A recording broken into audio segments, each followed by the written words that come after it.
I'm so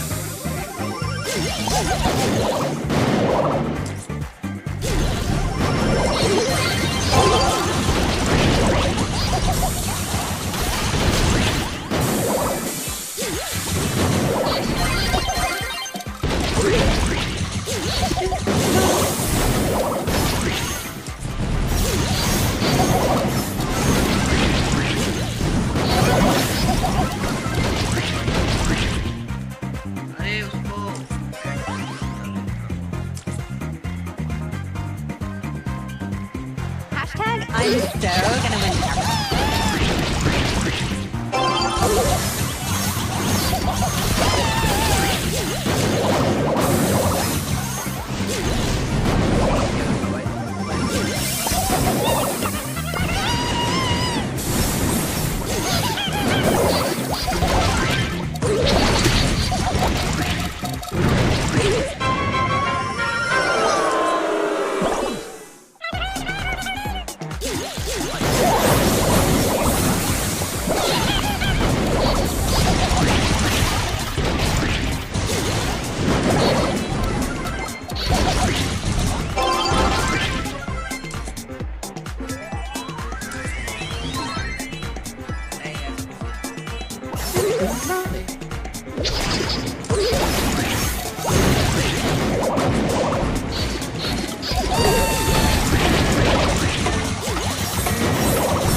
सही है।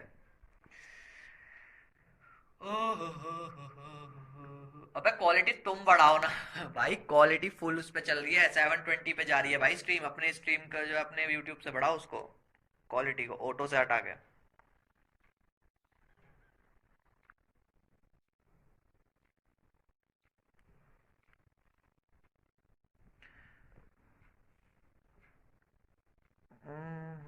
Chat pop होनी। ओहो डुडुन डुडुन डुडुन डुडुन डुडुन। अबे मेरी आवाज मुझे आ रही है, दूसरे वाले फोन में लो भाई। 660 तक ओपीटी और 360p। ले सही है। हाँ यार 360 आ रहा है, ये क्या सीन है इसका, क्या दिक्कत है इसको यार। मैं तो 720 करी थी वो, अब मेरे को नहीं पता भाई इसका क्या सीन है।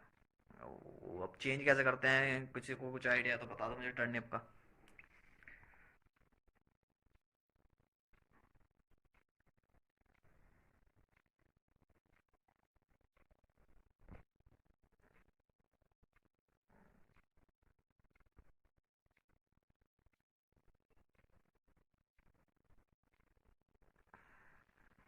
सही है इतनी। व्हाट।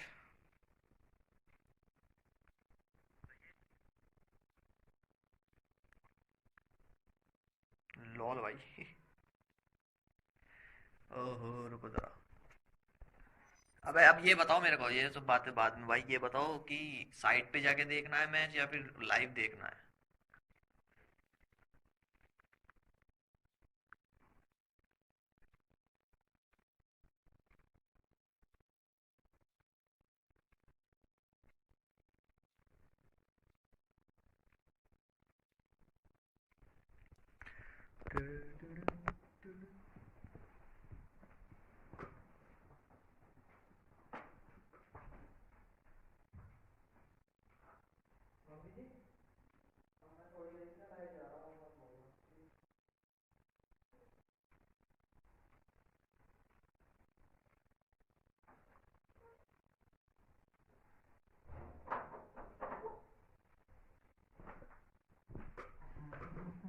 डीसी में वीसीआर डीसी में वीसी आ जा, अभी रुक जा, डीसी वीसी करता हूँ भाई।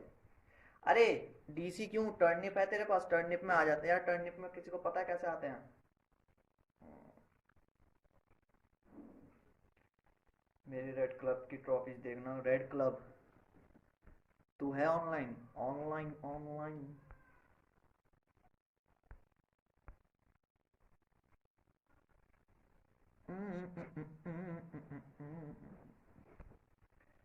भाई डिस्कॉर्ड कर ले, डिस्कॉर्ड पे आ जा ले। मैं डिस्कॉर्ड खोल रहा हूँ भाई, रुक जा, मैं पीसी में खोल लेता हूँ, चैट पीसी से पढ़ूंगा वरना।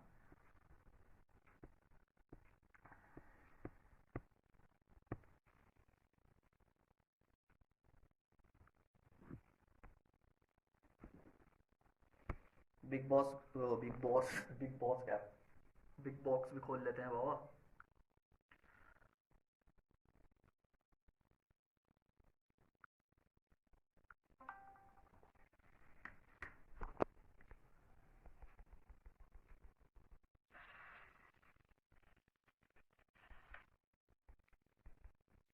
ओहो एसडी भाई, क्या हाल है लड़के? सुनी मेरी आजवान। लॉल भाई। अब अपनी सराउंडिंग वाले को कर, हाँ वॉइस वॉइस नॉइस वाले को ऑन कर दे, उस पे मैं ये वॉइस। कह रहा था, रेड ट्रॉफीज की बात कर रहा था, वो तो दिखा दो, मैं कब से कह रहा हूँ। कहाँ पे है वो रेड ट्रॉफीज?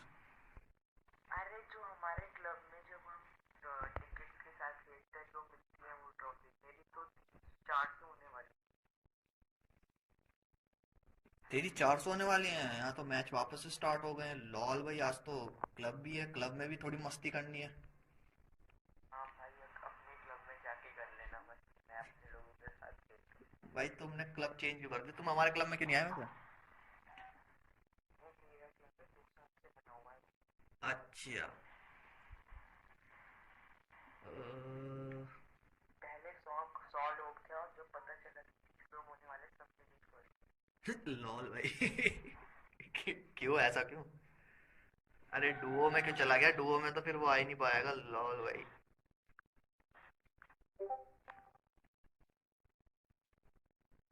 लोग थे और जब पता चला कि 30 लोग होने वाले, सब डिलीट कर दिए। लॉल भाई। सही आ रही है आज मेरी वॉइस। अरे इसमें आजा, ट्रायो में आजा, एसडी ट्रायो में आ जाओ। यार स्ट्रीम की क्वालिटी तो सही दिख रही है मेरे को, पीसी में तो बढ़िया दिख रही है मेरे को, मगर 360 आ रही है यार। 360 से ऊपर करी थी मैंने, क्या सीन है भाई? सेटिंग नहीं बैठी थी क्या वो? हाँ ट्रायो का पीसी लगा दिया ब्रो।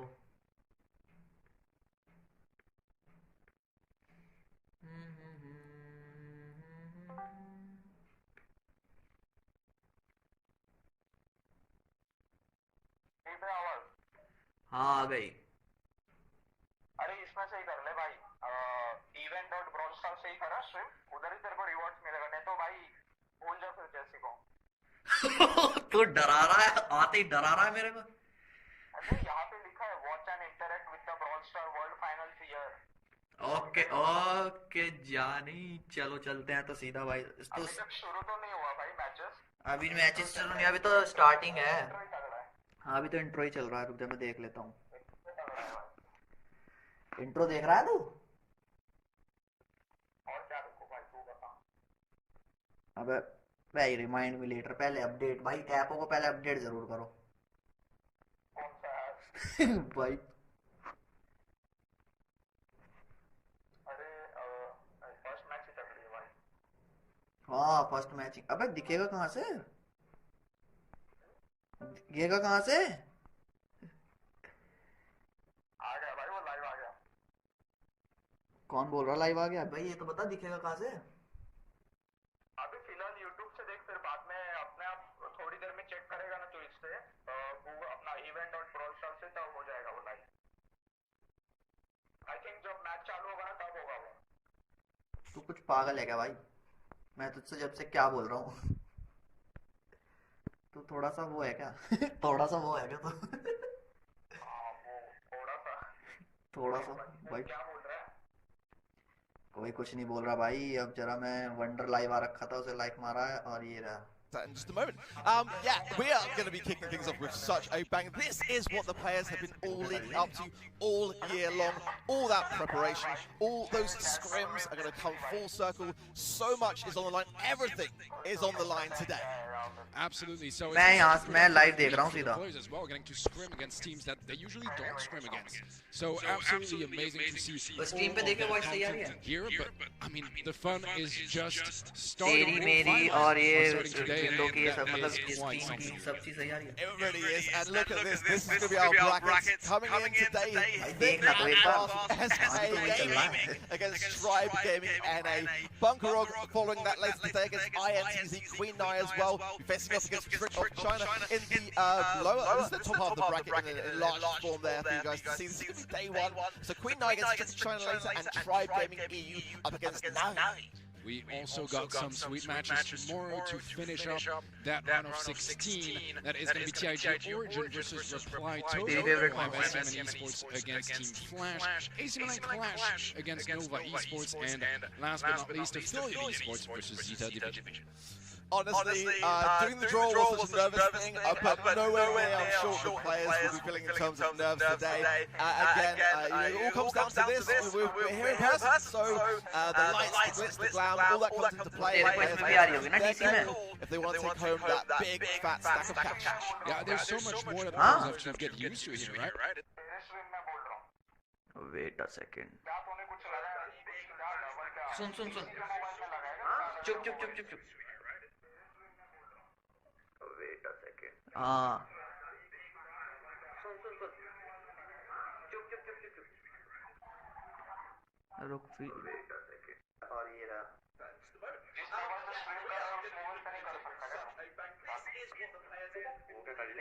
इको हो रही है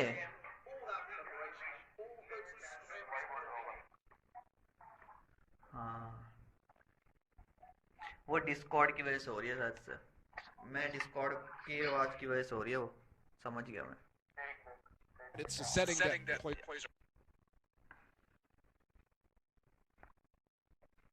We want your opinion too. Absolutely. Well, I mean, we're going to kick things off with a bang. I think it's fair to say, Teddy. SK Gaming against Stripe Gaming NA.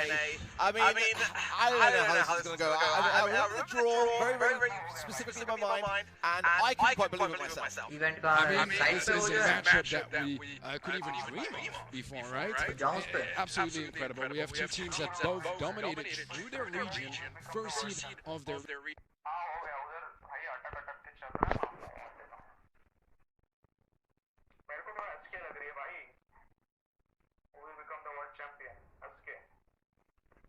SK भाई कह नहीं सकते कुछ अब इसमें आवाज ही नहीं आ रही मगर इसमें तो लेकिन इधर चूज कर रहा है इधर से आ जा भाई इवेंट और ब्रॉल स्टार से आ जा उसी पे हूँ मैं नीचे आ रखा है देख who will become the world champion अबे उसके नीचे हैं उसके नीचे देखना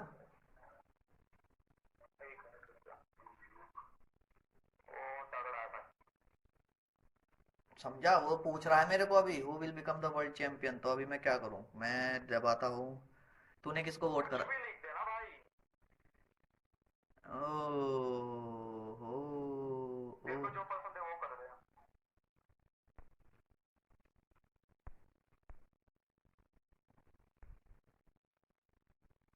You have selected SK Gaming as your favorite team. You will receive 10 points.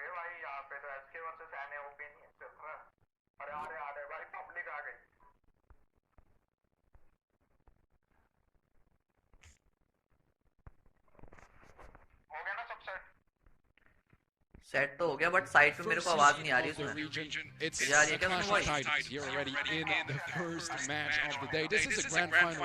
Such an honor and such a privilege to see everyone back behind the podium doing what they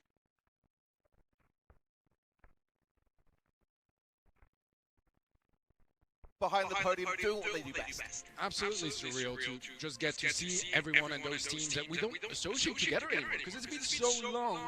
but we have them all in the same room here, ready to compete. And we got our maps and modes. Pinball Dreams will be where we start things off here on Global. We'll have Safe Zone and Heist later on. Dry Season for Bounty, Gem Fort and Gem Grab, and Bot Drop in Season. What are your thoughts on this first map? Oh, I mean, I've got to say, this is good one there for me. Heist in the second mode is going to be a very interesting one once the players have got themselves warmed up. I feel like the aggression of both NA, Tribe NA and SK is going to be flying there. Pinball Dreams as well. There's a map where you've got a lot of cover, but ultimately you can choose to break some of that. Very curious as well to see how the bans may impact these maps and modes. Absolutely. So, I mean, I think it's a lovely map and mode to kick things off. Global being the most popular mode in 3v3s. Everyone is at least decent at Global, if not great. And this map particularly, Pinball Dreams, very open around the center, but then still so much cover around those goal areas. Just a very well-rounded map that leaves a lot of opportunities brawler-wise. Absolutely. I personally have got to say, I'm a big fan of Griff here because you can just go there straight away, break up the left-hand side of all of your gadgets, and open things up very quickly.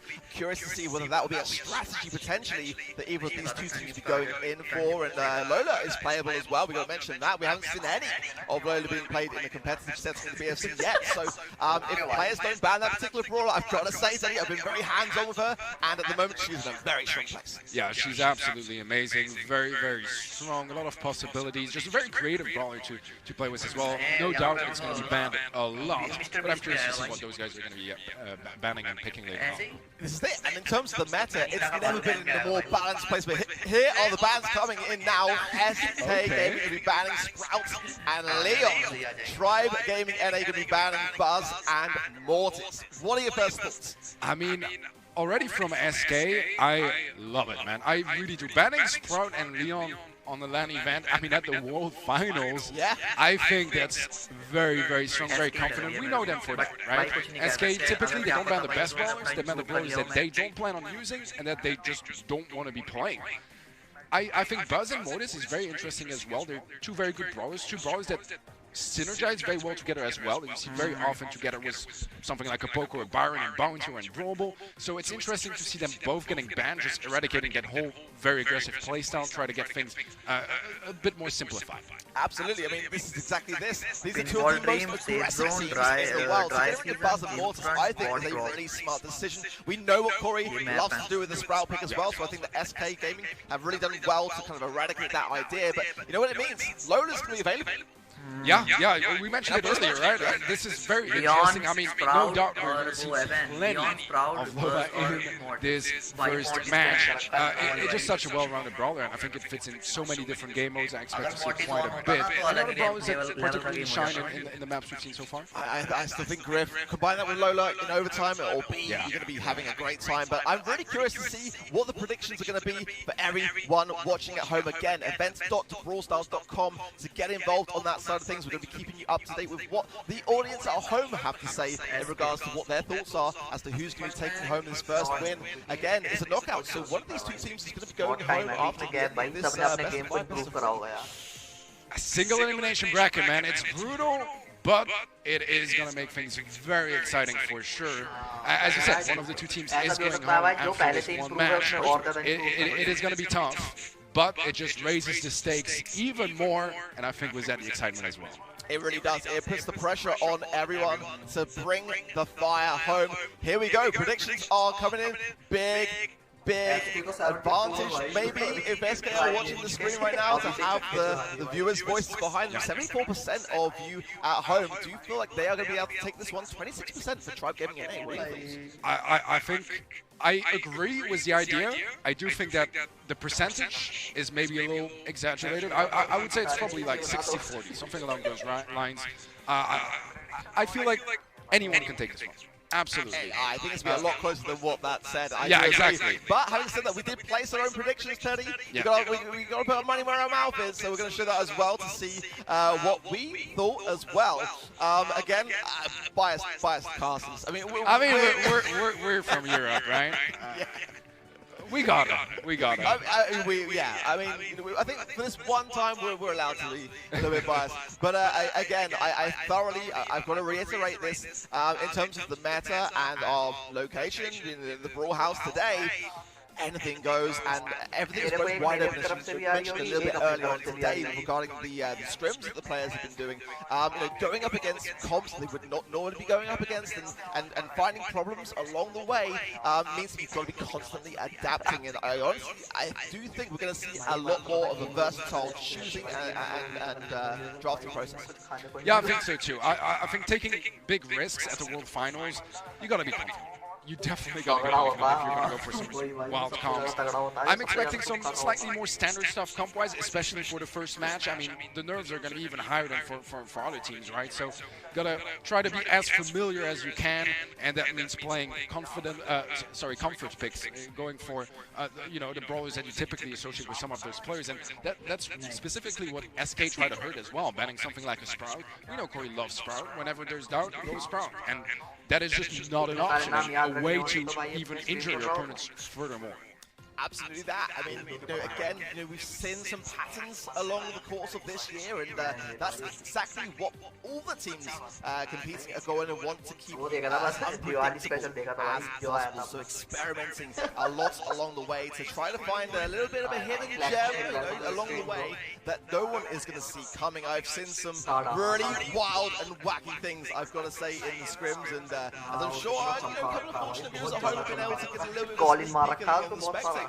I do feel for that reason that we're going to see some things that we've never seen before in Brawl, and some really exciting interactions to come. Again, I've got to say I'm a little bit concerned for the fact that Lola is not banned in this instance, and I fully expect that both teams to be looking to utilize that particular brawler where It's huge, it's huge. I mean, we've seen everything and anything in scrims already, and I still have no idea what to expect from those guys. I think everything is on the table, and that's why they're here. Talking about numbers real quick as well, I mean, just to give you guys context, Tribe Gaming, that's 5 out of 8 monthly finals won this year, 6 out of 8 for SK. I mean, just titans in their region. Guys, let's give a quick look at our prize pool to see what is at stake this year for the World Finals. Look at that, $1 million arc, $400,000 for that first place. That is an enormous prize. Life-changing money. I mean, it's insane. It's actually insane that we are in the position that we are now, and that the players, are in the process of doing what they've been leading up to all year long. Second place, $200,000. Third to fourth place, $80,000. Fifth to eighth, $40,000. And ninth to 16th, $10,000. I mean, no one wants to go home early, but at least if you do, you're not going to be going home empty-handed. Oh, absolutely. So just showing up here is already quite something. But obviously, those teams, they are hungry for as much as they can get. And I can tell you that no team is going to be happy with anything below first place. They're all aiming for that. And I know they know it's possible. That's the thing as well. They know they can. Yeah, exactly. They are literally within an arm's reach of that trophy, but there is still that journey leading up to being able to obtain it, and that's the thing that players are going to have to bring the fire. Again, in a knockout situation, you've got to make sure that you are absolutely on point and not missing a single trick. You're going to have to really dig deep, think about everything through. Again, a lot of the coaching comes into play in that respect as well, and the analytic side of Brawl. A lot of those mind games which I fully expect to see a lot of today. Yeah, absolutely. So you mentioned coaches as well. They are allowed to communicate with their players during the matches, which is definitely very interesting because you can just expand on the level of strategy a little bit, adds some extra value to having a coach in your team. Because, in this unfamiliar environment, you want to have as many things as possible that, make you feel more comfortable, make you feel more at home. And having that true voice behind you that has your back, it can be a huge, huge asset, and they're going to be very thankful having those coaches.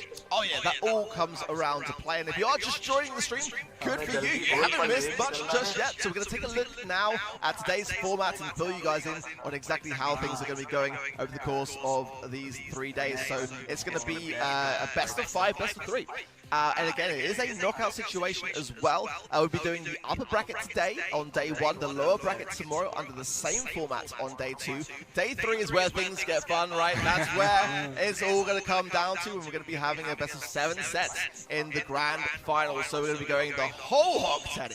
That is going to be a long match, and I hope it is going to be going all the way to 7 sets. But, man, I mean, just in day one here already, we got some huge headlines. We got through the bracket earlier already, but this first match, man, this is everything we could ask for. EU versus NA, it is happening today. It is happening right now. I mean, you know, let's talk a little bit about SK Gaming. I mean, 6 monthly final wins, and you know, they didn't miss a single grand final appearance. They were in every single one, all 8. They were appearing in, and they won 6 out of those 8. I mean, that is huge, honestly. Tribe Gaming NA, though, had still a highly commendable comparison. 5 monthly final wins this year, 7 grand final appearances. So just the one that were not appearing in. So in terms of that stat comparison, so closely matched. Absolutely. So, I mean, dominating through their regions. Now it's the next level, facing each other. It's going to be something quite special. A couple of interesting facts as well. Skyrax attending every single World Final so far, 3 out of 3. I mean, you got to tell it, that is some consistency. And obviously, you know, you also have Tribe, all 3 players attending last year's Grand Finals, World Finals. So those guys have experience. They have been in this unfamiliar setting. They have been under so much pressure and nerves before. Now it's time to use all of that and, yeah, basically dominate through this match, see if they can get through and make it to the quarterfinals.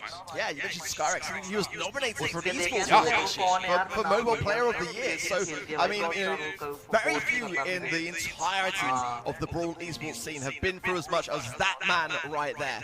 And that experience and dedication to the game, it comes full circle and is needed and required in moments just like this. I cannot wait to see when they start that first game and start to get their thumbs on. We're going to give it also a great shout out to the coaches as well. I mean, Pedro, as we know, is a bit of the mastermind behind SK Gaming, and actually subbed in October, and they did manage to pick up a win over Tribe Gaming EU with Pedro. So, you know, in the event that anyone's thumbs get tired, you never know. You never know. We may see an appearance in as well. You know, Kana and Super Saiyan on the side of Tribe Gaming NA do a tremendous amount of work in the background. Super Saiyan couldn't sadly be here today, but it was his birthday yesterday, so a very happy birthday to Super Saiyan, no doubt, watching at home and seeing and cheering his boys on. Absolutely. So, I mean, also all the rest of the supporting staff as well, right? Going through managers, analysts, everything's so useful. I mean, imagine the work analysts have had to go through this week, watching and recording all of those scrims. It's an incredible amount of work that it takes for those teams to make it all the way here. And now the question is, how well do they do that job? How well can they execute all those plans that they've made? They're well prepared, we know that for sure, but in practice, things always will go wrong, and we'll have to see how that goes down. That's how you manage the stress, and absolutely a factor here. Let's take a look at the qualified teams as well, just to revise ourselves on which teams have made it this far in the competition. Last time we've got INTZ and Affiliate Esports, Tribe Gaming NA and SPMN for NA and LATAM North States Division, and Queen Knife for East Asia, Navi representing EECA, Team Flash, the current standards and world champions from 2020 for SESA and ANZ, for EMEA we have SK Gaming, AC Milan Clash, Tribe Gaming EU, Bunker Rock Esports, Reply Totem, and mainland China we have got Nova Esports, Trick of China, and TIG Origin. Man, just looking at all of those teams, I am already excited to get into those matches. This is the thing as well about this year, and especially right now the World Finals. It's not been this competitive pretty much ever. It's absolutely insane, man. And that is what they are fighting for, the Brawl Stars trophy. And I've got to say, I love the appearance of that. I think it looks so clean. I want that for my trophy cabinet, Teddy, and it pains me that I can't. Well, you'll have to play a little bit better if you want to stand a chance for that. Yeah. I mean, who knows? 2022 ARC pro player? Yeah, question mark. I mean, you know, I'm down. I'll put in the time. I don't mind going back to my roots a little bit here and there. And, you know, it's getting through those solo power leagues right now that I'm struggling with. But no doubt, with a bit of practice, I'll get it back. We should get a trophy like that for a power league. I think that would motivate my randoms quite a bit. Yeah, I mean, sometimes you need a bit of encouragement with your randoms to really get them to push the boat out. So I'm with you, Teddy. I feel you. Yeah, man. I mean, the stakes are high, right? The glory is absolutely high. As you said, the representation of their own regions. We have the MEA with SK, Tribe for NA. It's a clash of titles, it's a clash of regions, and I could not be more excited about this match, man. I feel like I've wanted to see this match in pretty much forever, and now we finally have it in front of us, and I can't wait for it to start. Yeah, players are just getting a bit of admin communication going on whilst they probably get themselves all hooked up in with the iPads and getting themselves ready to roll here.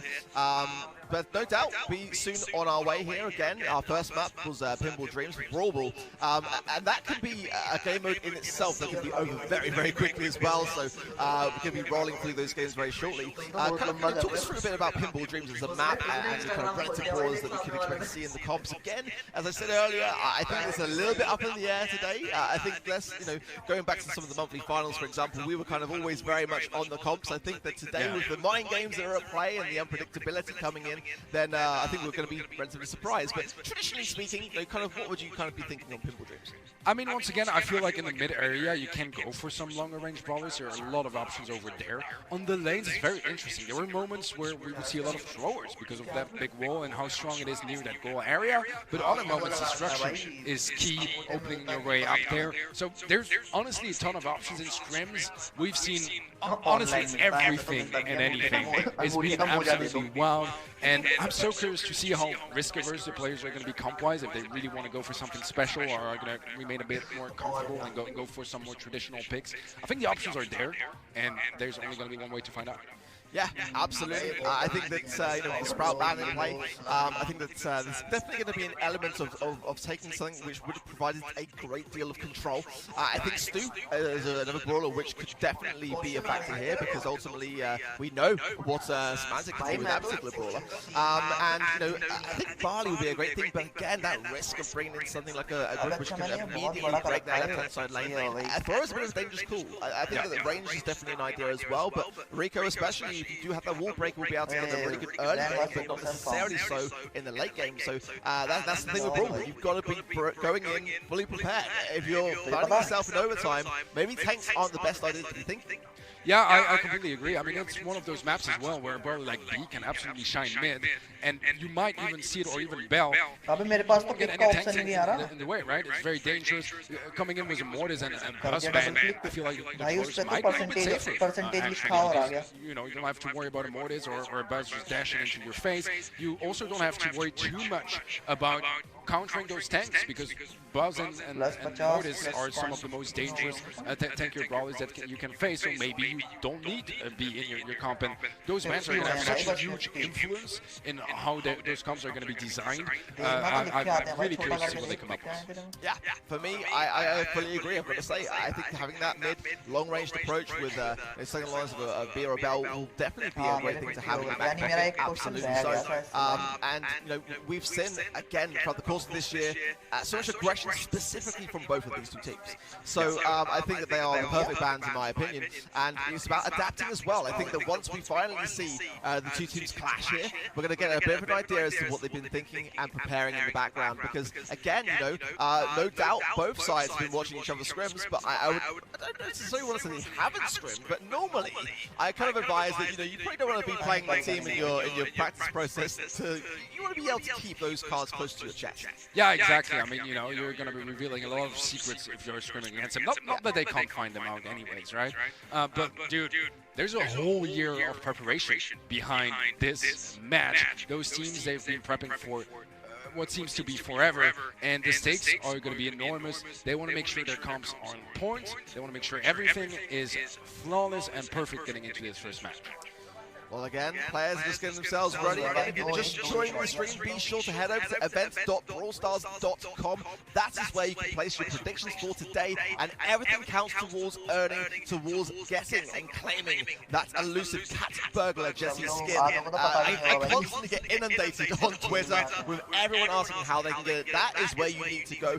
Everything will contribute towards that. There's some really fantastic things that you can do. You can share for your favorite team, as well as placing predictions as well along the way, and various other things that you can do to support your team of choice. Yeah, and it works with both YouTube and Twitch, right, for watching. So great options over there. Wherever you guys usually watch, you can have an inspiration for that. So great options all around to give you guys, us guys, sorry, your input on those World Finals.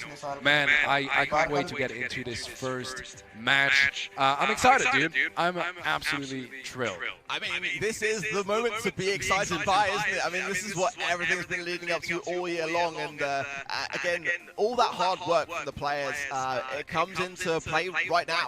No pressure, guys, you know.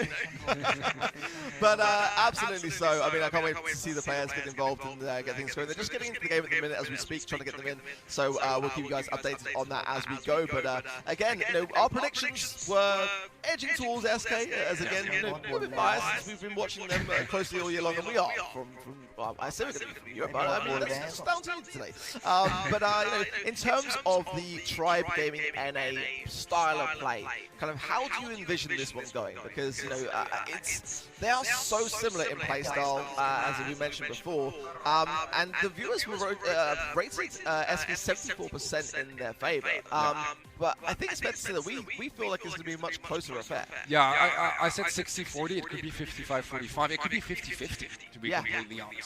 I think that most of the rankings we have so far, and most people, is because EMEA is considered as the most competitive region, and SK is dominant here. NA is probably the second most competitive region, and Tribe is dominant there, so it's really hard to, you know, be completely fair on a matchup like this, because we are not sure what to expect just yet, and that's what makes World Finals so exciting, because we don't have those level of matches every day. We're only going to get it once a year, and this is the day of the year. Yeah, this for me was one of the most talked about matches, and I was talking to some of the pro players, and a lot of people seem to think that whoever wins this matchup is likely to be one of those teams in that grand final. Again, I think that when it comes down to our position here in the Brawl House, I think that we can see a lot of upset along the way, so I'm not sure that I fully agree with that. I think there's going to be some surprises thrown in some close matchups as well, no doubt about it. I would love to see some reverse sweeps as well. I would love to actually see, despite having placed my prediction cards close with SK Gaming, I would love to see Tribe NA take on Tribe Gaming EU. I mean, that would be a phenomenal matchup to see. It's a difficult thing when it comes to predictions in that respect, because I often, you know, like to predict or place down in front of everyone who I'd like to see win, and who I'd like, because it affects the bracket quite considerably along the way.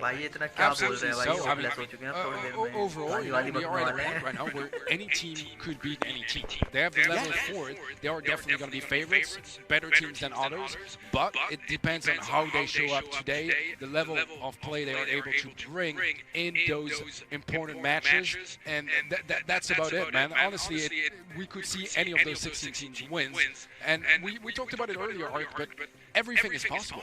Absolutely everything is possible. Huge upsets would still not be that much of a surprise, because we know that every team is a wild card.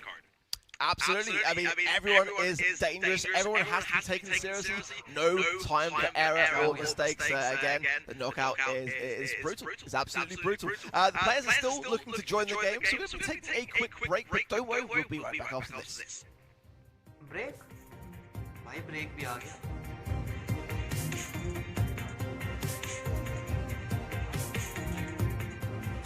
Question आएगा कोई 9 minute का.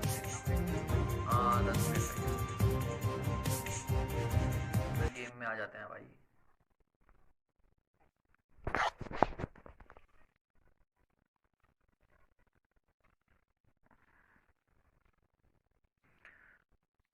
Lol lol lol बस lol रह जाती है.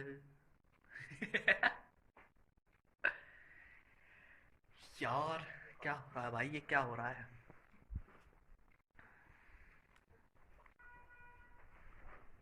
भाई ठंड कितनी हो रही है वहाँ का? क्या सीन है ठंड का? कुछ नहीं भाई, मार्च की गर्मियाँ चल रही है यहाँ पे. क्यों इतनी गर्मी है भाई, सच में. भाई? करेक्टर भूल गए तो भाई, रोल भूल गए क्या? ठंड अपना रोल भूल गई क्या? ठंड अपना रोल भूल गई क्या? क्या करती है ठंड? अब मुंबई है भाई, मुंबई में तो कुछ नहीं बोल सकता. कभी भी बारिश, कभी भी ठंड, कभी भी गर्मी. हाँ जी हाँ.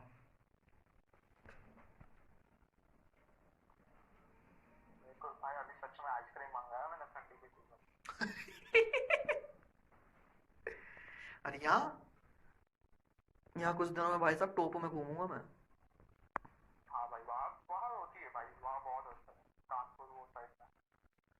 Fatty patty. क्या? अरे मेरे साथ खेलने आई है फैटी पैटी।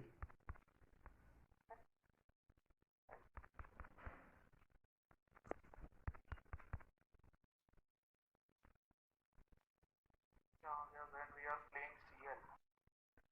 लिखा, ओए क्वेश्चन आ गया क्या? नहीं भाई। सही बता। अरे बॉस का आ गया मेरे को मैसेज कि कब खेलना है CL। अच्छा। बॉस सही में बॉस है भाई। बॉस को कहते हैं अभी हम लाइव बैठे हैं, वर्ल्ड चैंपियनशिप देख रहे हैं, तुम ज्यादा मत इतराओ। रुक बोल रहा हूँ भाई, we are live in YT। Alter alter CL लिख दिया भाई आफ्टर का मैंने।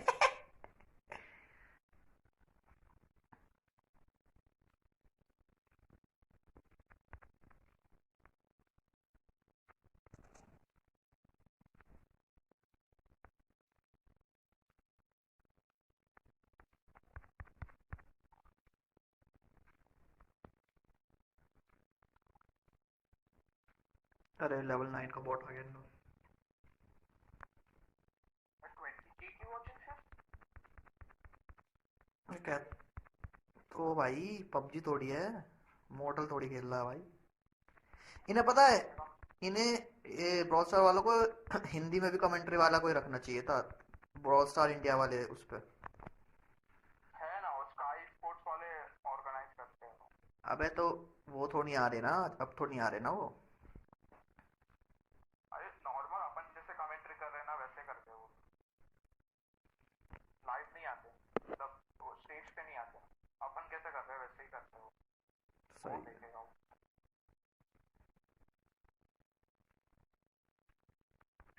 होगा, रुक अभी देखता हूँ स्काई स्पोर्ट्स ना। नहीं आ रहा भाई, होता हो तो मेरे को नोटिफिकेशन आ जाती। नहीं ये क्या लाइव कुछ काम के नहीं साले, ये भी लाइव नहीं कर सकते क्या? भाई सबको पैसों से मतलब है भाई, क्या सबको पैसों से मतलब है यार, कैसी बात कर रहा है तू? भाई पैसों से मतलब करते हैं। तो पैसे का मतलब कर रहे भाई, हम लोग ही नहीं कर रहे कुछ। करेंगे भाई करेंगे, हम जनता को मजा दे रहे हैं। नहीं जानता है भाई, रुक देख लेता हूँ। ज्यादा नहीं है भाई, देख मत। तू रो देगा, क्यों? तू रो देगा भाई।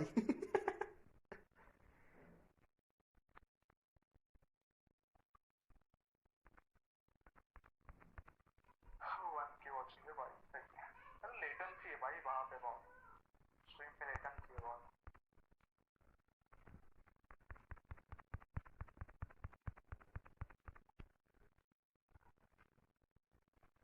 मेरे टीम वाले बावले हो चुके हैं भाई, बहुत गंदा खेल रहे हैं।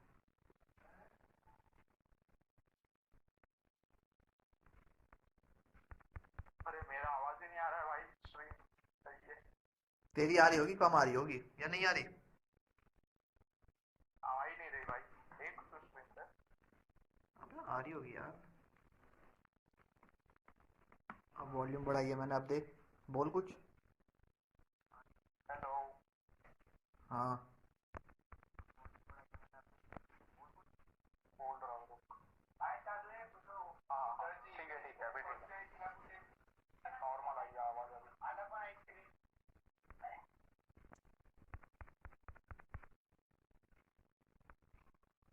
अरे लॉल मेरे को पेल दिया।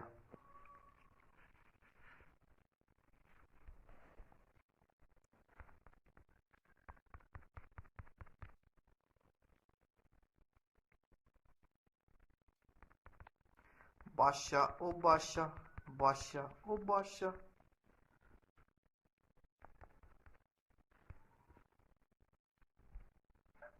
क्वेश्चन आ गया भाई। आ गया? अरे खत्म भी हो गया भाई क्वेश्चन को। कब? मैंने भी लिख दिया भाई। हाँ विच player average the highest DPS. अरे तो बड़ा जल्दी जल्दी कर रहे हैं भाई, लॉल भाई। भाई मैं तो जा ही नहीं रहा आप कहीं। मैं नहीं जा रहा भाई अब कहीं भी, ये मैं तो गेम खेलने चला गया था, मगर क्वेश्चन थोड़ा तो लेट करेंगे, मतलब थोड़ा तो वो करेंगे।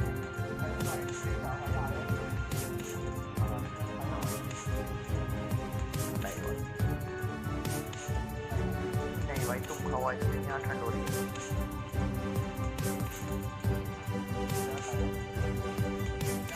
जेसन नेवी भाई, सब लोग सही प्रेडिक्शन कर रहे हैं, कितने चंट हो रहे हैं भाई, हमें मिलेगी भी स्किन।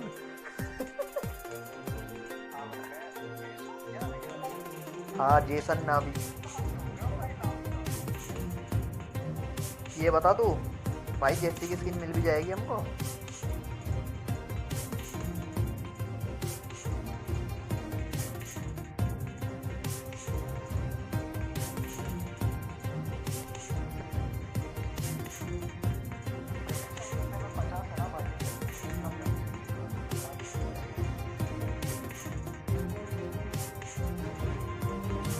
क्योंकि अभी 50 ही हुआ है भाई, 100 पे दूसरा वाला गिफ्ट मिलेगा हमें।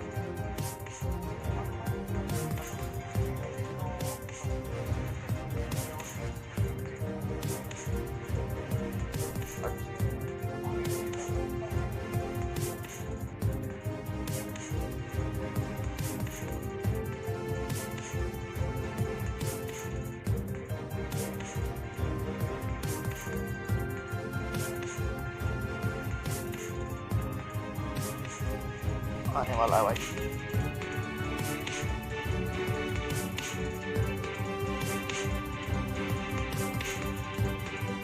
मुझे 50 ही ऊपर वाले की तरफ, ऊपर से मिले 50।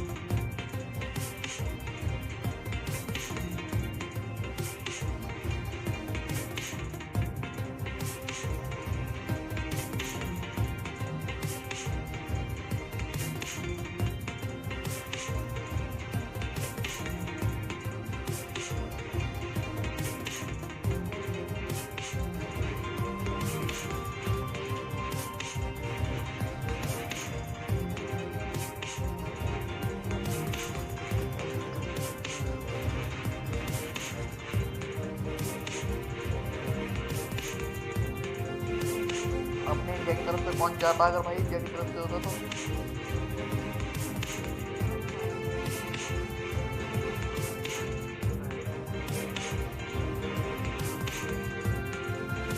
इससे पहले मैं स्क्रीन से पहले वो देख रहा था भाई, प्राइम में वीडियो आ रहा है। क्यों सही बता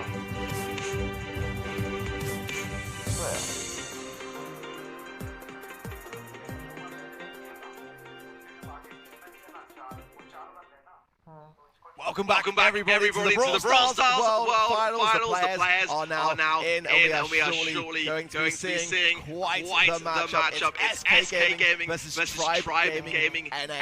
And as we were saying before the break, Teddy, this is one that you guys are not going to want to miss. I mean, it's the Titans of their respective regions. You versus NA, we've said it a couple of times already, but I just can't emphasize it enough.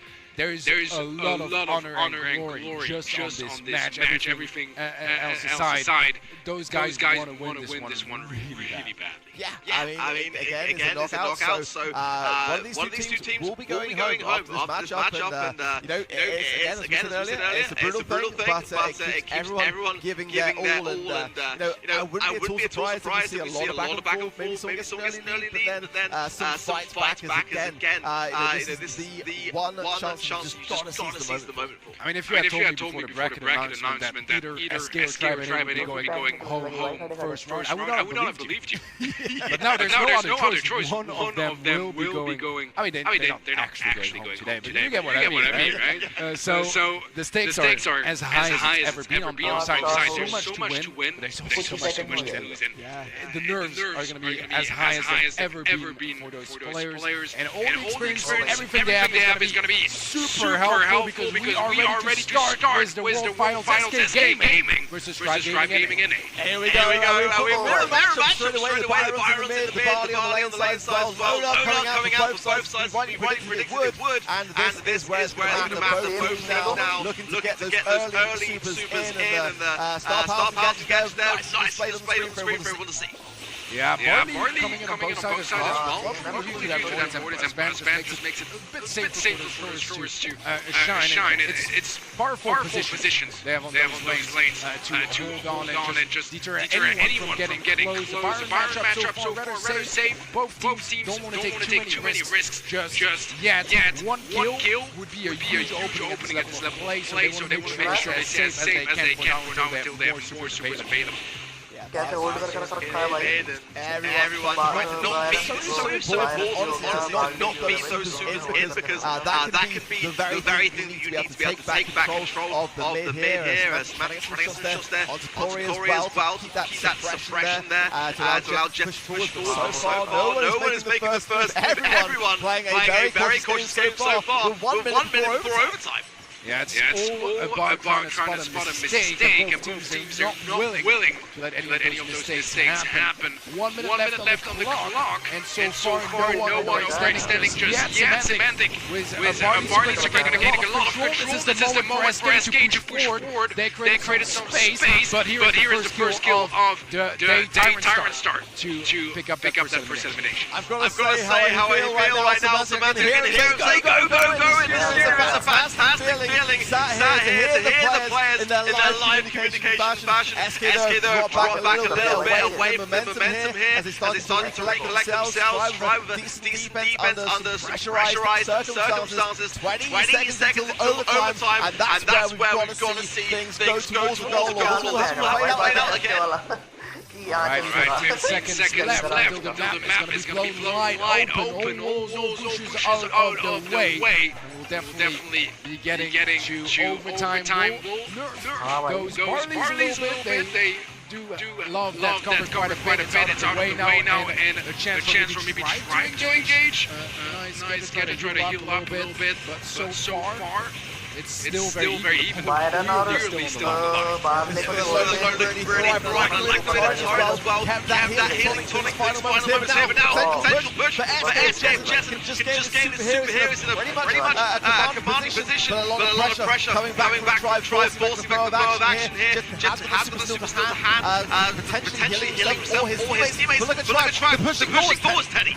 25 seconds left. Tribe, 2 versus 3 situation. This is looking for them. They have a chance on Netherlands as well. If he can shoot at him, but he loses his teammate with the goal. The shot, the pass, he's gonna walk it in! Oh my, Tyrant with the goal there, the celebration inbound, and what looked like a pretty stealth moment in the beginning, quickly turned around and Tribe took back control. Super pass there as well from Tulen, right on point, again, cannot have any time to make mistakes there, so they had to come close and they had to get that goal then. They worked all the way up towards it, so it's a shame they wasted that opportunity. Yeah, one of the reasons why we saw such a passive start to this game is both teams. Roblox is one of their least comfortable game modes. It's tough to start off with a game mode not shining. It does some of your confidence probably, but in this case, they made it work in the end. Beautiful goal to kick things off and first game going to try. This is what we needed, Eddie. This is what we waited for. The celebrations, all the emotions flying high there. We got stats there. Corey team now at 41%, and the DPS of 129. That's a huge stat for one player to be taking on that much team damage as well. Damage taken was 115 per second, and KD there very good as well. So again, I did say like Lola in overtime is a dangerous thing when combined with Griff, but clearly also combined with Byron. Yeah, I was going to say 41% is already super impressive, but this is important super player as well, right? So that just blows it out of proportion. More beautiful game from him so far. As we've seen, it's about spotting the mistakes, being able to exploit that, a lot more aggression on here. This time around from SK, not messing about, and very different.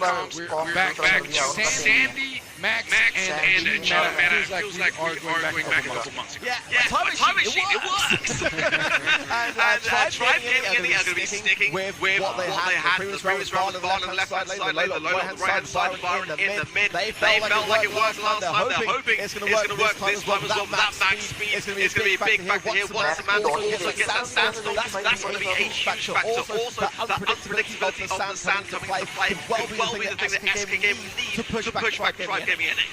Byron सबसे बढ़िया खेल रहा है भाई To engage. Will barely go down there. The magic buff from Scarrick's not enough to keep him alive to that frozen point. Now we have a chance for Tribe Gaming to engage. Probably going to be super strong in that position. Those wolves providing so much cover, so many opportunities. As Corey is also spotting where target perhaps for super. But let's go there for the place. Push that left-hand side as strong as he can before getting suppressive fire from Tyrant there. Scarrick's keeping hold of the man as well. He knows that in a desperate situation that's coming to play in. I'm sure no doubt as well. Coming to go down in the process. They're more than happy to make that sacrifice. Ball push right-hand side there. Nice connecting ball there. Scarrick with the magic hand. Getting Corey taken care of. And this is where SK's going to push this ball up the map. Yeah, you get the man advantage. You need to capitalize, you need to gain control, get close to that objective of scoring. And so far with 50 seconds left, most of the game has once again been around that mid-area, struggling to really find an opening just yet. But gadgets are starting to run low for both sides, and overtime is already getting Semantic holding back, running the sweep there, but the speed coming too low to make the build on the left-hand side again. Scarrick, he's been hitting so consistent so far, but I don't know realistically what him and Semantic can really do in this position here. And then Corey and Zulan as well pick up that. So really good position for Tribe to be able to come back. 15 seconds left. Overtime kicks in. And we added a game so far. Went to Tribe Gaming this time around. SK want to make sure they contest this first set. Overtime kicking in. And we do have a super winning Scarrick. Maybe a pool coming clutch. So far, this Tribe was a bit more control, pushing forward, getting close to that goal, but that movement speed from Max is going to be dissuading them from pursuing that way just yet. I'm not sure that they was trying to find the beat Scarrick, but either way, Tribe at the moment pushing for the momentum here. Realistically, Samantha hasn't really had much to say with Sandstorm. Coming on! Straight from the furthest point of the field! That was right on the cutting range! What an opening that was a mistake in SK's defense. Tribe quick to spot it, able to explode it, and secure the first set. Huge set for them. They take the lead in the offense for this match. Oh, you saw that! How pleased, how pumped Zulan was with that. I didn't see it coming, I've got to say. I mean, at that range, to be able to make the shot happen, you've got to hand it to the guy. Yeah, that's the thing as well. We talk about so much conditions are unfamiliar to so many different things they need to focus about, and there you have some mistakes happen. Jetta goes down. Not really able to defend there so far. I mean, beautiful stuff overall. That was the first goal, if I remember correctly, the pass from Tyrant Star. Jetta just not enough damage in his role to try to get that kill. Here we have a mistake in the defense. You can see as well. So much damage. An interesting decision from SK to not bring in the Lola. And he ran a slight placement mistake. Slotted in like that and tried to take the first set. He was definitely did. Fantastic stuff, gotta say. Tribe Gaming off to a great start here. And running down some of the stats. Bounty is definitely the game with both teams. Thrive on is going to be on the third set. So that's going to be a really interesting one to see. But definitely seems to me that SK was struggling. I think you rightly pointed out why. I was surprised to see that they dropped the Lola, especially overtime ideals they were going for. They would have something along those lines to have the range advantage. I didn't see again many Sands teams like to have seen a bit more of that keep Tribe back further. We are swiftly moving in to hot turn Teddy, and this is where things are going to get so interesting. We need some resolve from SK. We've seen time and time again. They're behind. This is where, in my opinion, they are the most dangerous. Yeah, absolutely. So I mean, right now for SK Gaming, it's all about trying to stop that momentum and try not let them gain too much confidence. And that's the thing as well with SK. We know them for being so consistent. Whether they win or lose, always staying safe. But yeah, safe zone. Next for highs. An interesting map for sure. I mean, I feel like always like Rico and Cold have been very popular lanes. Mid, we have some very interesting mechanics on players like Bell, some players like to go Piper. What I'm very curious about is Lola, because you know we have those situations where you have a brawler that is very strong in the meta, but is it necessarily on every map and mode do you want to bring in? And don't want to tunnel vision too much around it. You still want to have the best comp, not just the best brawler. This is so true, and there's that strategy which you get to see, whether it's going to come into the BSC or throwing you forwards. I mean, it's more often not something that you place on yourself. So we aren't going to see Lola as well from Skyrex, so I'm curious to see whether that is what SK going to be going for here. I like the idea of Piper mid, Semantic can absolutely pop on that particular pick. Chase hold. This could be a comp which SK feel more familiar with, and this could be their chance to bring back a set. Yeah. Once again, this is what I was mentioning earlier. I feel like on this map particularly, I like Rico just a little bit more. Those bounces get some more angles. Definitely an interesting matchup too. I watched the rest of the matchup, of course. So far, struggling to find too much. Nice Semantic with the follow-up homemade recipe. That's going to be kill number one and a chance for SK to push forward, gain some control, and maybe even get a shot off on that team. Well, we're going to take a look at the way that Byron handled that situation. A lot of heavy part he was juking absolutely on point here. And as quickly as that, the push from SK deflated as now Stripe Gaming take back that big control and assert some authority of their own. Big shot there from Coriel. And the follow-up from Zulan as well. It's Semantic Bells goes down. And Stripe Gaming and the damage rolling in on the site. This is huge. 23% damage lead now for Stripe Gaming and after that team wipe. And the Lola on the left side is getting outranged by the Rico consistently not able to get any supers done just yet. And I stack home recipe does hit the wall and Zulan survives. My goodness me, I've not seen SK in this position for such a long time. Everything that SK are trying getting is thrown back in their face. We get a nice jump away there as well to evade the damage that was coming from Semantic. Zulan not going to connect much on that left-hand side much onto Skyrex. Throw now coming in, and the gadget bomb as well. Let's get that final bubble there on the field. Alright, Skyrex finally had a shadow, but did not last for long. Did not deal any damage on safe. Wizard so far, this is looking so good.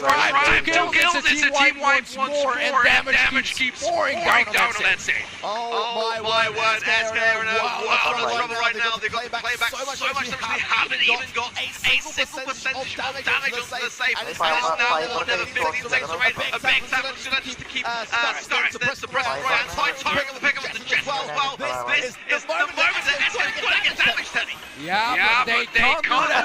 They're dead. And Stripe Gaming and they get yet another game that's 3 in a row. And a terrific start in highs here as well. Oh my word.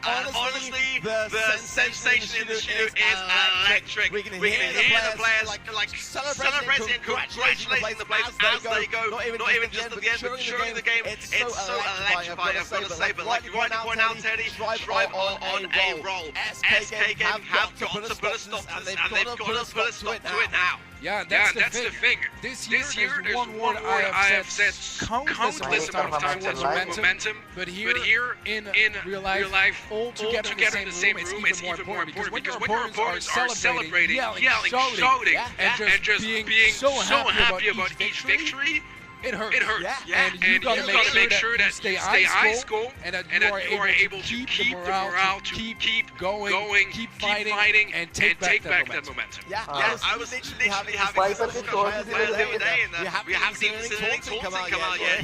I want to see some dancing. Pretty friendly right now, but again, like you rightly say, those voices that start to give you a bit of a deflation in confidence. That's a huge factor, which has not been something which the players have been experiencing the majority of this year. So again, under the lights, the glitz and the glam, you've got to stay composed. Composure is key. Alright, game number 2 here for High Stripe Gaming. Could be picking up their second set if they can keep this win going. And So far, we have Zoom doing quite aggressive against Scarix, things working quite nicely for him. A nice stag from Semantic in the center gets a follow-up onto Zulin as well, but no eliminations just yet. Good correction though. I like that start. Semantic connecting very nicely. Swapping between both Zulan and Corey in the mid there, the double team. And a good use of gadget from Zulan. Able to be able to defend that right hand side lately really nicely. Sky's the bell pick as well. Roughs for Drivers to be able to have a bit of something to hide behind. And already a supply drop time there going over to Zulan. So he's going to have way more time to push shots. Yeah, those supply drops are really going to help you div your opponents. So far, a little bit of a lead for Tribe Gaming. Nothing too worrisome yet. What worries me is the control, because they can keep capitalizing, getting it down to 79% now. Tribe Gaming once again in the lead, and SK not looking as their usual. Jetson very low here. Well, pick up the kill at the turn. Very important moment to allow Semantic to start to push through the mid. He got himself all that cover was broken very quickly. Very observantly so by Corey there. Big taps again. Semantic SK are much more like their former selves. They've got to start to get the damage. And there's the first line over there from Jetson on the left-hand side. Right, they get 6% off, still a little bit behind, but they have mid control. They have the option to capitalize now after every kill, whereas Tribe Gaming its defense mode activated. SK, they need some more damage though. The clock is slowly ticking down, 35 seconds left. Welcome to the stream, bro. Yeah, well, Corey being tagged up by the bell. The mark is very important factor here. He'll be taking a lot more damage. Another supply drop coming in there from Torrent to give Corey a bit of a helping hand. They're going to need it. They are on the defense. This is pretty much the first time it saves them since Tribe in this position. Another big tap from Semantic there in the mid. They're already starting to gain momentum. This is the close one. They're trying to get a wipe here. They're starting to break back. Semantic comes back a little bit early. Just needed to push them through. Yeah, they have damage here because should have control. Some damage is coming down, but 1% making the difference. And in the end, once more, it's Tribe Gaming taking this game and set 2-0 for Tribe. Oh my word! Look at the energy! The energy of the team is the very thing that is driving everything forward. Bang his chest, he knows what's up, and I've got to say, Teddy, time and time again this year, we have seen SK when they're behind, but is that going to be the case on the World Final stage today? We've seen SK come back countless times. That's the thing, most pros I talk about when we talk SK, they tell me when SK lose a game, when they lose a set, the next game, they come back fresh as if nothing happened. It's not possible to gain momentum against them or to distract them in any sort of way. Right now, it does feel like they're affected quite a bit. They're struggling to find their groove. And when you're losing 2-0 in a best of 5, you gotta find it quickly or it's the end of your journey. थोड़ा सोचता है भाई इसकी जैसी super charge हुई जब खत्म कर दिया भाई इतने मुश्किल से तो सुपर चार्ज हुई भाई सुपर चार्ज होने के बाद तुरंत खत्म कर दिया. The other side of things, they can put you in places where normally you'd be a bit more reserved. I mean, looking at that compared to how he started back in Pinball Dreams, so passive to start things off. Both teams trying to feel each other out, trying to work out what their strategies were going in. Now things are getting a bit looser. That could be dangerous for SK, or it could go in their favor if they're able to capitalize on Tribe's mistakes. Well, we're going to dry season now in Bounty, and Bounty is the best game mode for both teams. This is where they were the most successful this year.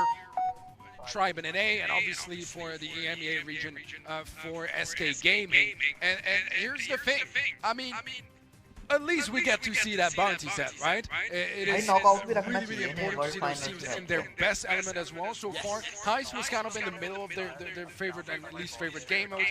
Brawl was pretty low for both of them. This is familiar territory. This is where both teams shine and are at their best. The question is who is going to be the better one?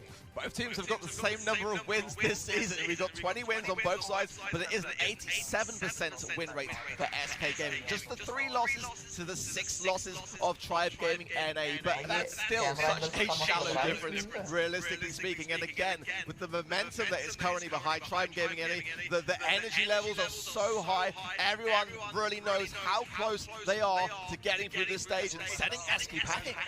Yeah, this is worrisome for SK. We've not seen them in this spot in what feels like forever.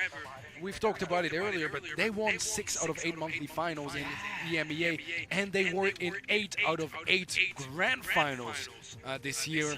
Seeing them out here in the first round would be one of the biggest stories of the entire year. But here we go, Bounty is going to start now, and if SK want to come back, they have to start in this set, otherwise it's going to be the end very, very soon. And already Tyrant quite aggressive. The Blue Star did get picked up by SK Gaming, so they will be starting off with the lead for now. Okay, well, the build promotion there from Sky is going to be bumping up the HP there of Jet, and just focusing on him as the last man standing effectively to get to that point, because Semantic's got a lot of healing abilities as the Byron to consider, but look how aggressive Tribe are straight off the bat in their faces of the spawn of SK. No back and forth kills or death just yet, but still, you know, putting SK on the back foot. So this is the one bouncing up that I do think does a little bit of an advantage to when you are back on the ropes, but at the same time though, SK can't really afford that right now. They are 2 sets down. It is the bounty map where control is the most important, as you mentioned. Sometimes you have the lead in stars, but if you get pinched in your spawn, you don't have all that much to work with, and you can easily just be stuck in that position. This is what seems to potentially be happening here to SK, as Stripe Gaming are gaining more and more control, still behind by that one and Blue Star, but they want to capitalize if they can get some more destruction with those stick heads. That could go a long way as well, but so far, no kills in this game, although Semantic is very low HP, needs to be very careful here. Yeah, it does. He really does. He needs to be healing his team, and he can't do that whilst he's so low. Again, a good pickup. 3 stars to 2, but another one in return. Two with a takedown there onto Semantic. But taken down so quickly. Tribe Gaming have the lead with 10 seconds remaining. This is huge. SK Gaming pushing forward. They need to find a kill. Anyone would do, but Jetta falls. And with that, the hopes for SK Gaming in this game. Match point for Tribe Gaming. Oh my goodness me, this is a phenomenal performance. This is dominant, Teddy. This is a sheer sweep. A sheer sweep against SK Gaming is potentially about to happen before our eyes. By 74% so many लोगों का क्या pros होगा? today and in the previous couple उनमें से of हम days, दोनों I भी asked to everyone, SK or Tribe NA, most people said SK Gaming. This is a huge upset. It's not over yet. SK still have a chance, but they haven't won a single game yet. This is the thing. We've seen reverse sweeps all year long from SK. It's happened time and time again, I've got to say. I do see it happening for them, but again, we've never been across the region with that same scenario. And I don't know, with so much at stake, so much on the line, the momentum, you can feel it. It's infectious from Tribe NA. And again, if you're just joining the stream, you didn't hear me say it earlier, but chat the win of this game could very well be in the grand final. For Tribe Gaming NA, that would be such an enormous outcome. Again, 74% of these watching at home and voting via the app put it in favour of SK. Just a measly percentage in favour of Tribe Gaming NA. This is absolutely huge. Match point for Tribe Gaming and ASK Gaming. This is do or die, their final chance at staying in the World Finals. They need this game to be a win, Art. They do. They need to up their game. They've got to be cautious at the same time. They can't give too much of a controlling factor. To try to honestly Semantic staying high on his HP to be able to heal along the way. Again, the Blue Star was gained in the last game by SK, but it didn't matter. The kills, the takedowns were much more than Tribe, who are seemingly far more aggressive today. Alright, once again, SK बोला did phone में get तो a हम बड़ा good प्यार से start, बोला so phone बोल they के start with a little bit of the lead. I like the confidence in both games of Bounty so far of going for it. It's quite a risk and you can definitely overextend and expose ये yourself वाली a little bit. Championship चल रही है यार, तुम भी point दे दो भाई. But they need to हम keep तो that live lead. Point In they this रहे game, they हैं. started off with the lead, got the first kill as well. We're not able to keep it all the way this time around. Once again, a minute left in the clock and no kills just yet. You can feel the tension, you can feel the nerves in those players. Yeah, it's silent. It's silent for the first time, and I've got to say, I feel like Tribe are pretty focused on this one. Just trying to time it until the very end to make that push and to make a big one at that. SK are holding on, but they haven't got a single kill yet. They need to start to establish a bit more of a lead for me, because considering Tribe's position here, this could be a dangerous place. Yeah, I think that they can actually on purpose to destroy that wall, just make it a little bit tougher for Tribe to hold that aggressive position. The push is starting to form itself as Tribe Gaming are running out of time. They need a kill. Semantic is low HP. They are careful, and so far low HP means they can't overextend, they can't fully commit to this push. Can they find elimination? Tribe Gaming, 5 seconds left. This seems to be game number 1 that goes for SK. A kill-less game, but still a win. A win is a win. The blue star coming in clutch as it is the team color here for SK on the left-hand side here, wearing, of course, their white jerseys, but that color definitely came in for them. Keeping that composure, and this could be the start of things. They had to stop Tribe there. No more second chances were there. Taking away some of that momentum could be the very thing which they need right now. I mean, it's not a glorious win, you know, it's not like there was a huge clutch or anything completely crazy happening, but at this level, you need to take whatever your opponents are going to give you, and if it's a game here in the third set, you take it, try to build up a little bit of momentum. It's going to slow things down a little bit for Tribe, try to turn that energy into something positive and move on from there. It's the start of the comeback. We'll see if they can actually continue. That's a local record, and I know it when I say that sometimes you've got to take down the pace of the game. Up until now, Tribe Gaming NA have been playing at their pace. It's all been about them. So just holding on and surviving that blue star last game for SK Gaming is exactly what they needed to do. They had to stop that momentum. Again, if they lost, it would have been all over. So this is a saving grace, but they're not out of the woods yet. It's still match point, and Tribe Gaming NA still have that in their possession. Oh, absolutely. So, I mean, match point, you can almost taste the quarterfinals at this point, and that is going to be huge motivation for Tribe, reminding them every couple of seconds what is on the line. But here we go, match point once more for Tribe Gaming, and ASK Gaming have a set point on play here as well. And SK went for the blue star every single time, but Scarlet's is so low HP this time around, they didn't have the space to do so. Instead, it is going to be Tribe to pick it up, and obviously SK is in a different position where they really have the lead early on. Yeah, so they are going to have to go the aggressive, they are going to have to make the play. If things remain like this is the previous game, then they will be going home, so they've got to go in on the aggressive. Trying to get the takedown here, they'll have to push themselves forward accordingly so Jet started trying to control that right-hand side, but Miss Hill there from Semantic, and then pressure being applied back again. They've got to get rid of these sandbags on the left-hand side to be able to start to get some of these tick heads bowling in. Alright, SK Gaming, they found a bit more of their groove in the previous game. Now they will need a kill if they want to take this game, as Tribe is still leading by that blue star. So far it's still about setting things up, getting as many supers available possible on both sides and synchronize them to form a strong push. So far, not too many opportunities rising just yet for SK. Okay, nice. A lot of aggression there from Zulan, just keeps behind that wall, and everyone Tribe in good levels of HP as well. 40 seconds now is getting an inch closer towards it. Nice aggression again from Semantic again, and then top right hand side is very low here. Pressure from Sky. Oh my! Is there? The lead has swapped over. SK Gaming has got it, and Tribe will be on the hunt now, no doubt about it.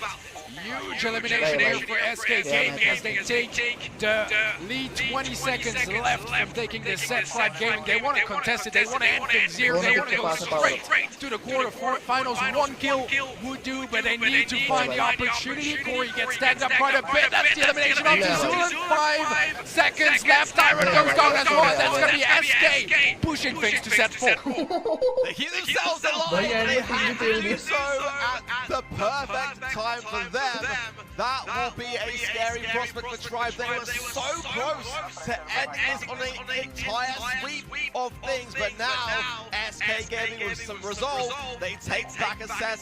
Yeah, Zulan was pumped, but now he's all the focus. Yeah, I mean, Challenge just khara bhai for Joginder hai. context, it was match point before SK won a single game in this best of 5. This is not an SK we've seen before. It's starting to look better. It's still not the, an overwhelmingly confident win. First game, not a single kill, just blue star. Second game, we start getting more kills, a little bit more space, a little bit more comfortable. The question is now, moving on to set 4, can they play like they usually do? Can they be the dominant SK we've seen this entire year? This is it. We've not seen, in my opinion, their full form. They have yet to reach maximum evolution. Let's see how things go in the next one, but no doubt about it, breathing a big sigh of relief there. Some kills towards the end, as you rightly point out, very, very passive from them, very unlike what we tend to see. So they've got to keep that in their minds and know a bit more communication on their side as well, and a bit more energy, because that honestly was one of the driving force of Tribe going in. When they were getting some of that momentum going, it really did feed itself. So I'd like to see a bit more of that from SK as well, and going in then to Gem grab the next Gem Fort. So a bit more of a control-based map, which could very well be the thing to slow down the pace again for SK. Yeah, I think that what we could expect from Gem Fort, I mean, loadout for me is pretty much big at this point. You can have some great opportunities on the lane with Rico as well. We see quite a bit of different stuff mid. I do like Gene at the moment on mid on Gem Fort. I still feel like it's a bit more of a classic brawler. I feel like this is the right conditions to pull it off as well, right? You want to go on those comfort picks. Gene would do that successfully. There's a ton of different options available as well. I've seen Amber being played quite a bit on this map on lane as well. Honestly, the possibilities are endless. Any brawlers that you feel like are a driving force of this map? I actually really like a Bell lane. I think it works really well. I think that, for me, I know the Tribe Gaming and do like a lot of Pam. We were seeing Samantha playing a ton of Pam here on Gemfort recently, and in a meta, that's a really, really common pick. So I'm going to be curious to see whether that is one in the minds of Tribe. Byron definitely is the healer so far, story of the day. I don't know necessarily whether it's suited for Byron simply because of the way the map is situated. It's tough to get those kind of left and right hand side lane heals off at the right time. But I think you're right. Lola here, throwing that clone forward, having that scout the bushes for you, I think is a fantastic idea. And again, that was the time that we saw the momentum really shift an upper gear for Tribe Gaming NA, because they kept that pick in Brawl Ball and SK changed it. So I'd like to see possibly even some max coming into play as well, some speed to aid that aggression and really see SK come more out there. You prefer max mid or max lane? I think they've got to be max mid, and I'm still kind of a bit on the fence with it, but it is a very aggressive brawler to have, and having speed, allowing them to go on the hunt here. Sometimes we even see that kind of rotor idea coming out to play as well, and building the bushes along the way with the row line, and just having maximum maneuverability. I kind of wonder, again, how that meta is going to evolve today in amongst across regions, but or whether we might see something completely new. Tara lane, I always vouch for that. Highest DPS or highest I think most it'll work. DPS? I think Sandy can also work very well on lane. Just as a दोनों reminder तरफ pick किया भाई. of the bans, guys, we had Buzz, Mortis, those were the bans from Tribe, and then SK Gaming went for Sprout and Lee. Yeah, exactly that. Leon has been pretty decent here. Yeah, for sure. I mean, it's kind of drifted out a little bit of the meta recently. Since obviously the nerfs and the lollipop drop having a bit more of a timer. It's definitely still kept Leon relevant, but just a kind of a bit more niche where you play it. It's not a go-to brawler anymore, and I think that's where it needs to be. A go-to brawler is usually going to be too strong. Here it's very balanced. I think one of the more balanced brawlers at the moment. But yeah, good enough to be banned. Clearly, as SK took him out. So curious to see here in Gemfort what they decide to bring in. Nerves still going to be high, and Tribe still have the upper hand. Still have a lead by one set. It is starting to close down, and winning that set for SK is also going to create a little bit more space, because now they don't have that match point right ahead of them. They have a little bit more space to work around, a little bit more air to breathe. The question is, what are they going to do with that air? They can't get too much relief, because they still need to keep winning if they want to keep, the chances of pushing things to set 5. Exactly that, and that would be bot drop as well for Siege. I personally hope that we go that far. I'm going to say, sure. I think that if we get that far, then we're going to see all the emotions coming out. It would be a great thing to see us उनको come 1 back. point मिला. I was so worried for them. I've got to say, not just because we are not prediction set, not just because we need No bias here. मैं total कितने point हो गए होंगे? No bias here whatsoever. How could you even consider that? 2-1 चल रहे हैं भाई. I like my skins, Teddy. I'm a bit of a collector with merch as well as I am in game as well, as you know. So definitely, you know, I hope at home things are going away that you would like them to in regards to your predictions. Again, I thought this would be a lot closer. अगर ये वाला भी जीत जाते हैं ना इस पे, I think this bit of downside. सारा प्रेशर भाई उस पे आ जाएगा फिर सीज पे. For SK Gaming to get back some team talk, to get back some of that communication, some of that drive, and to remind each other that they've been the dominant force of the EMEA region all year long. They've been in control up until this point, and they are bouncing back. But the question is, can they get through this full भाई set? जिन लोला और match Alright, time मैं आ गया for match. gem grab action. As so far, the two first gems are picked up by SK. We do see a Lola mid, which I think is very interesting. I think it works well against Jin, right? You can counter the pull very, very nicely. I do still love Jin mid. I think it's very, very strong, a lot of options. And the clutch potential on Jin is insane. You grab the gem carrier, it's GG. Yeah, absolutely. I think the idea for the Scar here is to be able to use the cloak, भाई कर दो. to be able to have maybe take some of that magic hand potential. It's going to have to be a very, very well thought through thing. And Jesse definitely will be at home on that right hand side lane with the Rico. So we'll be able to have the range advantage over Zulan if we keep the positioning there. Oh, but there's the Pull Tyrant there. And he's going to put the gems for it. 7 gems into the Pull Tyrant. That's going to go in. And SK will get the takedown. Gems with Jets is not ideal, but at least it's in their pocket. Yeah, great reaction from SK. Things seem to be falling apart, but both lanes were there to make up for the mistakes that happened mid. 9 gems for भाई तो SK. Super One ये भी more centre में था लोला और main character बाहर था भाई ये सही लगा bank. you are never safe from a crazy pull unless the team doesn't have his pull, but look at that. Clone is in here for Scarix, looking to get some damage to dissuade Tyrant from staying mid. Scarix is going to get pulled by Tyrant Star. That is going to be countering that countdown for now, but SK still have a massive gem lead. This is the moment that Tribe have got to hunker down in this mid and control it well. Semantic about to soon be out of his mega, but Corey is down. Oh, भाई match का And all down there goes Zulan as well as just Tyrant. No magic hand, the Quo went down for that exact reason I thought to be able to take it. And there's 5 seconds, I think SK have got this one.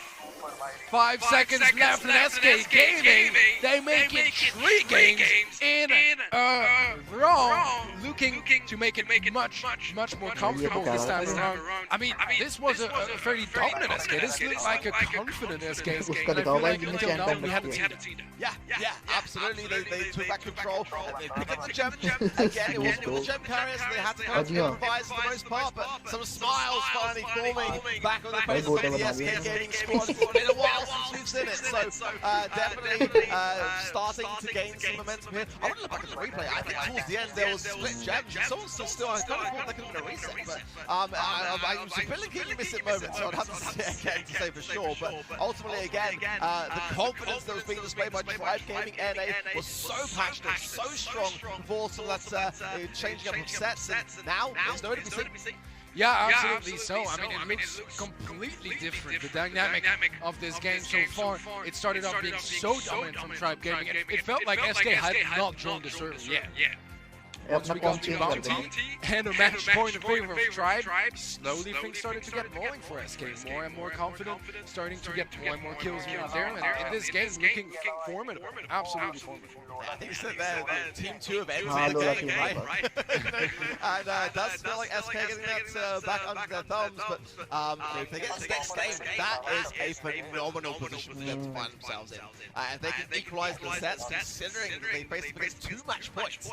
That'll be a fantastic thing, but again, they've got to get this more under control. It was much better in that game. Again, it is the kind of bread and butter of SK Gaming, so I think this actually is a map and mode which suits their playstyle perfectly for a comeback. Yeah, absolutely so, and what we have to keep in mind as well is that right now SK, they're just a single game away from tying things up completely. It still feels like Tribe are so far ahead because they were so dominant, but SK, they're just behind on one more game. They're going to set 5, and we forget about the past, we just focus on that 5th and final set. Here we go, guys. Set point for SK Gaming, their chance to tie things up against Tribe. Okay, we've got Chest on the right, Scarlet's in the mid, but the left-hand एक बंदा side. कहाँ है इनको? There's Samantha coming in, but it doesn't look like it's him. It could well be a bot here. Let's see. Think goes straight to the mid to the lane. ऐसा होता है क्या भाई वर्ल्ड चैंपियन में? So I'm not too sure about that side of things, but वो bot बन गया क्या भाई? We'll find out for you guys. See how that one goes. Chest though, भाई क्या कर रहा है? right hand side. Down goes Zulan as well, Tory under pressure. Corey as well, trying to keep his own points gadget as well. Has got that swipe free to hand. But I think we're getting word as well. We're going to see a replay of this match, as I do believe that it was Samantha who was having some problems. Oh, भाई. late in, so, match को देखो तुमने? Yeah, I mean, it happened, right? It happened. Nice that we were able to spot that problem. Good eyes. भाई रीको के पीछे दो पड़े हैं I was looking यार. on the right side and then I heard Semantic and I started just run through the middle. I was like, yeah, something must be wrong. It was very late and I wasn't sure there was any kind of strategy involved there. Maybe he was holding back and letting Corey exacerbate some shots, but now back in the players टकरा रही है. regardless though. So let's see how they RIICO go को again. लगी A वो chance कर to रहा. maybe try to get back into this game as they've been struggling so far in Gem Gap. Yeah, exactly. If they win this game, they're not actually going to be winning it, but confidence. I mean, you know, there's no score on that, and if they can get a little bit more confidence back, that can actually be helped at the right mindset getting into that next game that is going to be ever so important. Well, it's due to the communication. It feels like it's real. It feels like it's real. They're taking this all the way regardless, and that doesn't do जीत जाएंगे वाला match लग रहा है.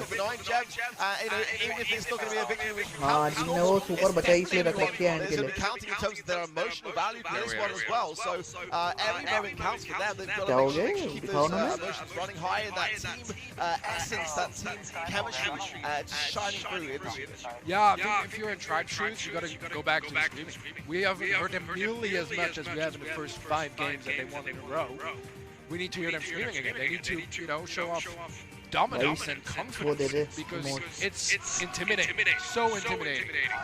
And we got some hype from from Semantic in the back. We love to hear अच्छा ये वो that. दिखा रहे Gaming हैं. Data वीडियो Company, दिखा रहे हैं भाई. look इसका at लैग हो it, गया था. Yeah, I mean, and this is what I wanted to see. I wanted to see this from SK. I wanted to see their emotions shown through Semantic. He is a loud guy. He can talk a lot and he is loud. But भाई switch के ऊपर अब तो भाई SK कैडा चल रहा है. now we're starting to see, and this is why I want to see this go. ये तो अब वो वाली बात हो गई भाई साहब I कि अब want तो to आखिरी see तक Zulan on one side screaming, and I want to see Semantic on the other side screaming right back. I think that if they scream at the same time, the Brawl House is going to be shaking. Absolutely, just that. We have to hold on to the table, I think, Teddy, because I think some vibrations could well be shaking the arena. We'll be levitating, man. Absolutely, absolutely.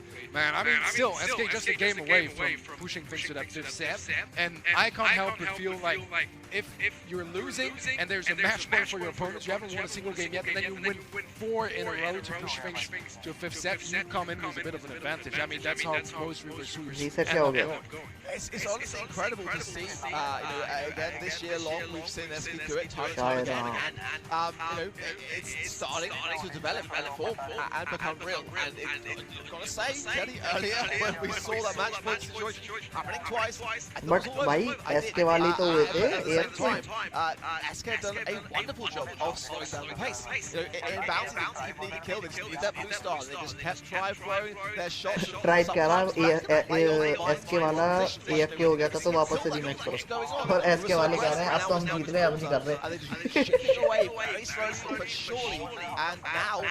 हमका चलता है हम ये चलता है. One single game in the all tied up, we go to that 5th and final set, and pretty much the match that we were hoping for, right? I mean, any match of this caliber, we wanted to go all the way.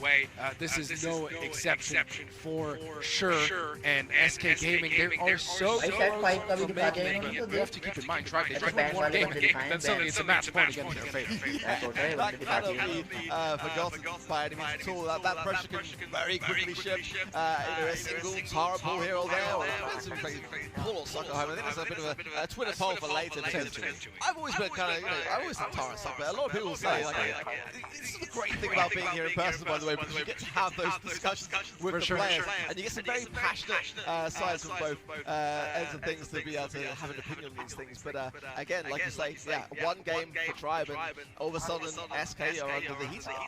Yeah, it's tough, man. It's so close, and it can go so quickly.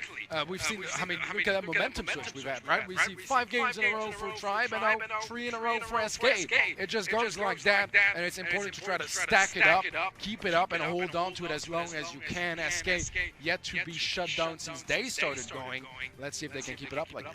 Yeah, team talk here at a very important time. And again, whilst we just address semantics connection issues, and having to be on that as we speak. But these are the moments as well, like that can go back in SK को कोई दिक्कत नहीं है भाई, नहीं होना चाहिए. SK तो कुछ कह रहा नहीं होना चाहिए. Explore their approach and how they're going to be able to come back from this. For me personally, I've got to say, the Lola lane against the Rico lane, that's what's not working out for me. I think that has got to change on their side of things. I'm not sure that maybe because of the fact that we've got to readjust the iPads and the connection issues that we have to play the same comp again. But I've got to say, having that range advantage, using that super bouncing star power to really keep your opposition at bay, and Jetton, of all the people to be playing Rico, Jetton is absolutely the man to do that on that right hand side.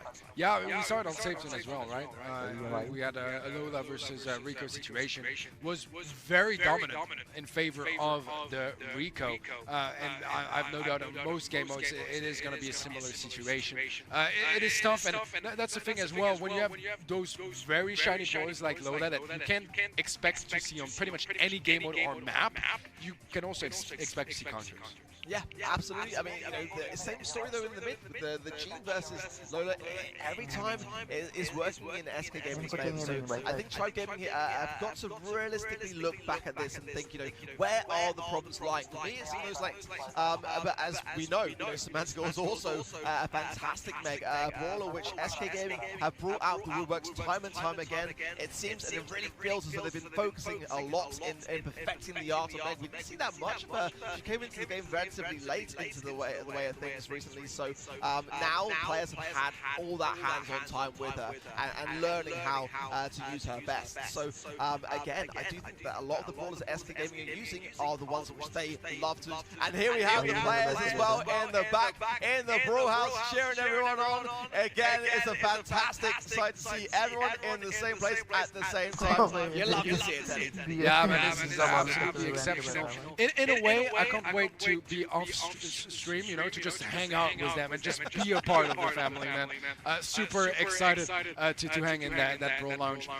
Yeah, man, it's great. It's our public, right? Yeah. It's the hangout area, and it's just a great thing to see. It's been such a long time as Bobby, so as well. Everyone just having time of their lives there. Again, if you're joining the stream first and foremost, welcome. We hope you're enjoying things so far.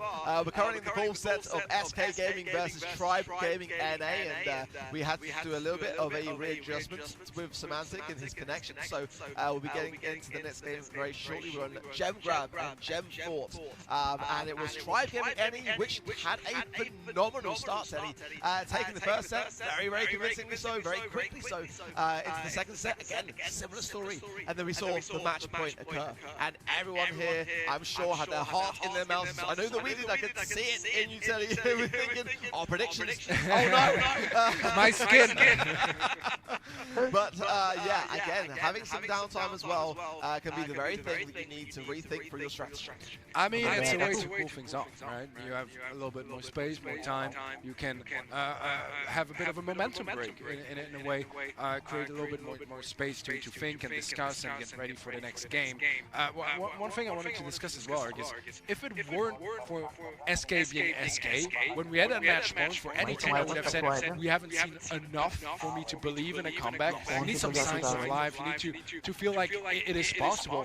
I didn't feel like it, and yet they proved us wrong. They made it work so far, and now just a game away from that fifth and final set. It would be absolutely a huge story, no matter the outcome of this match. But I want to get to that fifth set. Yeah, I want to see it all the way. I mean, call me greedy, but that's what I want to see. A match point, and nothing less, in all honesty. We're going back into the same thing with the Gene of Tyrant versus the Lola of Scarix Jackson. Keeping on the Rico against the Lola of Zulan and Vex on both sides. It seems like everyone has got similar ideas, but just in different lanes. Yeah, absolutely. So we have only one mirror matchup on the left-hand side. The rest is a very much different mechanic. As I said earlier, I like the Rico versus Lola quite a bit. I think the extra range can be huge. We'll have to see how SK can get super try to get some nice off angles, some nice pinches with himself, or with his clone rather. So very interesting possibilities over there so far. Zulan has been struggling a little bit on that right-hand side, as you can see quite a bit of control there for Jen. Yeah, it's kind of the same thing I was saying in the break, and I do worry a little bit here for Zulan, who's got so much range against him, and Jet just an accomplished Rico. In fact, I think Tyrant needs to go in for the ball here and get that side lane taken care of, and get some of that support coming back into the mid here. Bring back the Jet deficit as well.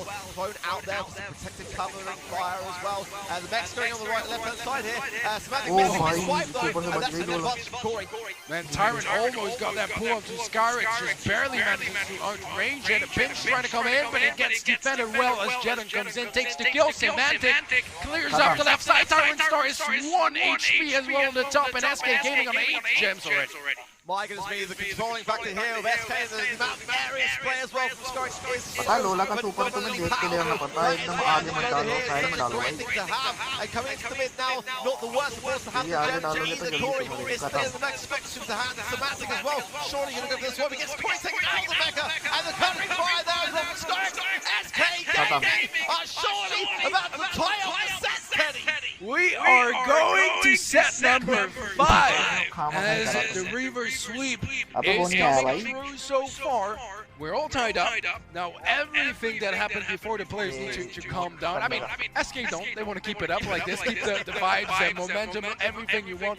But Tribe, they gotta reset. I know. They gotta focus. They gotta make sure that they come in calm and confident into that final set, because this is gonna be it. One set is gonna decide who goes out. First round between Tribe Gaming and SK, and who is going to the quarterfinals. The giants of NA and the giants of EMEA, and you know, this is the thing, Teddy, you know, going home on a sweep, that is surely gonna feel horrific, right? But at the same time, if you were to go home after a reverse sweep, that's even worse. That's even worse. Oh, definitely. I mean, that's everyone's nightmare. Very much everyone's nightmare. This is great teamwork overall. That's the thing with SK. I found in this gem grab set. Every time there was a problem on the lane, the two other players made sure they won their fights and were able to, you know, catch up and help out wherever was needed, especially mid. That's the toughest matchup. Lola can be really strong against Jean, a very good counter, but when you don't have that shadow, when you don't have that super available, Jean is superior because the pool is just so scary. Yeah, exactly that. And, you know, for me, the Brawlers, as I was saying earlier, really did cater a lot towards how SK Gaming want to play. I think going into this final set, Tribe Gaming and NA have got to go back to the drawing board and think to themselves, what do they like to do here, and how can we prevent them from doing that? Even if the Brawlers are not necessarily ones that they feel the most comfortable playing, if it's what needs to be there to shut their ideas down, that is what they've got to do. And again, I want to see a match point. This is the battle of NA versus EMEA. I think that is going to be a worthy thing no matter a match point match. Yeah, we've had this year so many different situations like this, where sometimes a team that is coming back, that is winning so many games in a row, able to push through that final set, end up choking at the end because, you know, the pressure is different. You don't have that feeling of, you know, being behind and nothing to lose anymore. But sometimes it's just impossible to stop that momentum, and this is going to be a huge challenge. I would say typically you have to give a slight advantage to SK because, I mean, as you can see, they just won 4 games in a row, but you also can't take anything away from Tribe because they won 5 earlier and they did get shut down, so anything is possible at this point. Well, today I've got to point out, there's a fun fact about Jet, and he has got the 4th highest average damage to the Ike in Siege of all players in the World Finals, an average of 6,044 damage per game. So if that's a stat to go by, that could be a bit of a hidden weapon for SK Gaming. I would like to see again some of their aggression continue on. I think for me this comes down largely to control, which I think is where the Sprout ban is going to be quite key as a great brawler to have with the defensive to be able to redirect the bot at your will, but also the fights over that first spot. So really valuing obtaining and securing that first round. Yeah, I mean, we have to talk about the fact that this is Siege as well. It's a great game mode for both teams. Tribe, this is their second most successful game mode. And on the sides of SK, I mean, we knew them for their 100% win rate in Siege for the first 4 months or so of this year. It started going downhill afterwards, but not because they got worse at it, but because everyone looked at their Siege gameplay and basically applied what they were doing and learned how to play Siege. Yeah. It's a very difficult game mode, in all honesty. It's actually taken away from Power League, and it's quite difficult to play around, as we know anyway. But these guys behind us, they are far from that. They are the best of the best in the world. So, you know, expect all the stops to be brought out. This is the final set that we will play. It is going to end on Siege one way or another.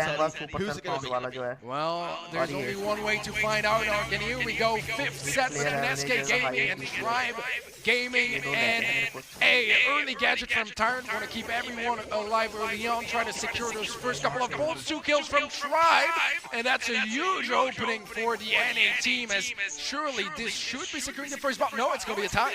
Just the tie, yeah. Tyrant's bolted not quite back there, but it was a close one to call. And now the pressure is on. Jess trying to push through the mid with the power, which would be a great counter also. The Piper goes down and drops the bolt in the process, as then Zulem pops there. The clone as well to put the pressure back on the Skunks going off the map here. Is he going to get found out? Nicely around the walls, healing along the way. So I do worry that the pinch coming in clearly seeing an indication between Corey and himself to get him taken care of, but he's still there. Yeah, how is he still alive? How did he manage to pull that off? The problem for SK right now are those 10 bolts in Tribe Gaming's hand. The problem for Tribe is if there's more bolts leaking to SK, they might end up having a bit of a lead. But so far, I think Tribe are very happy with how this game is going. Finally, something going their way. It had been a while. Yeah, and Jets really needs a healing station for this, because there's a level 14 siege bot coming in, and with very little to defend against it, I do worry here for SK. They've got to get some shots off with respawning in. You haven't got the ammo you need, but there is the healing station for damage from Tyrant, raining down to ensure some damage. But other than that, it's actually not a bad defense, Teddy. No, it's not that bad. It's only a 1-bolt lead for SK, though. That's a bit more worrisome because Tribe Gaming can get to keep control, so they're a bit more early near those bolts. And look at that big kill from Zulan. Huge kill. The timing is so important on that one. Another kill coming down. Semantic is so low HP, and this is very much looking like yet another match point for Tribe Gaming, as they will be securing that third and final bout. Yeah, the Tribe Gaming voices are starting to fill the studio again. The momentum shifting quickly in their favor, and again, not a single sign of damage from SK on the Ike, similar to what we saw in Safe Zone earlier today. They can shred this down all they like, but they've not got the damage on the other side of the field. It's not going to matter anyway. They both connect regardless, and that is going to be Tribe Gaming moving on yet again for a third match point. All right, 2 match points earlier were not enough to close this out. Tribe, they want to make sure that this time is the good one. They will have 2 more tries, unless we have any ties, obviously. But they got to capitalize, man. They got to capitalize. There's nothing more heartbreaking than tasting that victory, the smell of victory, the smell of those quarterfinals, and not being able to go all the way. Man, I wish it for them. I really do. SK Gaming down. Now, once again, we have that momentum switch where they started to really feel their groove and look super confident in this game. They were dominated by Tribe. I mean, both siege bots went their way, and it wasn't even close. Yeah, as we were saying before going into the match, having a tie and not valuing obtaining that first stage is such an important factor. It can just make you always be under pressure and not able to push back onto the mid. I think for me as well, SK Gaming were lacking a lot of range. You saw how well Corey was playing on the Piper roll, and yes, it is a risky brawler to have when it comes to defensive, but if you never need to defend, hey, you don't necessarily need to worry about that. Yeah, no problem. Just hold the mid. Hold the mid, win the game, okay? So ultimately, I think that would be something that SK could consider, or maybe even a Meg. We've seen them play that already today, and if you get the right positioning power, that can be the very thing that you need to be able to enforce some authority on those bolts. Yeah, the options are definitely there. I think that also just the teamwork in general, getting your timings right, being able to get in position, especially staying safe and sound in those very important moments. We had a couple of moments where SK lost the player, and terrible timing when they were in the beginning of the retake, just completely throwing all the strategies off guard. But here we go, match point once more for Tribe Gaming. Let's see how this goes. Darn Semantic was an early kill, and at the moment where we needed the most. Yeah, I think this is exactly what SK needed. They needed to have the type of mid, the barley for control on the right hand side, and also popping the herbal tonic very early on to have that pressure that they need to get this first level 2 siege spot to attack the Tribe Gaming NA spawn areas. We have had that control, such a crucial factor here. Alright, it's only a level 2 bot, should get defended off quite easily, but Jet is still going for some extra charge. He'll get some more damage down, and we'll have time to heal up. Easy peasy, homemade recipe from Corey to try to dissuade Semantic from staying too aggressive, but a nice healing turn from Jet to keep him alive, although he does take quite a bit of damage again. What a jump! Jet gets the kill actually, but goes down as well. Yeah, but I mean, he got the kill. I mean, it's going to be a bit problematic for Semantic though, however. Zulan going to pick those 2 bolts up as well. Tyrant going to place down the life plant there as well for extra healing qualities for Corey. He jumps away from that situation there. Great pressure from Semantic, but it is going to be SK to defend this push, and they've got to defend it well. Yeah, that bolt cannot be picked up, which means that Tribe not only will be keeping the lead, will be keeping control, they will actually be all tied up in bolt. So this is still a pretty sweet spot for Tribe Gaming. They don't get a whole lot of damage, but SK Gaming, it's all about this retake. They have a bit of a percentage lead, but it's not by all that much. They need that center control, and there's a lot of utility available for Tribe. This is the thing now. We need to see SK get around a phenomenal defense. Otherwise, they will have their tournament journey come to an end here. Again, it's match point for Tribe Gaming NA, and it looks like they're going to get this push. As the team wipe comes in, Jessica goes down. Full control for Tribe, and it's going to be a big, at least a level 10 bot coming into. Level 12 bot for Tribe Gaming. They only need just a little bit of damage. This is absolutely doable here for Tribe. SK Gaming need to pull up an amazing defense, but the damage comes through, and they have done it. Tribe Gaming and A are going to the quarterfinals, and SK Gaming is going home. Oh my goodness, look at that in the studio. It's so electric. The Brawl House igniting with the victory that is Tribe Gaming NA over SK Gaming of EMEA. And there it is from Zealand. He is having the time of his life. Man, what a story. We believed in the comeback all the way until the end, but Tribe shut it down, did not let it slip away, and that would have been quite a heartbreaking story as well. Obviously, commemorations to SK Gaming. What a journey for them this year. Sad to see it end this way, but when you have a clash of titans, there's always going to be a titan going down. Yeah, and this is the thing, there has to be a winner and there has to be a loser. SK Gaming had a phenomenal year, arguably their best year yet, so consistent, and again, time and time again, we saw them come back with resolve. Reverse switch didn't seem to be a problem for them. It almost wasn't a problem for them on the World's final stage. And it just happens to be the case that Tribe Gaming and it kept such great composure in Siege. They kept the fight alive, and we can still hear it. I was going to say, we still hear them celebrating, man. You love to see it. You love to see it. I mean, it's a huge achievement for them. I think that during the bracket draw, the worst team you could face is SK Gaming, and they took them down, they pulled through, they make it happen, and look at that. I mean, there's gonna be so much respect in literally everyone in the Brawl Lounge right now for those Tribe guys, because they took down the favorites, or one of the favorites for sure, to win this entire thing. Exactly that, and again, you know, going back to the predictions we saw earlier, 74% of you watching at home at event.brawlstars.com on the app for your predictions, you were saying that it was going to be SK, and I think that's fair enough because, you know, looking at the stats, on paper they are slightly ahead, but that is not the case. NA victorious over EMEA, and Teddy, I've got to say, as biased as we may be towards SK, I'm really pleased to see it. This year has been so fantastic to witness the way that NA have come into this competition, NA and LATAM North, of course, they've been doing so well, and Bobby's constantly banging on at me about giving another slot to NA and LATAM North. Well, I mean, that's a pretty good start. I mean, so far, I have been convinced. I have certainly been convinced. What a match that was. What a journey for both of those teams. I mean, SK Gaming, they can leave with their head high. They gave it their all, tough start for them, and I think that's most of what it was. Just really took a long time for them to find their groove. And when you win your first game, when your opponents have match points, there is a problem. And they made a great comeback from that. Just couldn't quite go all the way. And sadly, we'll be saying goodbye to them. We'll still see them for sure in the Brawl Lounge plenty of times.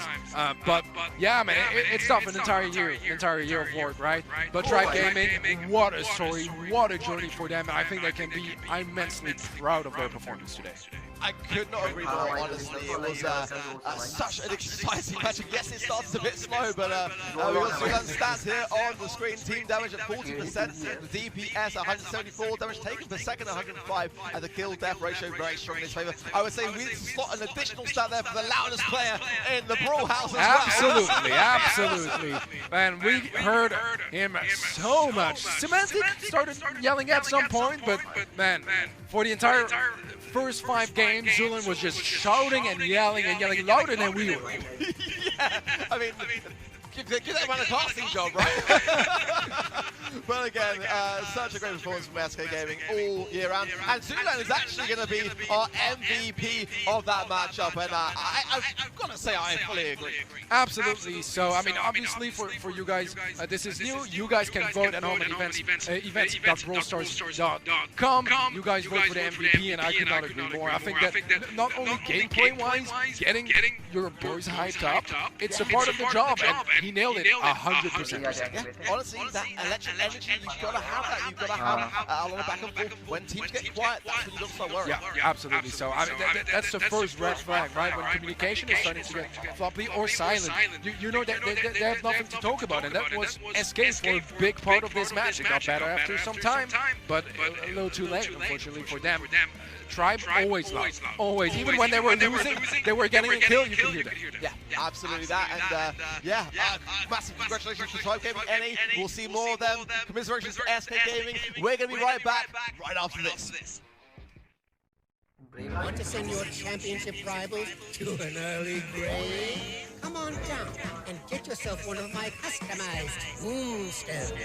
I'm Mortis, the magnificently handsome president of Mortis's Mortuary Customized Tombstone Emporium and Warehouse. See, I'm busy, Franklin. Thanks to the Brawl Stars World Finals, the tombstone business is booming.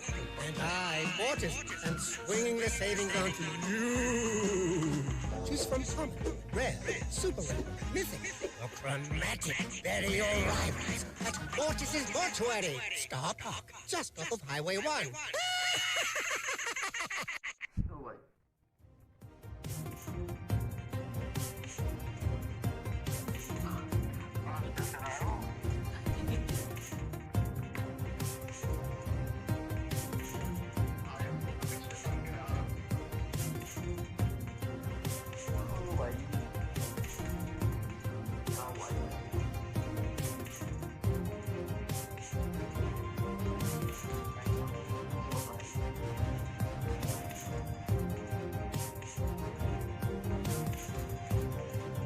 भाई है बात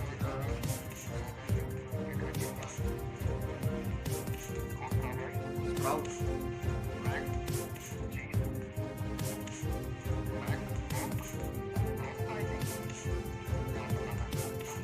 भाई मैंने sprout करा है और सबसे ज्यादा जीतू गया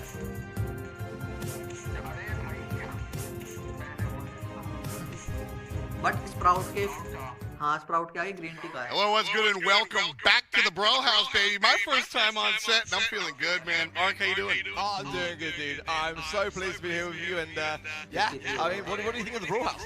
I mean, so first of all, the Brawl House is sick. I was sitting over there with some of the players, got a chance to see just the vibe. That's something that I think is maybe getting through 10% at home. It is electric, you can feel it. And talking about the actual competition here, I mean, that's how you start a tournament. Absolutely. Up and down. Taking a look at SK going all the way and then try bringing it home. Real fun stuff. But coming up next, we have our second matchup, and we're going to go into the other regions real quick. It's Bonker Rock taking on INTZ, Brazil's finest. And INTZ has been a popular team to check out. These guys are real strong, and winner here goes on to face Tribe Gaming, which I don't know if that's a good thing.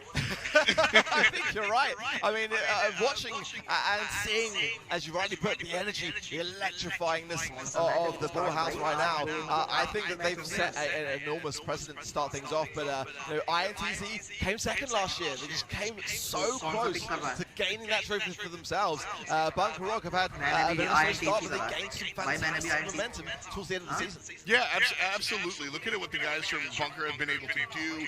It's been transformative. I really liked their ability to kind of change what they started off with and the storyline that they've been progressing with. But listen, man, I think that the Sisyphean task of taking down INTZ, it's going to be a big one. Bunker Rock find it within themselves to make that known. And again, I think that they can. I think there's something really powerful that when you are a bit of an underdog, or when people maybe think that you're less likely to do something, you've got to go out there and prove yourself. And I think that Bunker Rock have got a fantastic opportunity today to do just that, but INTZ will not give them an easy path. Facts. If you're just joining us, we are in the early stages of the tournament. So we got best of threes, best of five. Or best of five, best of threes. Basically, you gotta win 5 sets. And that's gonna be matches 1 through 4. Day 2, we'll do kind of the same thing. And then day 3, that's the big mamma jamma. Quarters and semis, baby. Still BO5, but then we get to the finals, and that's all the way BO7. The mamma jamma. Oh yeah. The mamma jamma. The mamma jamma. I love it. Absolutely love it. Well, again, we've seen it already today. It's brutal. It's brutal. All the emotions come out.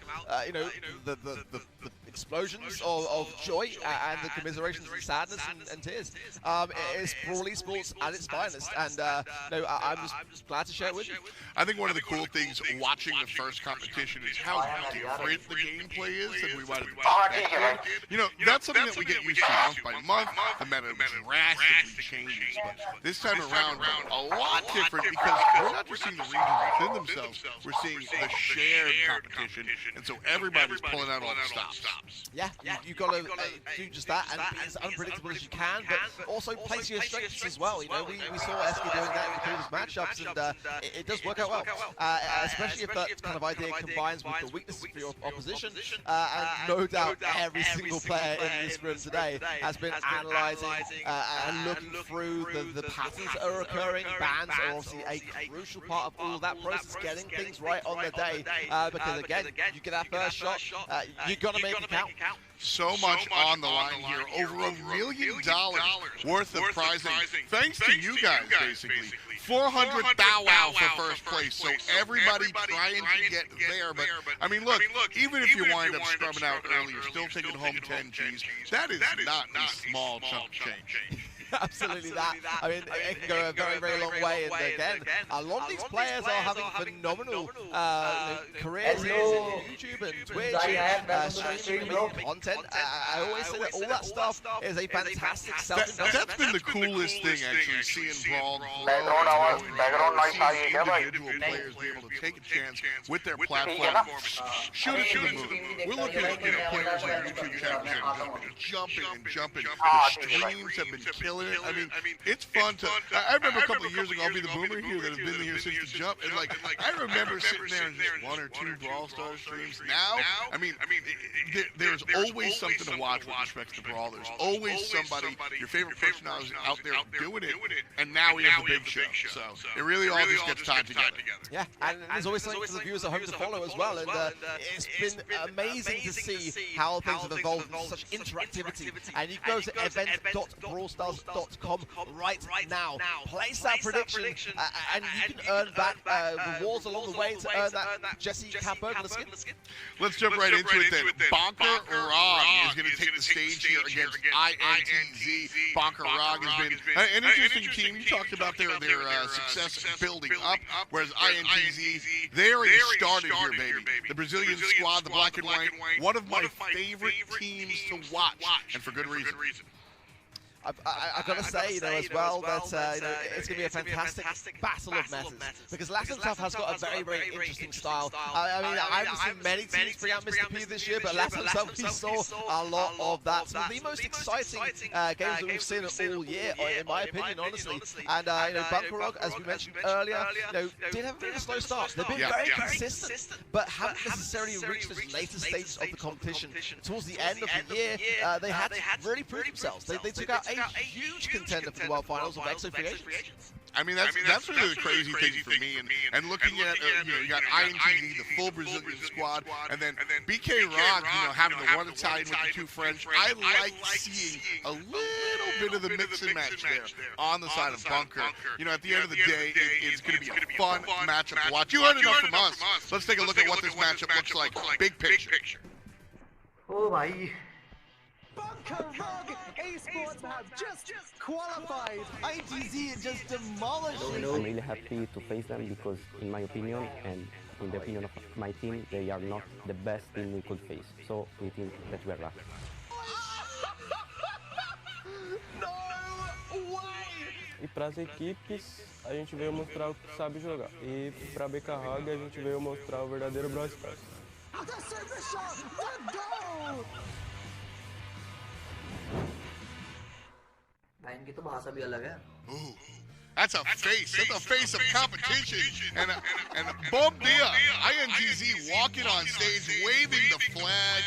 A lot of pride coming out. And all over esports, the Brazilian pride for their squads is unmatchable sometimes. Right now, INTZ, they're absolutely fitting them. Oh, there he is. Okay.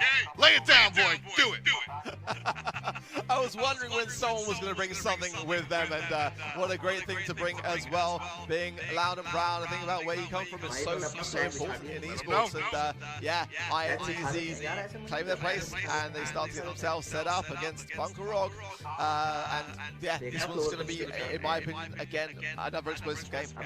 So much fun to watch these guys. Also, one of the cooler things I think about when you jump into mobile esports is the different devices and choices. You see the INTZ guys opting for the smaller screens, actually, right? A little bit more dexterity in their world, and so we'll see if that's how that really reacts to things. But across the way with Bunker on this side, Bunker Rog, excuse me, on this side, this is an interesting team that I don't think fans are as familiar with their connection to INTZ. Yeah, I think, again, very consistent. They were in a lot of monthly finals. Actually, they were in 7 monthly final appearances. Just the one semi-final appearance, though, and unfortunately, that's 0 monthly final wins. On the other side of things, INTZ had 6 grand final appearances, 4 monthly final wins. So a lot of big stats definitely are in the favor of INTZ. It can't be denied.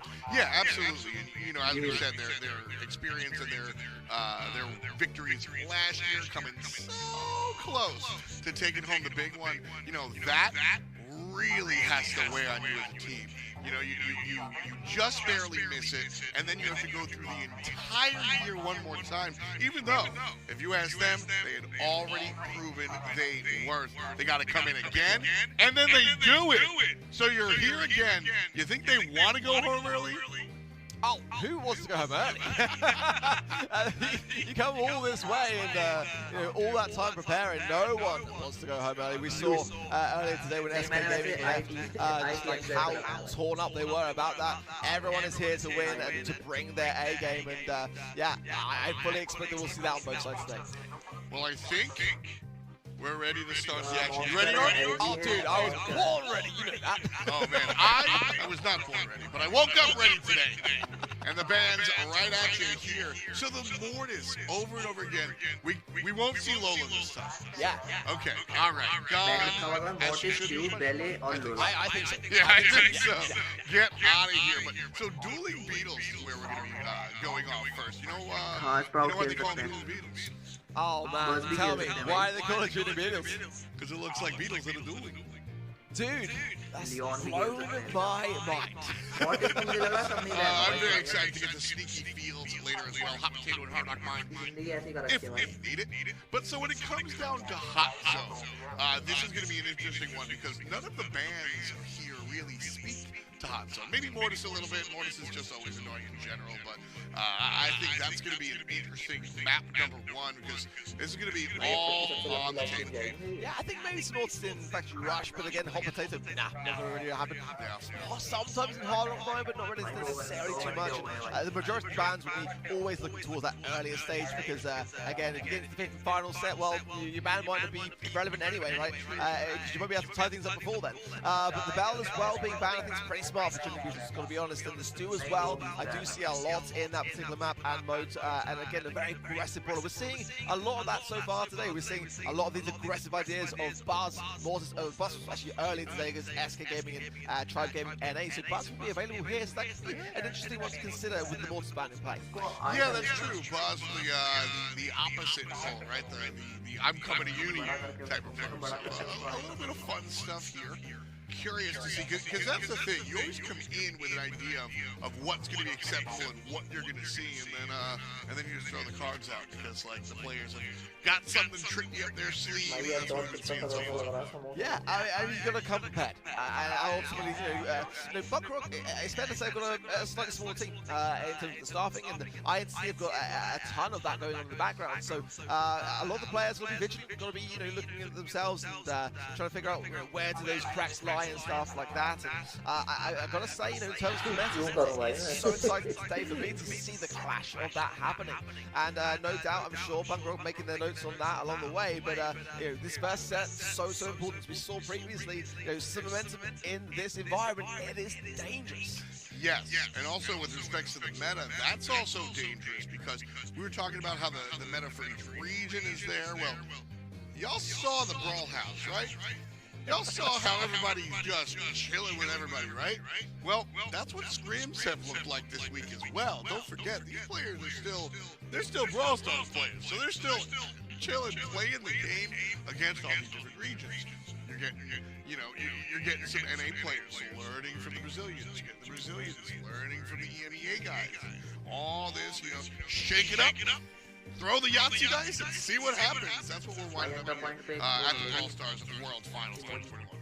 It reminds me of the draw with the shaking of the ball and getting the teams out of there. That was honestly the most stressful. I'm super relaxed, and I've got to say as well, I fully agree with the Brawl House as an idea, and it just brings players, back to a level of comfort, and that's a hugely important thing. When you will be going into your game, you've got to relax. At some level, you've got to obviously focus, but you've got to be able to be relaxed at the same time. Yeah, and it's also like if I could bring the human element into it, like there's a real sense of community here in Brawl Stars. Look, we saw Semantic, we saw Zulan. These guys want to win. Do not get me twisted. But everybody here is kind of supporting everybody here, watching the guys pass each other in the hallway. All you hear is good luck, well played. Even SK walking off the stage, these guys walking up are like, hey man, get him next time. Great stuff, great job, fun to watch you guys. And that's overwhelmingly the feeling in the arena is that we're all here, we understand how it rocks, but still, I want that 400,000. Exactly that. But you're right, it is one big family. It really is. Everyone, when it comes down to these things, is so approachable, so kind. It is so nice. We've got a fantastic community. I think that all of us can realize that and see it happening on a day-to-day, and just realizing how fortunate we are to have that. It's a rare thing in these sports. Yeah, it's also cool to finally be here. Obviously, the past couple of years have been ups and downs. Wish you guys could be here maybe next year. We'll see how it works out. But for right now, it's really cool just to have all the players popping together. And like I said, I think the really cool thing for me is the clashing of the regions. Seeing everybody sit down. Because sure, yes, we can talk about the scrims and how they're playing in-game, but I mean also sit in the back room, asking Bobby why he likes his siege more. You know what I mean? They're asking these questions, and now you get answers for the first time offline, not on Twitter, not on this platform, not on there. And well, Little bit of love. अरे यार इसने भी गोटे बना दिए भाई. Yeah, Marcel giving us the heart signs. Marcel ने भी गोटे बनाए भाई. So maybe we've got like a new emote coming through from INTC. The bigger guns as well there from Tuba. You love to see it. The flag as well still there and hoping to be raised by themselves again following potential victory here.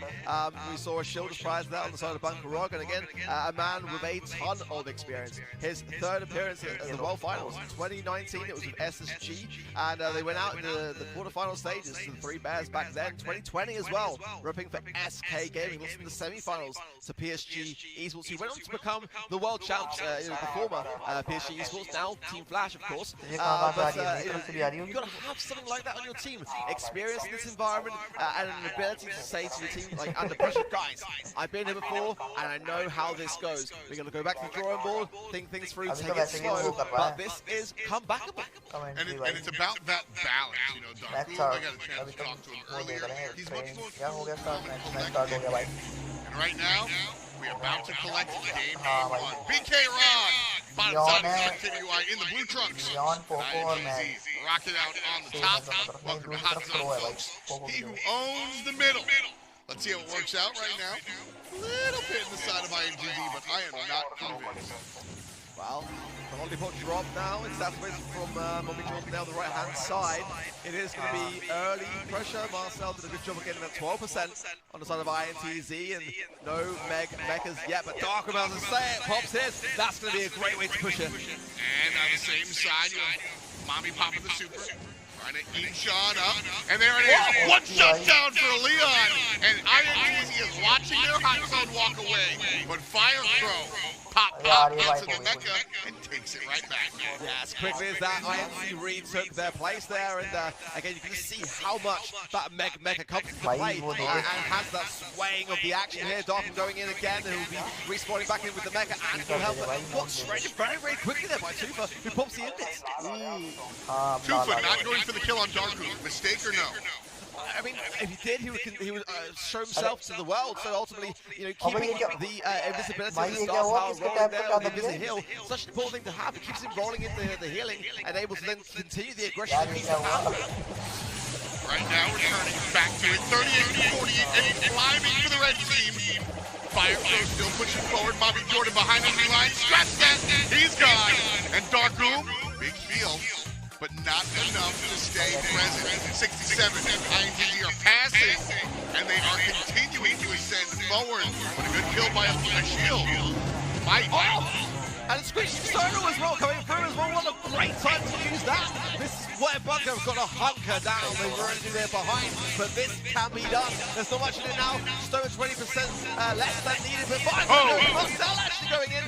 And as quickly as that, it could just swing back now in favor of INTZ. All the way up, Bobby Jordan, yes, he falls down, and Marcel puts his team in the driver's seat. Fire Throw quite literally in that driver's seat. A shield can't get the heals. The screams on stage, and the slapdown is good.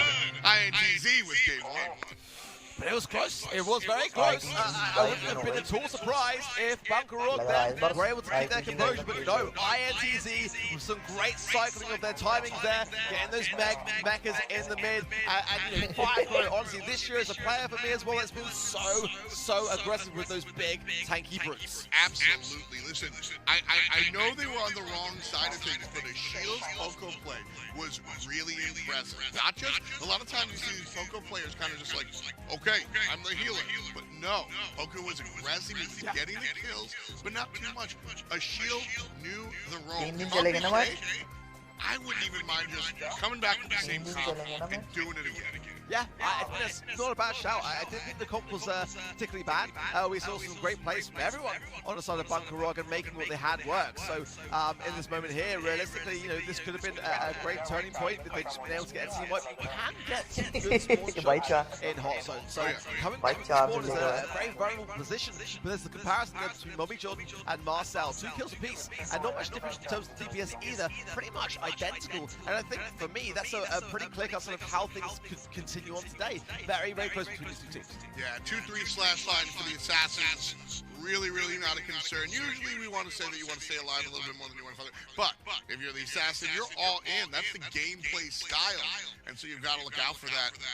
I'm looking at Tufa here. Almost 40% of the damage for INTZ came out of Leon. The double assassin comp here from INTZ was impressive.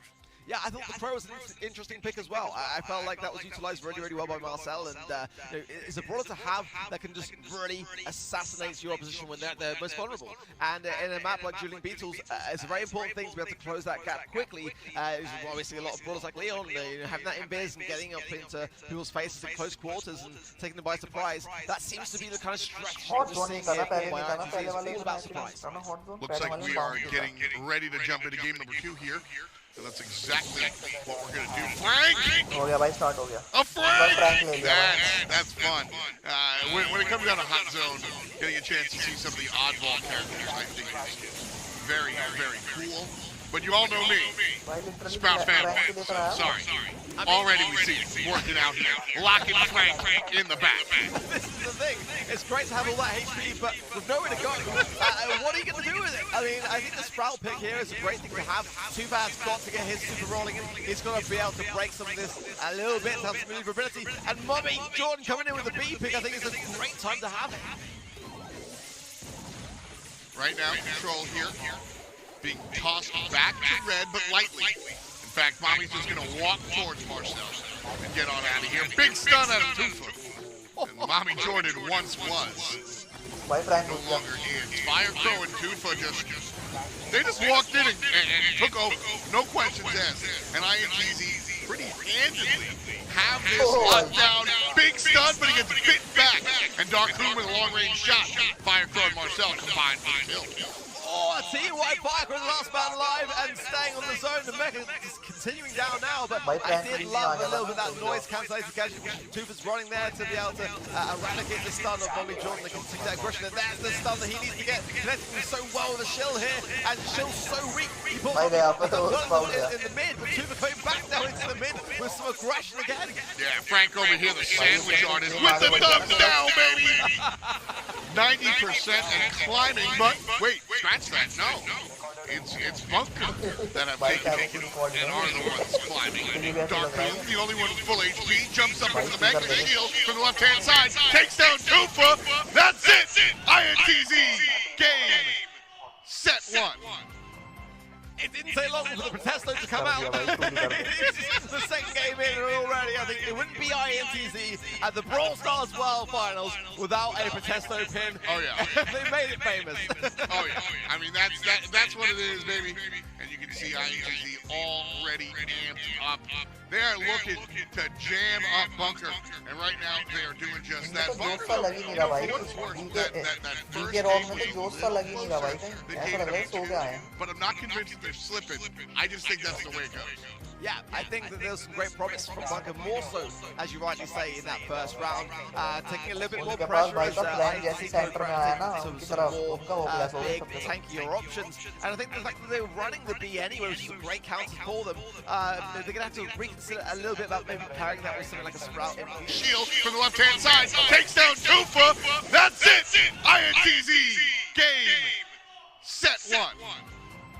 It didn't take long for the Protesto to come out. It's the second game in already. I think it wouldn't be INTZ at the Brawl Stars World Finals without a Protesto pin. Oh yeah, they made it famous.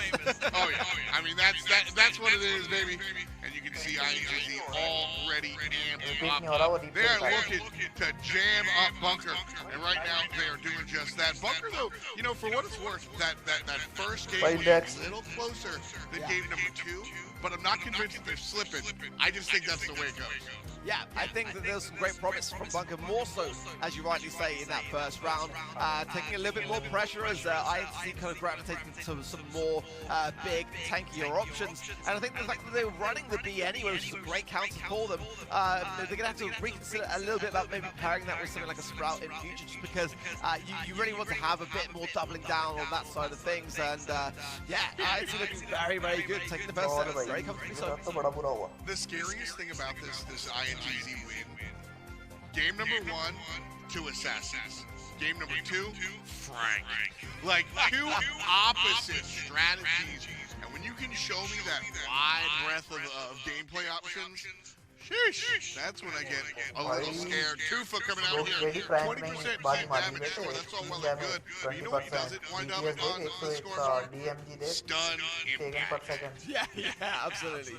And they also have the ability to eradicate the stuns that are coming from Bunker Rog at the same time. Again, having to slow down the B, it puts brawlers like Frank and Meg in a vulnerable position when they're slowed, but having that noise cancellator, a great thing to have and utilize really, really well for me by INTZ. Coming up next, we have Factory Rush. An interesting map here when it comes down to it. I always find that Siege is the most भाई Raptic Gamer, hello bro, welcome to the stream bro, welcome to the stream. You can look to भाई जो stream पे आ रहा है please like कर दे यार, like you can subscribe. look to just maintain It means a lot mid-range. You मेरे can look यार. to just sandbag and go for the okey-doke last big hurrah push. And I like that because different vibes for different teams allow so many different approaches to the game. Yeah, I think that a lot of the time teams will just kind of communicate, well, let's lead that bolt, let's tie this round, let's go big on the next round, just kind of, because we're not quite there yet, we're going to struggle if we don't do that now. Ultimately, you want to get that third and final push no matter what. Having the ability to fully commit, having a thrower as well for good measure, just to ensure some damage along the way can go a very, very long way indeed. But the bans again, to remind ourselves, were Mortis and Bell for Bunker Rog, Stu and Lola as well on the side of INTZ. And I think having Bell banned in Siege is a very, very key component of the strategy here, because marking the bot means that your shots will carry way more punch and secure more defenses. So that's going to have to be something here that teams are going to have to consider. I mean, so I think all 4 bands actually hit this Siege. Lola's just kind of and Mortis, Siege, yes, and even Stu out there, beat, gets it done. So a shield on the Colonel Rush, kind of in no man's land here. Darkroom looking to bail him out, and does. So that's a big one, but the jump in. Oh yeah, Buzz, you mentioned him earlier, Tufa. On the lifeguard. Yeah, Mummy Jordan as well, and again, the Mortis fan, we didn't mention it, could well be a bit of a substitute back to tie in here. It's a very good support still at play. Mummy going in there as well, a nice takedown, nicely done there. The bot will connect just a little bit, though Dom doing his best to stop it connecting, but it is going to cause 19% damage. Not the worst, not the best, but still a very quick start back into the mid from Bunker Rog, and I like to see that. I think this is the game where you have to be afraid of the momentum snowball. If I'm Bunker, I need to get the first punch on the chin, and unfortunately INTZ have uppercut them into a different stage. They have complete mid control. First bot's theirs, second bot's gonna be theirs as well. This one, INTZ have the range and are just walking down Main Street. They are absolutely doing just that. The healing station going down for Darkroom there as an attempt to delay the inevitable, it seems. The bot does connect, and the damage now raining down. At the moment, INTZ have got all that range. It's a red big CP in Siege. The Colt as well, as we know, is a very high skill cap brawler. Tufa goes in, they get the takedown as well. Full mid control there. And that's a great position for INTZ to be in. Man, that's got to be the most demoralizing thing. INTZ, they go in with the buzz and they get it done. And BK goes, us too? And INTZ goes, nah, dude, that's our play. You can jump in, but we're just going to power punch you.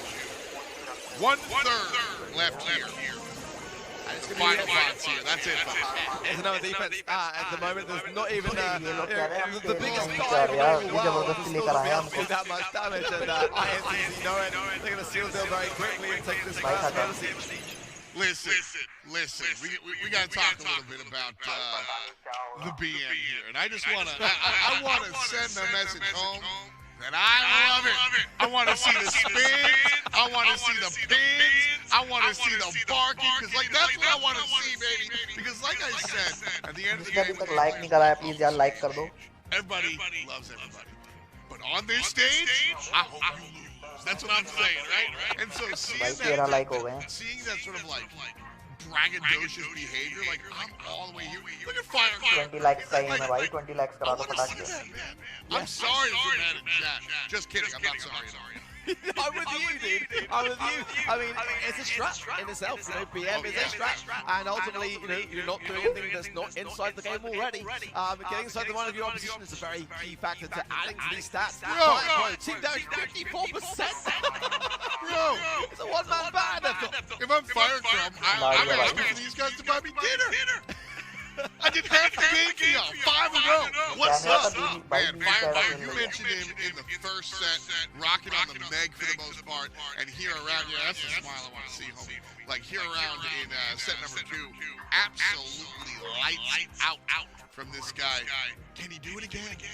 I mean, I think he's pretty capable of that. Absolutely. I mean, he came into this year as a 16-year-old. I mean, coming in could be last year. So this year he has made a mark. And I've got to say as well, Marcel, in regards to Siege, has got the second highest average damage of everyone competing in the World Finals. That in itself is something very, very powerful on the side of INTZ. I mean, that's what you got to channel. Everybody has their role. I was talking a little bit about Rog with respect to the out-of-the-game stuff, right? But then when it comes down to the in-game stuff, I mean, you've got to share that. You look at what Marcel's able to do with top damage and how his teammates surround and combine. That allows him and his team to find an 81% win rate in this game mode. Let me say it again. 81% win rate in this game mode for the Brazilian squad. Ark, I think that's all I need to say. You good? Yeah, I mean, 22 wins in Siege, only 5 losses. I mean, that's phenomenal. Sheesh. I mean, there's no wonder why they look so confident with the pins and the spins. It's because this is their best point. Oh, yeah. And see, look, right there, I want to bring something small here. Tufa, like, jumps in right away. Mid-control is absolutely what the Science team is looking to do. And so as Shield notices, puts the sandbags down. I love that denial of the right lane. Yeah, you need to be able to use those gadgets early on and also save some in your back pocket for later. You've got to really choose the choice of when you're going to apply them wisely because wrong timing could be the game lost, effectively. I do better use it than lose it, though. I like to see players use it early on. First spot goes to red team, and the defense is pretty strong still, though. Over 20% done, 73 left here on the blue box. Let me control again, still by INTZ, and T's got that super hand as well, so Bunker Rock already pushed forwards here, they've got to be a little bit passive around it, and they're all clustered up, which I don't feel I necessarily like in my honest opinion. They've got to kind of spread things out a little bit and go down more of a lane side here, and Shield just kind of hunkering down more behind the sandbags, and that's why. Played right into it. You know, I think the Shield had a game plan there, and I don't know where it went, homie. Sheesh! INTZ. You know, like INTZ wanted to put Bunker in the pocket and jump in of their own volition. Like I said, I think Bunker had this idea of fighting back, but unfortunately for them and their fans, INTZ absolutely just smoked them like a brisket, and with 40% left, I mean, this is an uphill battle for BK Rog to take to safety. Yeah, I want to see Brits if you don't take on the Firecrumb with the private side things. They've got to be able to clear the mid, and Mummy needs to be there as well to be able to take care of Tufa. At the moment, Tufa comes in, double smash, oh my word. Big one. Did Mummy George and she'll survive that? I don't know, but frankly, I don't think they care as long as they did. That said, another bot goes the way of INTZ, and you can see the, do we say body language when it's in-game? Because, I mean, the guys are chilling. Oh man, the guys are literally waving to me from their podium. So, yeah, I think INTZ are feeling good right now. I'm hearing from production that the game is going to be replayed. Oh. Yeah. So, some tension on the stage now, but I've got to be honest though, regardless of that fact, INTZ looks so comfortable. I don't think that it's going to worry them nearly as much as maybe people at home are thinking. Yeah, a lot of times when it comes down to this, we immediately, bang, momentum. I think, you know, INTZ's momentum is fine. And on the flip side, Bunker, I mean, this is also helpful for them because it, like I said, I don't think it stops INTZ's momentum, but if anything, it gives Bunker a chance to catch their breath. Yeah, absolutely. I mean, you know, in regards to the matchup being replayed, along the way, and I know that they've got a fantastic admin team in the background observing. I don't ever question the admin. Yeah, you should. I have been yelled at far too many times for questions. So, Guys, जो channel पे नया है, stream पे नया है, please like I and think some subscribe of कर the दो. scariest and loveliest people you'll ever meet. That's the best thing. It's a very, very complicated situation with Showties, but yeah, a few connections. भाई Brawl Stars esports पे इन्होंने animation भी डाल दिया भाई, उस पे इतना टाइम तुरंत I भाई. don't know whether it's going to matter. In fact, I really need to see वो जो अभी Mortis वाला नहीं आया था जो sorry, sorry. I'm back with things. We've not really seen much resolve yet. you want to do some cosplay real quick? I may have done some already. अभी तो Brawl Ball में आएगा मजा. Okay. भाई quick shot देखने को मिल Pretend जाती है. you are Bunker's coach. What are you saying to the guys right now? I think you've got to be able to look at what is, and at the moment, Quick you shot know, देखने को INTZ मिलना are running चाहिए, quick a shot. super aggressive comp. They're loving their buzz, they're loving their meds, everything's about aggression. Shot दिखने चाहिए. So I think they've got to be small supporters of each other. I think they've got to be taking care of the hazard, and then making it that 3 versus 2. They've got to work together. They've got to come together and take care of the threat, and then move on to the next, and just keep that mid control. They get a push. Trick shot चाहिए हमको. I want to see a complete change of approach here from Bunker. I want to see giant area denial. I want to see Spike. I absolutely want to see a character like that. Yeah, I'm always going to say Sprout, but realistically, like, you know, I think Spike is where I start my comp, and then I ask my 2 teammates where they want to go.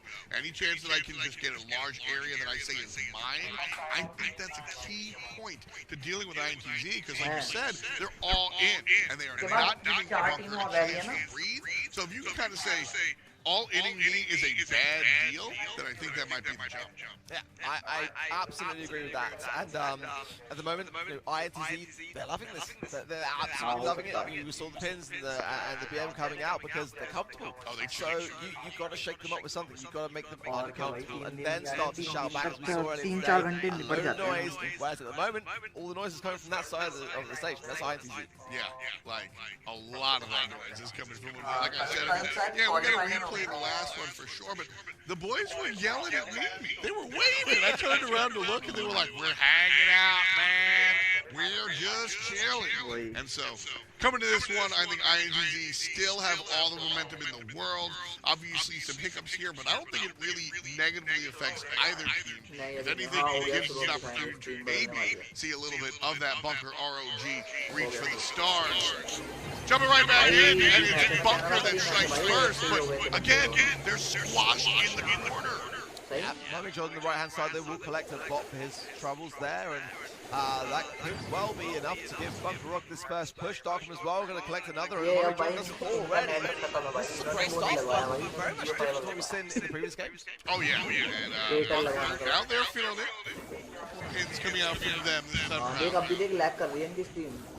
first bot, damage being dealt to it, nice stall. But still, it's just Marcel. Bot's going to be able to be reached in, get a little bit of damage done here. That's going to be 77 left. INTZ. Life plant going down there on the defensive, and again, some it's difficult, it's fair to say, with the Piper as well. I mean, on the defensive, not an easy thing to do, and Fire goes down there as well, just staying alive on 600 HP. Marcel as well goes down, supply drop coming inbound, but at the same time, as Shield goes down, it's just 2 for standing. Yeah, 2 in a row is going to be a big deal here for Blue.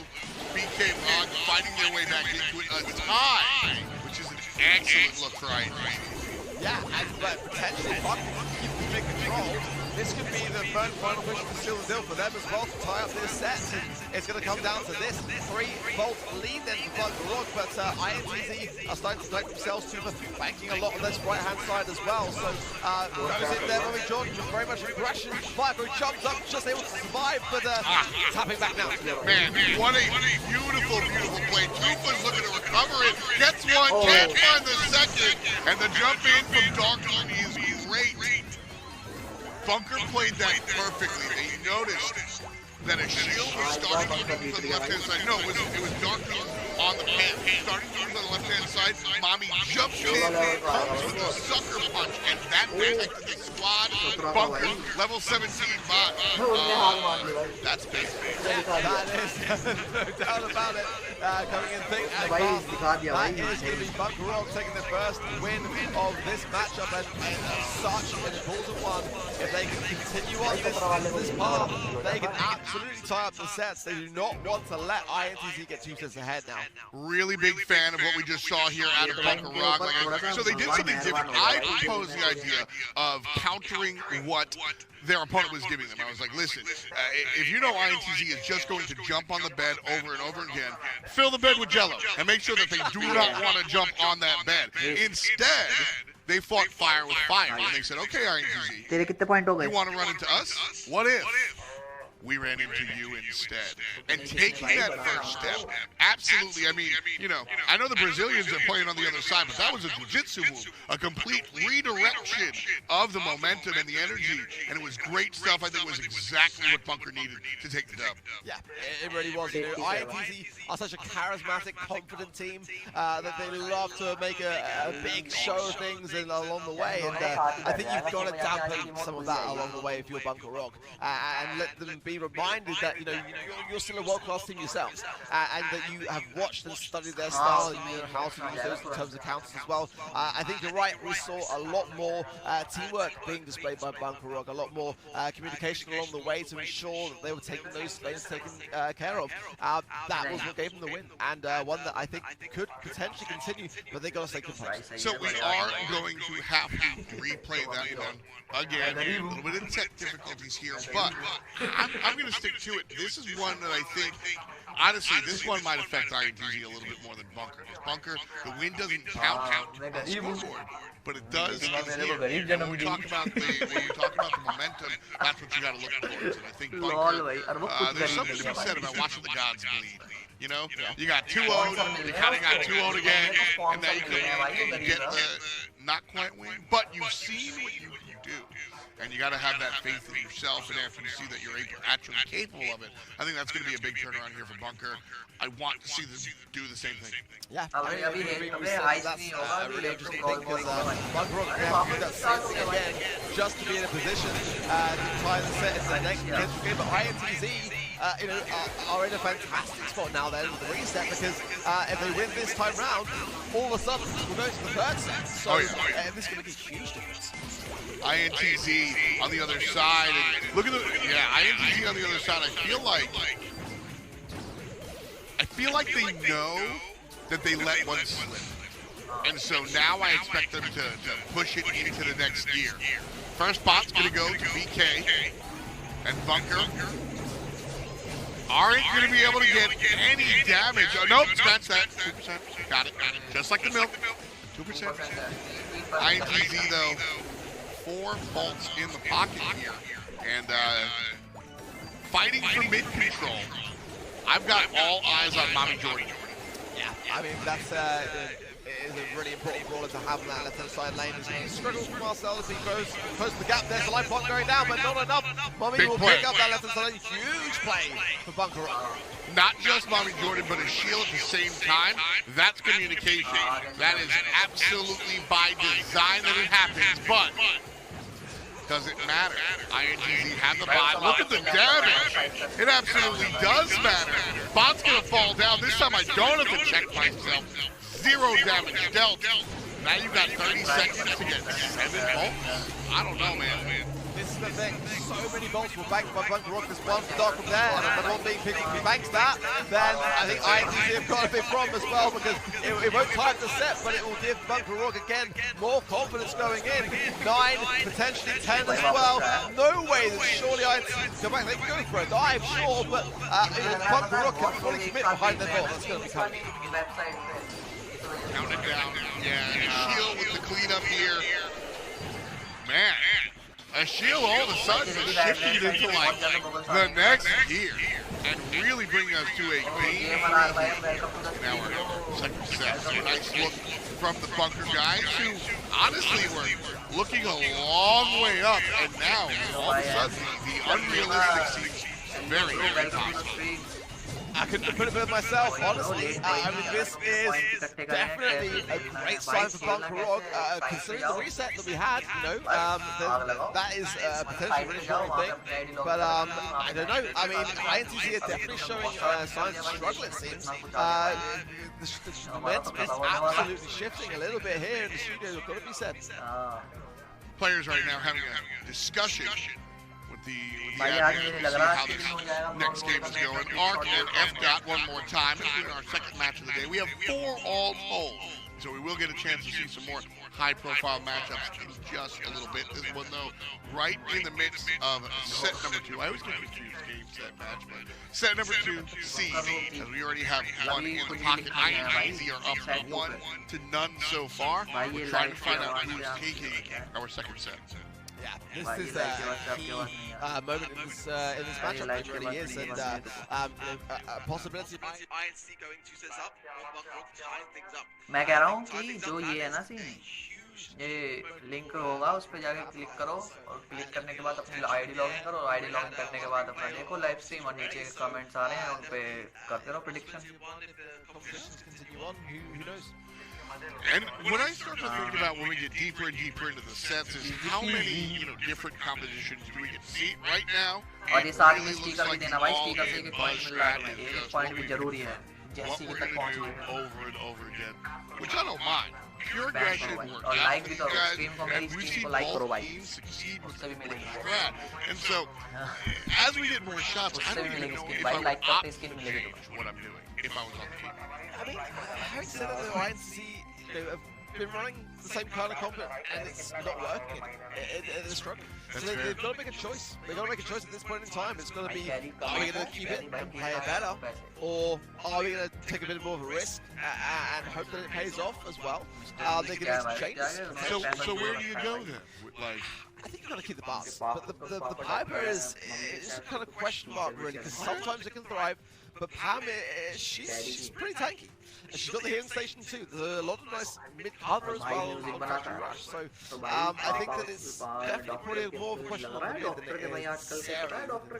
I agree there as well. I think when we see what's going on here, we're seeing big clump strats. And so you've got to look towards the middle lane a lot of the times when that's the case.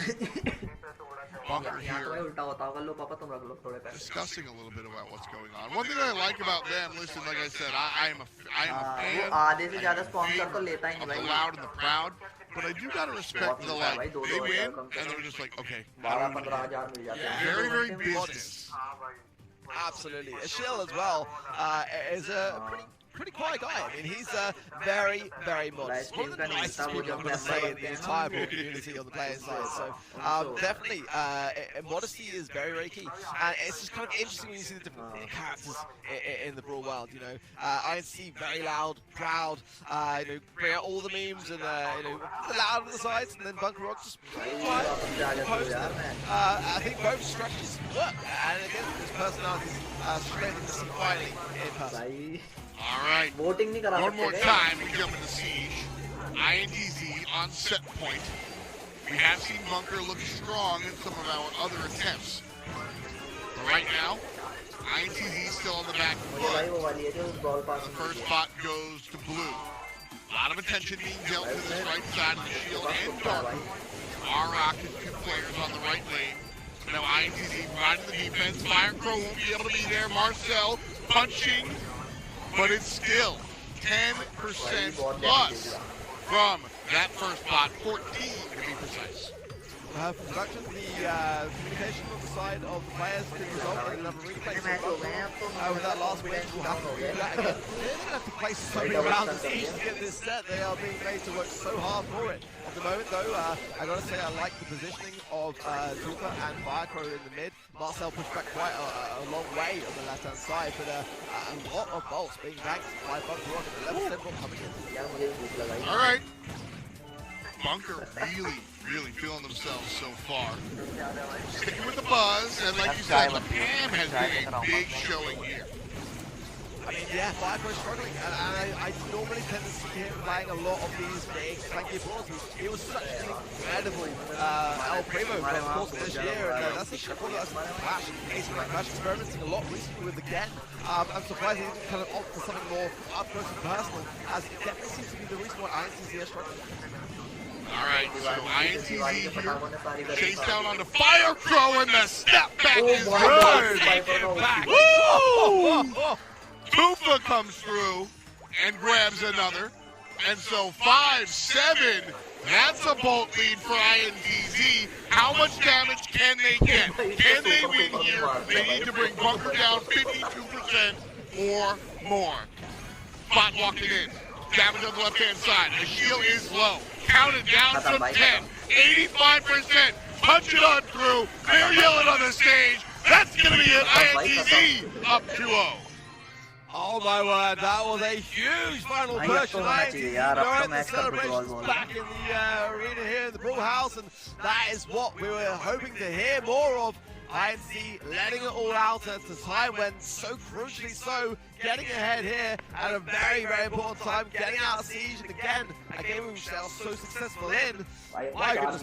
Oh yeah, that was, man, that was a tough one for Bunker. I gotta be honest with you, man. This is why those who cannot play coach, and those who can't coach can't, right? Because I would be immediately deflated, man.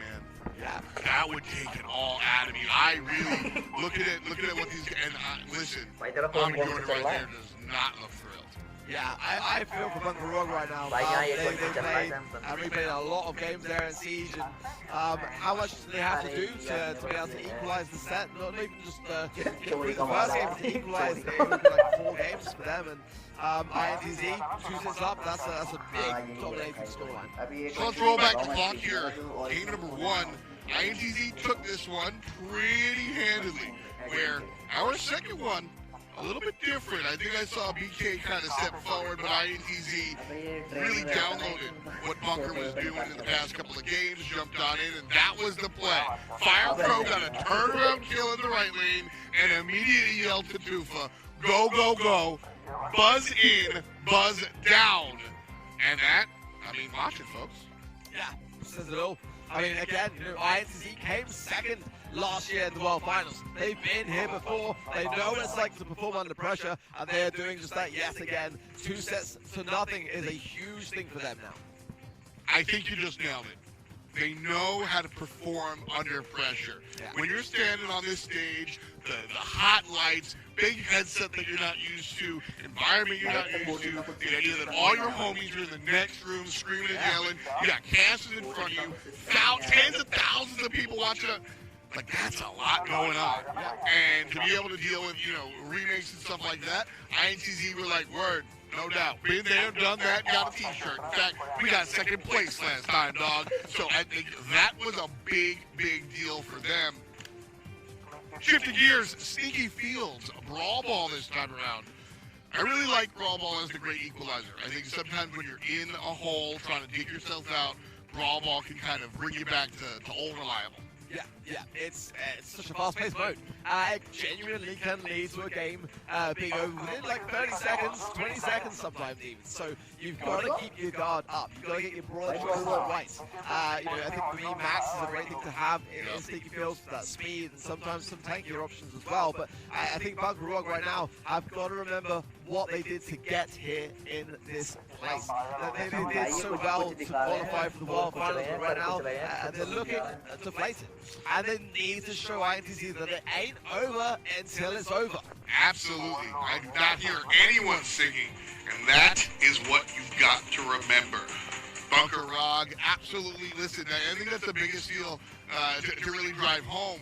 Don't forget, if this is your first experience just watching it, the way players get here, you got to perform in the game itself. Show up at the monthly finals, do well, and then do it 8 more times throughout the entire year. So if you do find yourself on this stage at the beautiful Brawl House, it's not an accident. It's not a fluke. It's not an oopsie-daisy. It's not a gotcha. This team deserves to be here. They just have to remember how. Exactly. And, again, with INTZ performing the way they are, I think this is a rough game mode and matchup to have if you bunker rock. Yeah. I mean, this is basically catering even more so towards that style of play. They're going to have to consider greatly going into this matchup what they're going to be choosing to be able to deflate it, because I'm pretty sure the INTZ are going to be thinking exactly that. Going with the speed and the Rosa here, I think is a great combination to have. Mummy Jordan going in with the M's, I think, and the Spike as well from the shield, obviously anticipating some tankier options, so this could be a good comp bunker rock to have got right at a crucial moment in time. Which I think is absolutely the key here. If Bunker is going to win, they have to win in the picks and bans before they even approach here. Listen, I'm just going to let you know what's up. 20% win rate for Bunker Rock in Raw Ball. So they really, really need to pull out all the stops. Winning that draft phase is absolutely key. And right now, I mean, they're locking INTZ in the basement. Mommy on that M's doing a great job of maintaining control, but they're shifted. Oh no, just kidding. Barzell's death means that Bunker's going to be able to push forward. Watch out for Tufa though. Yeah, full punches nicely in the corner. I did like the unfriendly pushes from Marcel, but everybody starts to show everyone up. A nice slow down from Bobby there. Darkman goes down regardless, so Shield just using his super there to really keep the pressure on Tufa, and he will get rewarded for doing just that. Firecrow though, dancing in the bushes, keeping away from those shots from Mummy. That ball though, it ain't moved, F-Top. It ain't moved. Stuck there. Where my chess fans at? It's like castling, right? You just like can't do anything about it. Darkoon walking forward. And I think right now, Bunker, they realize that like we could turn this situation into a good one, but how? And I'm asking you, Mark, how? Well, I mean, the thing that Bunker Rock really needs to do here is make a big push. That's a great way to start. Kill him, Marcel. Yeah, great time with the super. Tufa's punched in. This is the moment. Bunker Rock needs to score from this. The Shield has got to it. He can pass it and doesn't even need to use it. There's no knock back there from the Rosa. Mummy John scoring a crucial goal at a crucial time. Great play from Bunker. Big picture strategy, understanding the background of the situation. Now INTZ, well, zoom, zoom, zoom.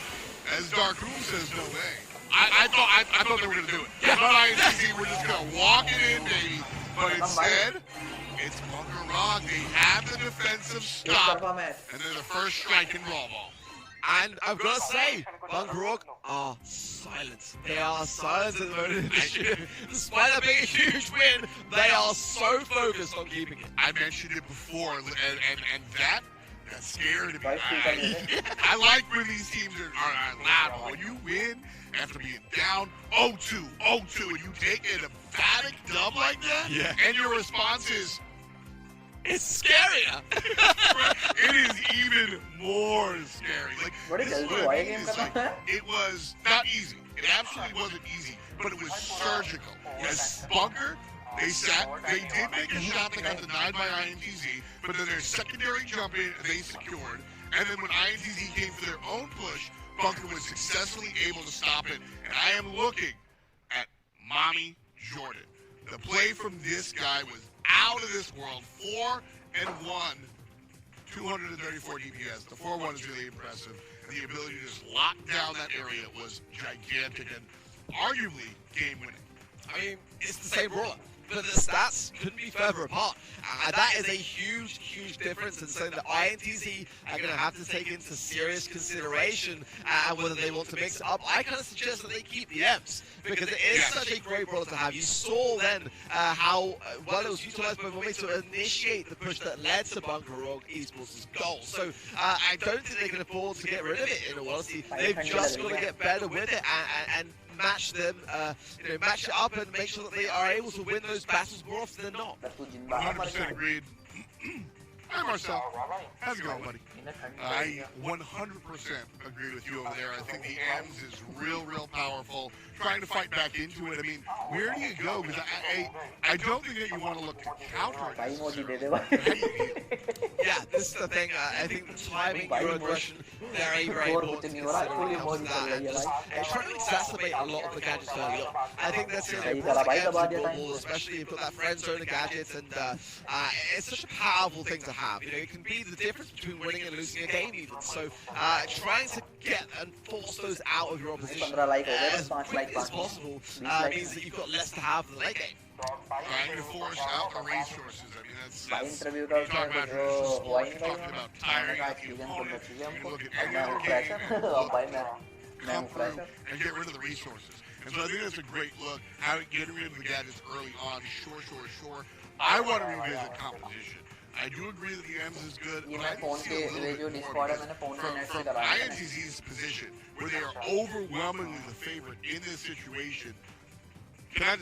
They got stopped, man. Like it was not close. And if you're a Bunker Rock fan, that is awesome. But if you're over here for the Brazilian squad, scratch your head going, what happened? Because you guys were so much in control.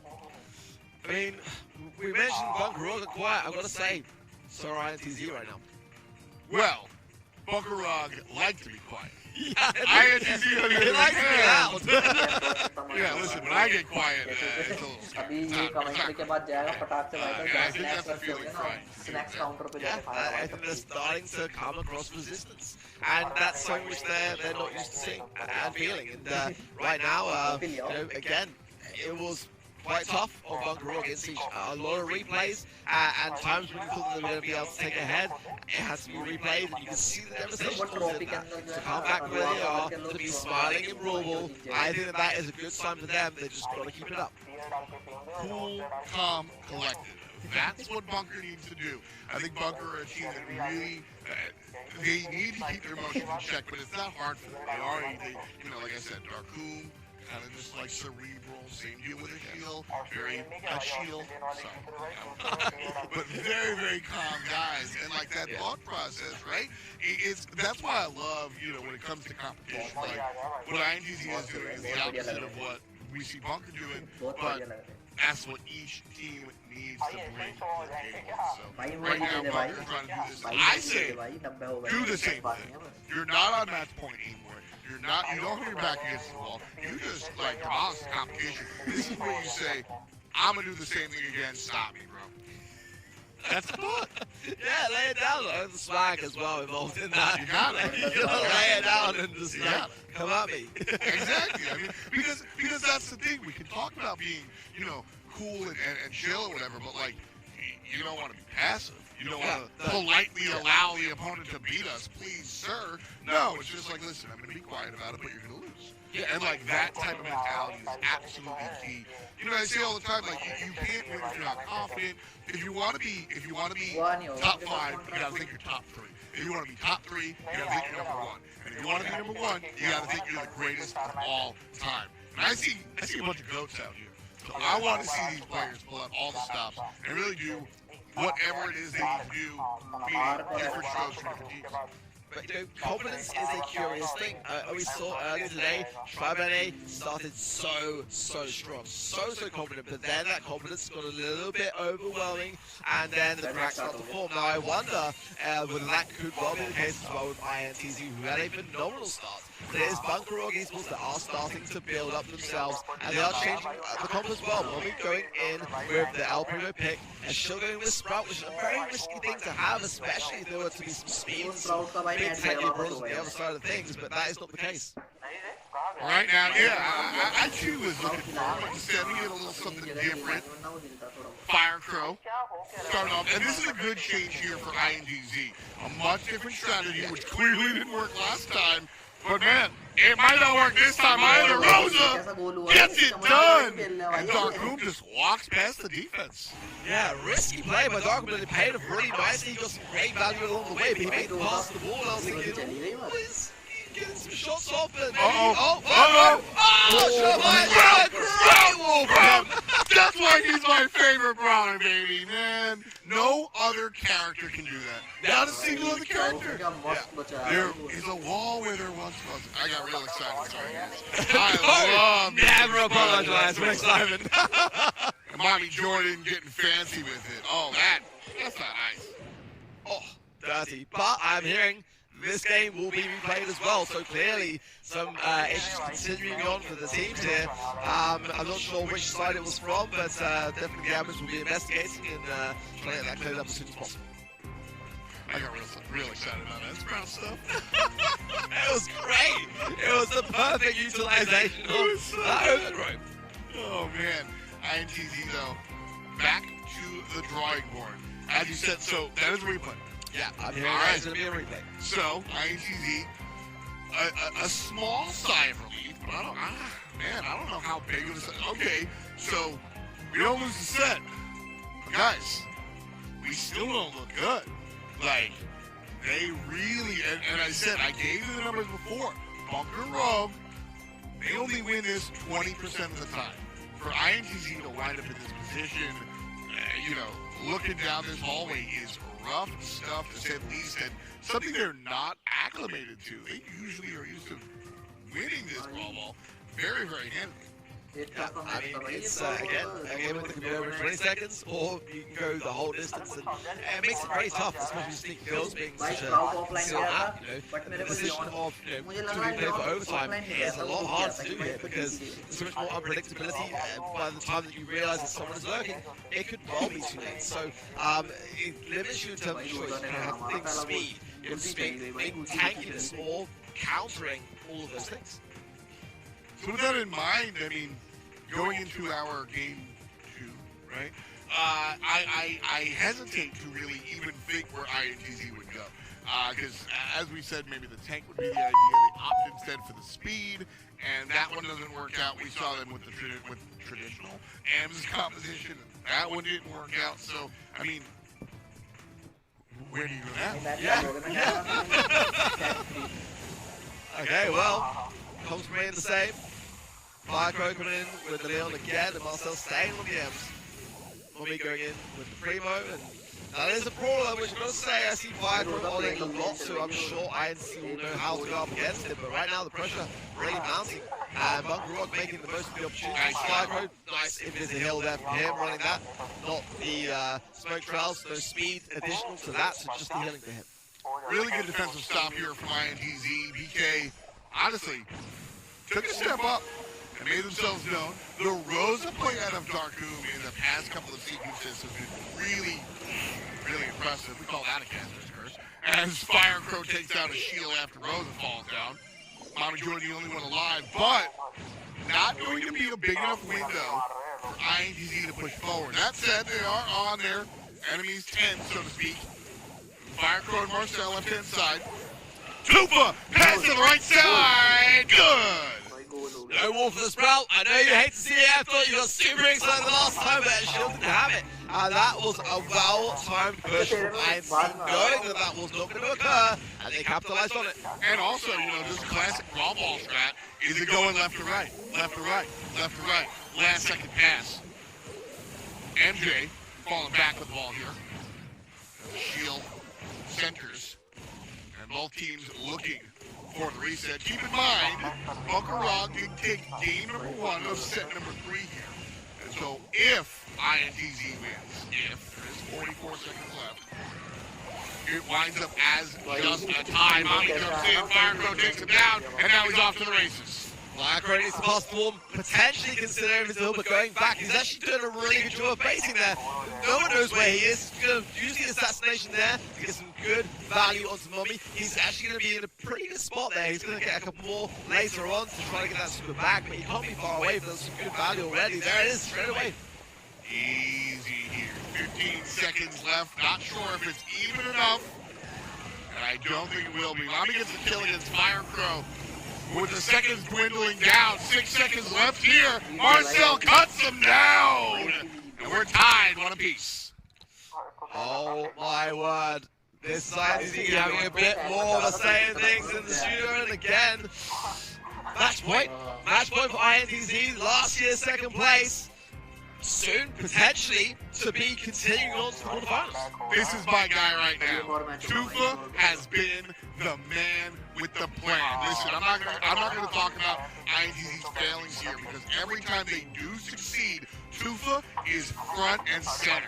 Listen, I know Lola's the star of the show, but Tufa doesn't need to be playing Lola, because he looks like the Brawleywood star. Well, Mark Garena with the 35% team damage. Pretty high on DPS as well, 241 damage taken, 205. So giving away some at the same time. The KD for me is a fantastic stat there. 5 kills to the 1 death, and it really does help playing Leon. I mean, you know, he's an assassination brawler, you know, by nature. So having that scoreline just shows he knows exactly how to play the brawler. Okay, word. Team damage here. I like this look. Look, this is one of the problems here for Bunker Rock. Yeah. Mommy's Jordan just not able to show up at the moment. Whereas you see across the way, and everybody's sharing the load. Yeah, absolutely. I mean, there's a big high 60% as well on side of the Bunker Rock side of things, but you're right. The spread of INTZ is very even, which shows that they are clearly communicating their lanes effectively and making sure that they've got all bases covered. So in that respect, they are looking stronger, and this could be the end of the road here for Bunker Rock if they don't get through this set. It absolutely could. The team right now discussing just how to prevent that from happening. On our beautiful stage, real talk, can we just talk about how nice this place looks? I mean, this joint is one of the nicest places I've been in recently.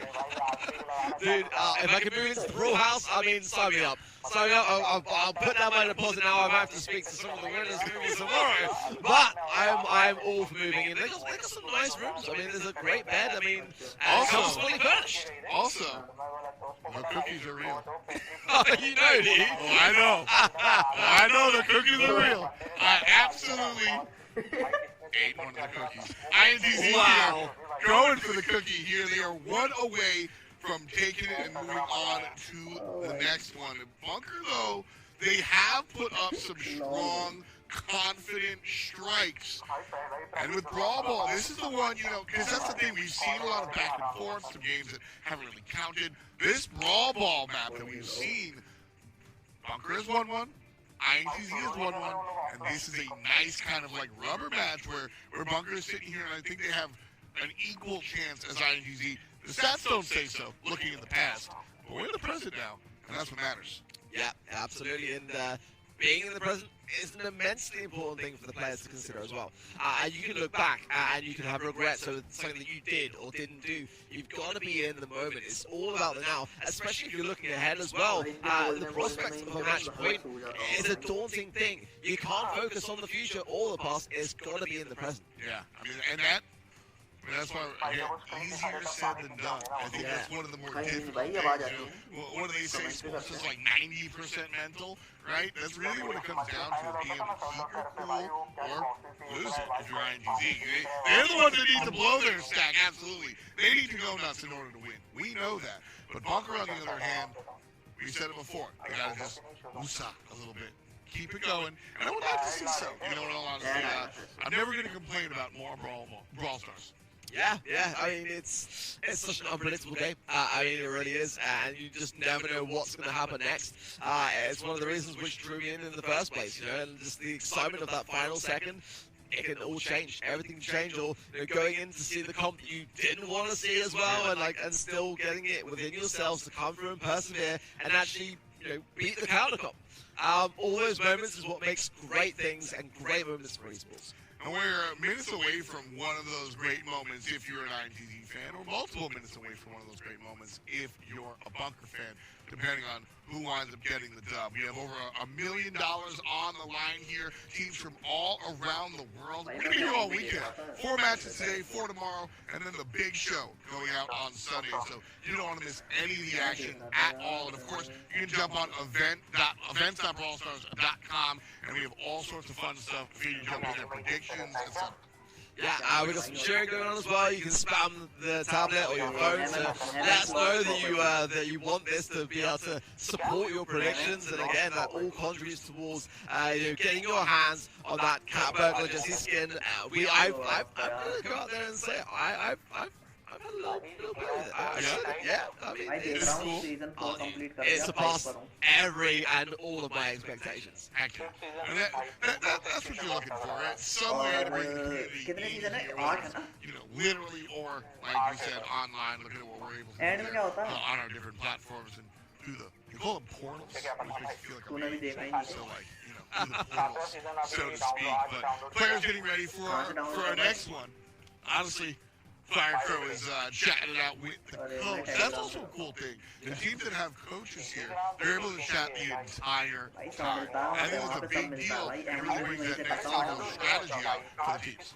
Yeah, I think for the majority of pros, it's like one of those things where I think coaches will first agree that normally if they're in the moment, like, you know, coming in and be like, hey guys, you know, it's like, let me play. But in between matches, crucial, absolutely crucial. It keeps you focused, it keeps you driven, it keeps you sometimes grounded when needed. That's the big thing. Yeah, like you have an out. Listen, if we're on a team and you legitimately messed up, even if I'm nice about it, being like, hey man, you messed, like it's kind of tough. But if he's not playing, right? And he goes, hey man, you messed up. You go, well, you don't have to skip the game. Obviously, I messed up. I gotta fix that. Let's go. And like that's really where I find that when it comes down to the coaches, that's really where they shine, is their ability to be that outside voice, that unbiased voice, if you will, and say like, hey man, you gotta look at yourself in the mirror and adjust and readapt. Yeah, exactly that. And you know, the players have got so much respect for their teams. You know, it's a great thing to see when a coach comes in and points out some flaws and everyone's objective around it, because everyone has the same goal. Whether you're a player, a coach, an analyst, or anyone else in between, on the team side, you're a team. That's the thing. You're a unit. You've got to be listening to everyone and be the first to say, you know what? Yeah, maybe I was wrong. Maybe you're right. Personally, I find that like falling on the sword is, you know, if you do it too much, you can get in trouble. But like, realistically, man, I don't care whose fault it was as long as we fix it. Exactly. That's really the key here. You just got to be able to find out how to fix it. Right now, INTZ on match point. Bunker ROG have to figure out how to fix it. But like you said, I mean, it is that first problem. So I don't think this is something that they really have to dig deep and pop hard. Just turn the page back. Yeah, and sometimes having a little bit of downtime, as we've seen already today, it can go for the team that are behind because it allows them to reset their brain. It allows them to step away. You know, it's very easy coming off the back of a game where you just sit in the cheering or match point and you sort of into a lower place. But over time, you start to think through, right, okay, we accept the situation. Sometimes it takes that, a little bit of downtime to realize where you're at, to go, right, this is happening and we can and do have time to address it. Sometimes you just need a little, I call it zoom out. Just zoom out and see the big picture. Be like, hey man, like I said, Bunker ROG, I think it's a big deal to remind themselves how they got here. They deserve to be here. They absolutely can do it. And for INTZ, I think it's important to remember, we missed it by this much last time. Yeah. We've already been past this stage. We already wrote this journal entry. So like, let's get to tomorrow. Come on. That's what you got to think if you're INTZ. Yeah. They, I mean, considering they came second last year at the World Finals, they want to leave this year with a better result. Right? I mean, there's only one position which they can claim to do just that. Absolutely, I would say that they have come with some great energy so far. Definitely the louder teams, but again, I find the quiet teams actually the scarier of the two. So, you know, at the moment though, I do feel like Bunker ROG have got to do just that. Remind themselves of their journey and not necessarily focus around the pressures of being under match point, but getting through this match point and out the other side. This, of course, is our second matchup of the day. Earlier, we got a chance to see SK Gaming take on Tribe NA, and it was Corey and the guys who actually take the victory after a long 5-game series. So the winner of this gets the reward of playing up against Tribe NA. Who do you think is the better matchup? I mean, in terms of we were just looking at what would be exciting to see, I definitely think there's something exciting to see with INTZ as last year's second place finalists up against what was a complete and utter tear for Tribe Gaming NA. I mean, that would be a fantastic thing to see, but at the same time, if we get Bunker ROG start to bring this back and show us some flair, then that is going to be powerful for them going through to the next round as well. I don't think there are going to be any losers here other than the team that loses. But in terms of the next match, we're all winners after that. Absolutely true. Okay, it took me, I got there. I had to follow you down the rabbit hole. but then we found the guy in the top hat, so I'm here all the way up. Exactly. All the way up. At the end of the day, I think this INTZ team they're the top card. Yeah. They're the expected team to win, which can do some trouble for you. And so INTZ have to be able to swallow their pride and realize, all right, we have a real competitor across the way. Gotta show them their respect and see who winds up on top after the fact. As we get ready for what could be our final game. If we go past Brawl Ball, we will jump into, I believe it was Jet Red. Am I wrong on that? It was a while ago now, I'll be honest. I'm not going to pretend, but it could well be. Yeah, it could well be. Obviously, we're having a couple of technical issues at the moment, so we're just addressing those at the moment and trying to get that rectified as soon as possible. But I do get word that the teams will be going in shortly. We'll keep you guys posted on that and hopefully get this Brawl match underway. We are still in Brawl, still sneaky fields. So again, no doubt the teams know what the comps are going to be going in with anyway because they've had the time to discuss it as well. So, but it is again, match point in favor of INTZ. Bunkerog have got a bit of work to do, but they have shown some good promise.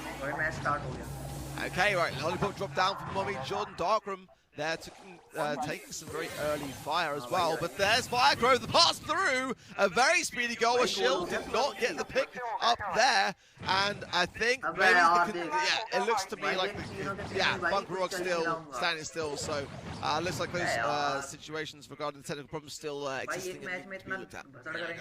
Gotta figure that one out just a little bit, but we'll sort that out in just a moment. F-Dot and Arc continuing to hold down here in our second set as we look forward to seeing, honestly, at this point, I really, really just want to see, bring us to a set 4. Come on, Bunkerog, let's do it. They looked fantastic in the first game of Brawl Ball that we did get a chance to see. They lit up the battlefield in a way that, we didn't see them do in set 1 or set 2. It looked like they really just reached back and found something big to strike with, and I want Game 3 to go their way. I'll say it flat out. Again, I love nothing more than a close matchup.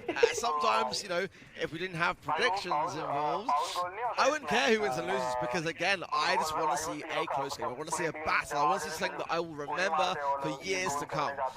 It just happens that now there's an incentive to get it right, and I've then got to... I'm terrible at predictions. I'm going to go out there and say I'm dreadful at it, so I'm going to have to pick up the pace and learn some new stuff, and I mean, how are you finding the predictions so far? What did you predict, actually? Because we didn't see on the overlay, did we, your predictions for the previous match? I got it right. Oh, yeah? Yeah, I actually, no lie, I did get it right. I don't doubt it. I mean, you are, of course, American, so... There it is. So here's the deal. I get every prediction correct, and if it's incorrect, I did it for the show. That is a win-win, and I like that. I'm going to take that. Because sometimes, you get it wrong, but... that's just because I wanted to show a different opinion than my co-commentators. I wanted to create a conversation. It's all about, driving the storylines and such. And so that's really where I'm at if I get it wrong. If I get it right, then I'm just smart. Yeah, that is genius. You are an absolute genius, F.I. I love it. I love it. And that's why I predicted Bunkerog as well, because of the talking point. Absolutely. That's actually true, because I told you that earlier. Can't lie about that one. We are halfway through our set. We're going to take a real quick break and come right on back. We'll be right back with the Brawl Stars World Finals 2021. We should put you here by Brawl Stars India.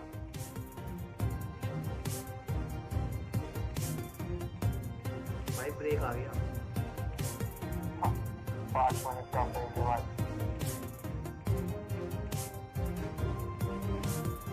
देखो try gaming यही देखना है भाई क्या बताओ तो सब first में पाएंगे हम लोग अरे गेमिंग मंडल भाई गेमिंग मंडल लाइव आ रहा है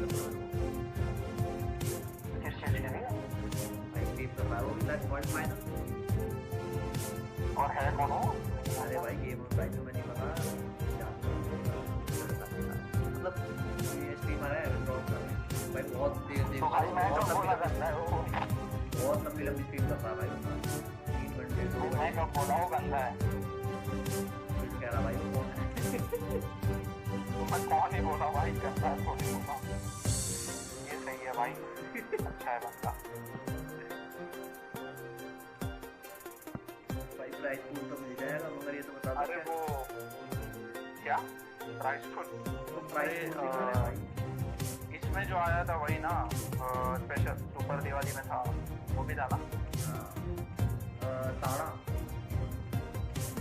अरे नहीं सुपर दिवाली में अरे आपने सुपर दिवाली के वीडियो में गेमिंग ऑर्डर था ना हाँ वो वाली में हाँ भाई वही है ना क्या भाई एसके को 10,000 थमा दिया और भगा दिया भाई 10,000 तो छोड़ हमें वोटिंग का तो दे दो कोई क्वेश्चन ही पूछ लो हमसे वो पूछने चला भाई उनका भी नेट डाउन हो गया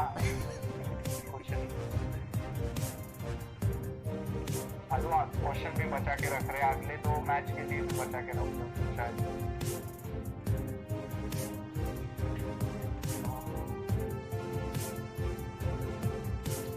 भाई ये देखो फिर इसके बाद 4 टीम्स बचेंगे आज के दिन के बाद फिर उसमें से 2 टीम बचेंगे तो वो सेमीफाइनल हो जाएगा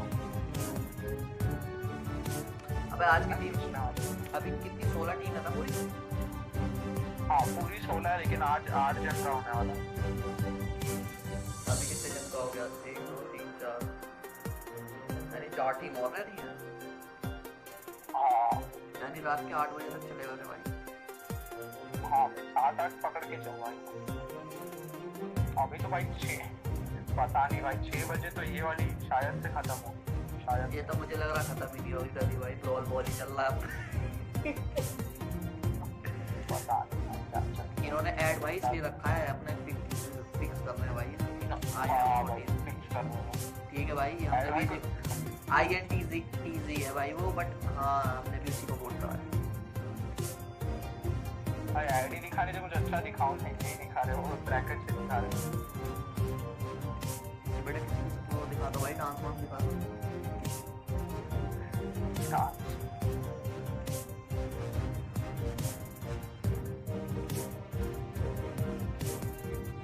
all in one bro late कैसे हो गए तुम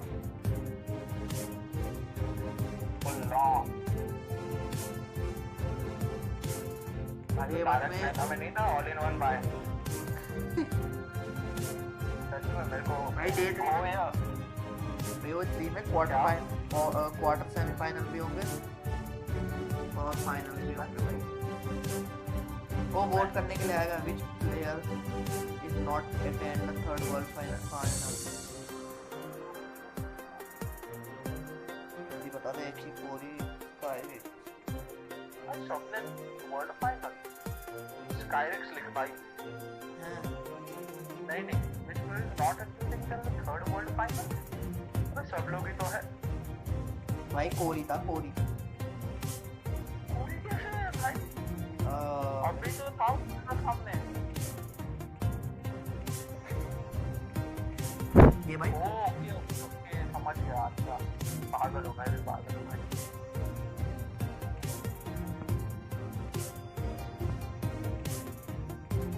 कितने मिले भाई पॉइंट्स भाई मेरे तो 92 हो गए हैं किसको किया था मैं स्काईरेक्स को प्लीज वो इंक्रीज करो ब्रो मेरी फर्स्ट इंक्रीज है मैं इससे ज़्यादा इंक्रीज कैसे करूँ यार इंक्रीज है ये भी अरे भाई वोट करते भाई स्टिकर आ गया 93 हो गए भाई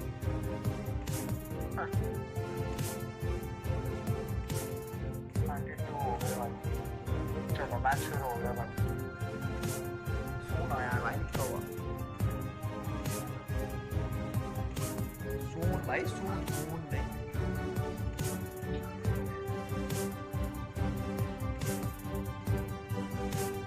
स्ट्रीम में मेरा आवाज कम कर देना फिर आ जाएगा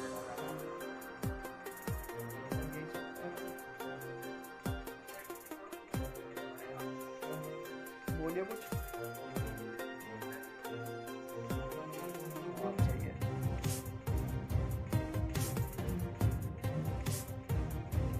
गेम साउंड तो भाई बहुत ही ज्यादा लो है गेम साउंड तो कोई है ही नहीं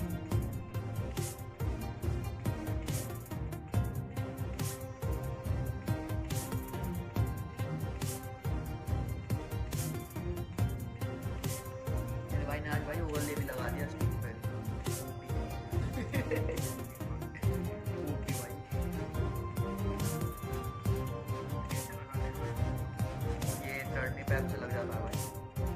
पता है मैं दूसरे वाले फोन से कल भाई लाइव आया, मैं 4 बार लाइव आया ब्रो। हमने भी INTZ को ही वोट करा तो भाई मैं कल 4 बार लाइव आया, जिसमें 2 बार तो ऐसा गया पता भी नहीं चला भाई।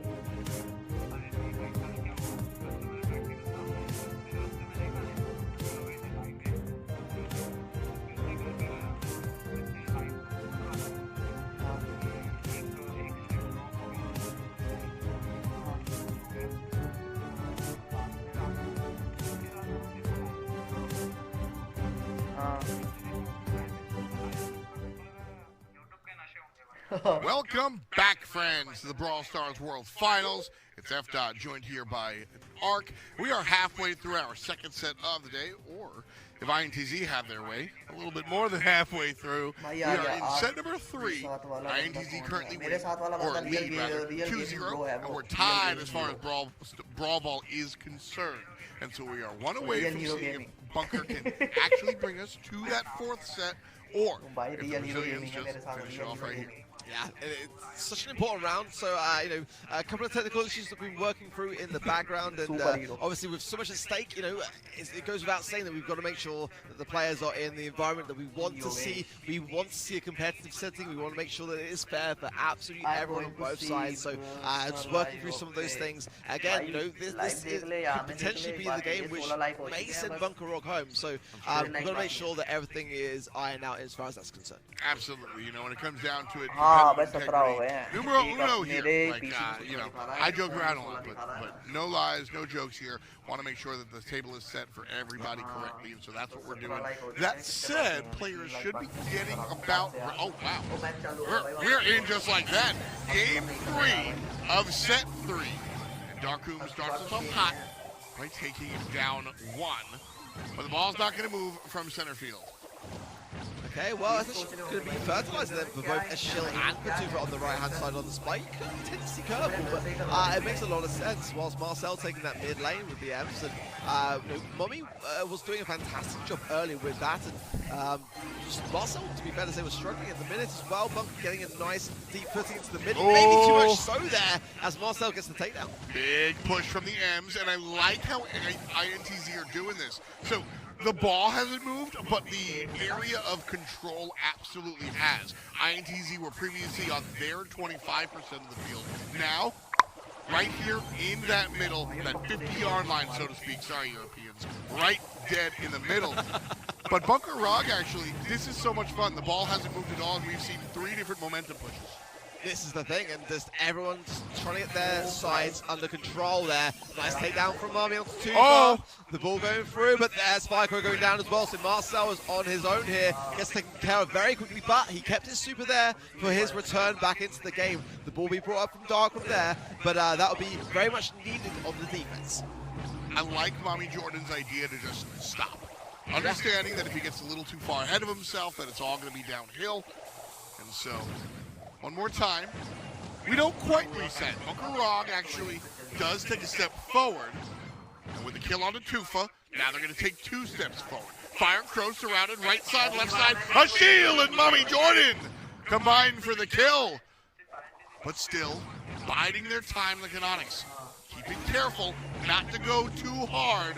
Otherwise, they might get hit by that back punch. That's what we saw when Bunker Rock were able to get that goal at the crucial moment in time. Very slow and patient, steady, wins the race, but that takedown there. Trying to pull back to Marcel as well, continuing the aggression to Shill, throwing over the top and just keeping him back. But these walls, these boxes, they are about to go down.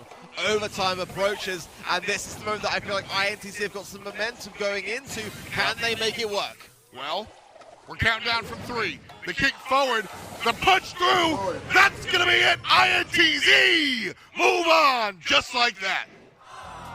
And you can hear the joy in the studios. Big fist bumps there, Tuva.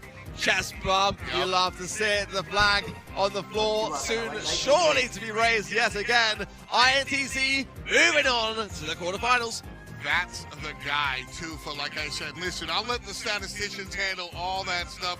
You guys actually get to vote about MVP a little bit later, but for me, Tufa, the man with the plan. Love to watch this guy play. That said, It was M's for me in that last one. Yeah, especially because we saw the stats earlier. INTZ was struggling with that particular brawler, and Bunker Rock were thriving with that particular brawler. So they were fantastically well prepared to bring that back, and it seemed like the pressure really deterred them much. Yeah, not at all. And again, I bring it back to the veterancy and just the, you know, we already did this, bro. INTZ, that resiliency that they learned last time around. A reminder, they finished last time in second place at the Brawl Stars. Now, they're going to try and get to that first place, but this is where they have to start, and they've already passed go.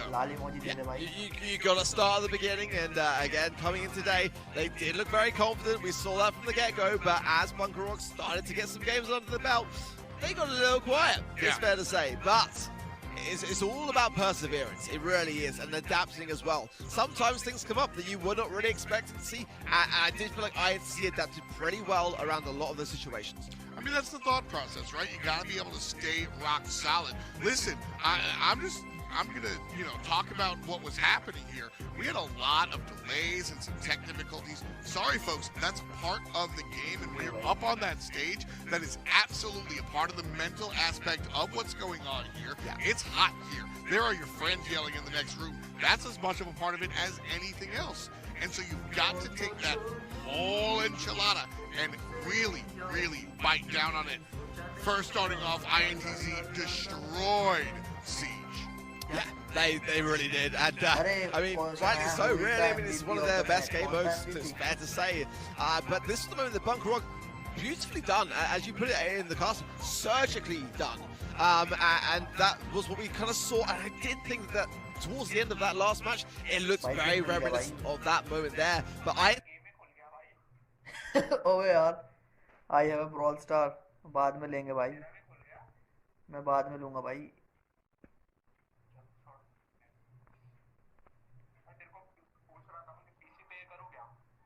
क्या PC पे?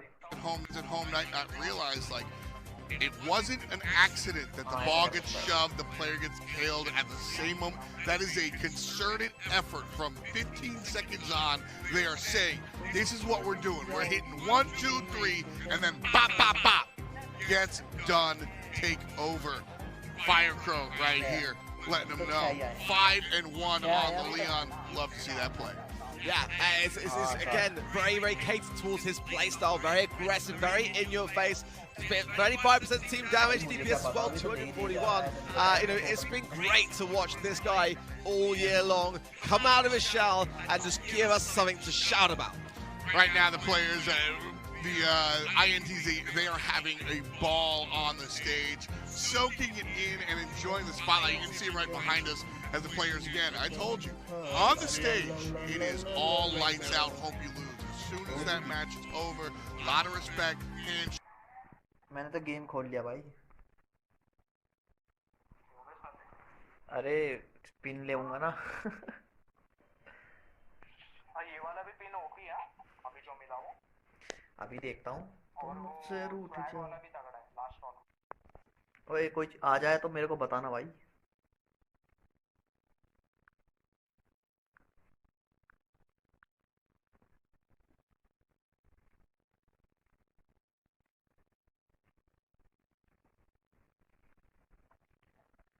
मिल गए हो भाई, मिल गए हो. Claim भी कर लो भाई. और दिखा भी देंगे भाई, अभी दिखा भी देंगे, स्ट्रीम पे ही दिखा देंगे भाई. तुम मुझसे रूठ जाओगी दीदी, सोचा नहीं था. ला ला ला ला ला ला ला ला. आगे भी तो बढ़ भाई, आगे भी तो बढ़. आगे आता है नहीं एक ही लाइन बोल रहा है बंदा कब से. भाई, यही मेन लाइन है.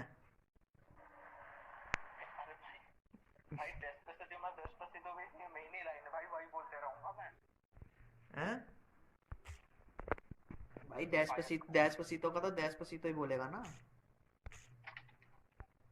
पूरा गाना क्या रहा है भाई. डेस्पेसितो सीतो. just again, such an aggressive player. He's always in the right positions and always keeping those screws turning in the machine. It's the communication for me when it comes down to INTZ. Like I said, you can look at each different game and find a different player that maybe rose up and stood up tall, but it's the timing and the surgical precision that INTZ are able to bring, and that's all communication. It's all about chatting with your teammates and making sure you can nail what you need to. And just like that, INTZ nailed down, and they'll be taking on their own on the next one. They'll be going up against Tribe and actually. But coming up next, Queen Nai versus Trick of China. This one's going to be interesting. Yeah, absolutely will be for sure. And again, it's too close to call. I mean, I predicted Trick of China, but I could absolutely see this going on either way. Like I said, Tribe is the team that lurks in the distance. And right now, Avali is having a sit-down with one of their players. Hey guys, I'm here with Tribe Gaming of NA right after their win over SK Gaming. I've got Corey, Zulan, and Tyrant with me. Deep breaths because you guys came out on top, but that was a full 5-game series, and it looked a little bit like there was a potential reverse sweep coming, so walk me through that series because I'm sure it was a roller coaster of emotions. Yeah, I mean, definitely it was a roller coaster for sure. We came out strong with 2-set wins, and then we kind of fumbled a little bit in the second and third and fourth set. Me especially, the fourth set I played really bad, but these guys helped me out a little bit. And fifth set came around, and we just clutched up and took the win. You said the team helped you out a little bit. What do you mean by that? They just picked me up a little bit, so I was kind of getting diffed on the lane, and they just said, it's okay, like, let's get the next set, don't worry about it. And so we just came back and won. ओ दीदी अरे यार क्या सुनेगा तू उसका रे Raju stood up like you were popping off, you were beating your chest, you were screaming something into the stage that I couldn't really hear. But tell me about that moment and that hype that you had, you know, after those first 2 wins and then taking the entire set. I mean, it was just the pressure, really. SK Gaming being the top dogs in EU, we had a lot of pressure. We were once again the underdogs, but I'm just glad we won. Every single game for us was just unreal, and I just felt really happy every single game. So that's why I was so hyped. And Tyrant, for you, I'm going to hand you the mic because my arms aren't that long. I'm definitely not as hyped as Zulan or Corey, but as soon as we won that last game, I just let all my emotions out. And yeah, I'm really happy that we won. I'll ask you this. Last year, you guys pooped out in semis. What's going to make this year different? Tyrant, I'll give you the mic again. This year, we don't have delay. That's pretty much it. That's it? All right, well, you guys are making it into quarterfinals. We don't know who your opponents are just yet. We have to figure out if it's going to be BK Rog or INTZ. Who do you think your opponent's going to be, or rather, who do you want your opponent to be? To be honest, it doesn't really matter who's going to be our opponent. That sounds kind of cocky, but I think both teams are very good. So I think it's going to be a close match. Anyone can take it, and we'll be ready for either. Ready for either? You heard it from Tribe Gaming. Best of luck to you in the rest of the event, and that's it for us here. Welcome back, ladies and gentlemen, to the Brawl Stars World Finals. What's up, Teddy? I'm in a TV. How You you are. doing, homie? I'm doing good, man. yeah. I'm doing good. We had some exciting matches so far. Yeah, no doubt about it. Okay, listen, I mean, we'll talk about this current matchup in a moment, but that first game must have been pretty insane. I know you and Arca definitely homers for the European region, so it must have been a bit of a tough result to see, but what a great way to sort of set the standard and set the pace for the level of competition we should expect to see here. And hey, don't worry, you got like a billion other European teams still remaining. I mean, we've knocked 2 of them down, you still got plenty to come, so still some hope for your region, mate. Luckily for us Europeans, we do have the 5 spots, so we have some more chances of going further in the bracket. Obviously an upset already, but great stuff. Absolutely. Look, great to be here. Can we have a look a little bit, I think, at the brackets so far? Because we're only 2 games in, and it feels like we've already seen a lot unfold, at least in terms of what our regions have to show. So the first game, obviously, we had SK Gaming and Tribe Gaming NA. That was a grand final played in the first match. No other way around it. The second game, though, BK Rog, it's a 3-0 on paper, but they look quite good amidst a lot of resets and redos. They look like they are the caliber team that can challenge INTZ. But now we get a Tribe NA versus INTZ matchup in those quarters. That's definitely going to be a very interesting match. Both teams have so much potential. And honestly, I can't wait to see how they match up against each other. I think both teams can go very far in that bracket. But yeah, quarterfinals tomorrow, right? Yeah, absolutely. We'll get to see them. I think it won't be tomorrow, it'll be the day after, because we still have of course many of these first round matches to get out of the way. So, I mean, that means those teams get at least a chance to recover. They're both highly energetic. They're very loud on the stage. So, yeah, give them an extra day to take a breath.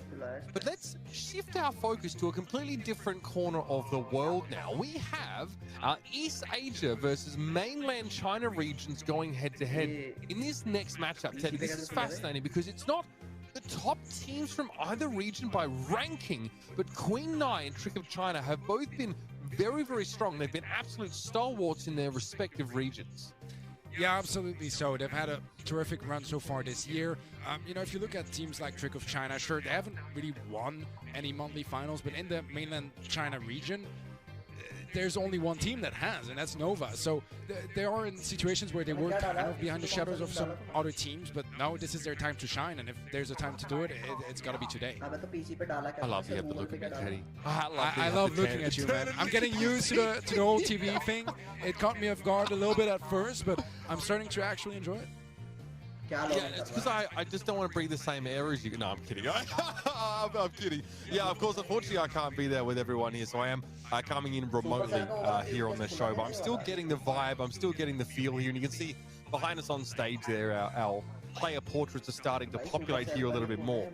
So let's set the scene a little bit here between these two teams. Now, neither of them, excuse me, will be in the studio today. They'll both be playing from their sort of home locations. Trick of China will be playing in the Chinese studios, and Queen Nai, I believe, will be playing from home in Japan. But Queen Nai are in a region dominated mostly by the teams out of division, previously known as Jupiter, right? Really scary team to have to go against, and Queen Nai are no strangers to that. In August, I think they actually managed to win a monthly final, so they get themselves one, and that's sort of half the reason, Teddy, why they're at their #2 ranking. Since then, they have been on a slump. In their home region, they've been turned into a punching bag. Yeah, it's a scary position for them because, you know, in general, we would still say that their region is a bit more competitive than mainland China. But where things get really interesting here is, as you mentioned, Queen Nai have had a tough year. It's been going mostly downhill, which is not really the trend you want to see right before World Finals. So they are in a tough spot. They have a lot to prove, but at the same time, they don't have all that much to lose. The expectations are not the highest just yet, but so it is for Trick of China. It is a bit of a two underdogs sort of matchup here. No doubt about it. If you've been wanting to know a little bit more about these two teams, then wait no longer, because these two are about to face off. Let's learn about Queen Nai and Trick of China. Hot zone. Nai keeping up the win rate. Trick of China. Beautiful. I think Queen Nai is second in the East Asia, and same with us. So we can win the Queen Nai. Ridiculous stuff there from Trick of China. They make it look easy. The shots are raining down. Is it enough? 1-2 from the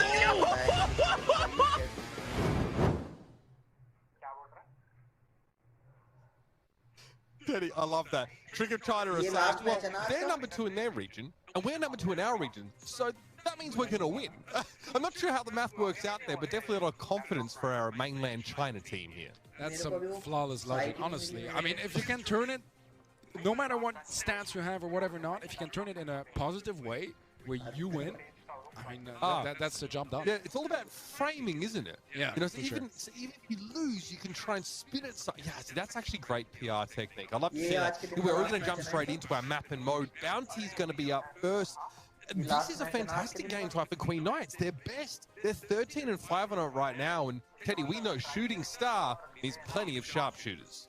Exactly. Shooting Star is one of the maps where the brawler pool is the more traditional, right? You have 3 or 4 brawlers you see pretty much all the time. Nani, Probably Piper or Bell can kind of change them, and then you can go for either a thrower such as Stick, maybe even a Sprout, or you can go Brock and go for the Destruction. So you don't have that many different brawlers that come in play, and that is going to simplify things quite a bit with the nerves high and all that stuff. At least you have to focus just a little bit less on, you know, creating those comps.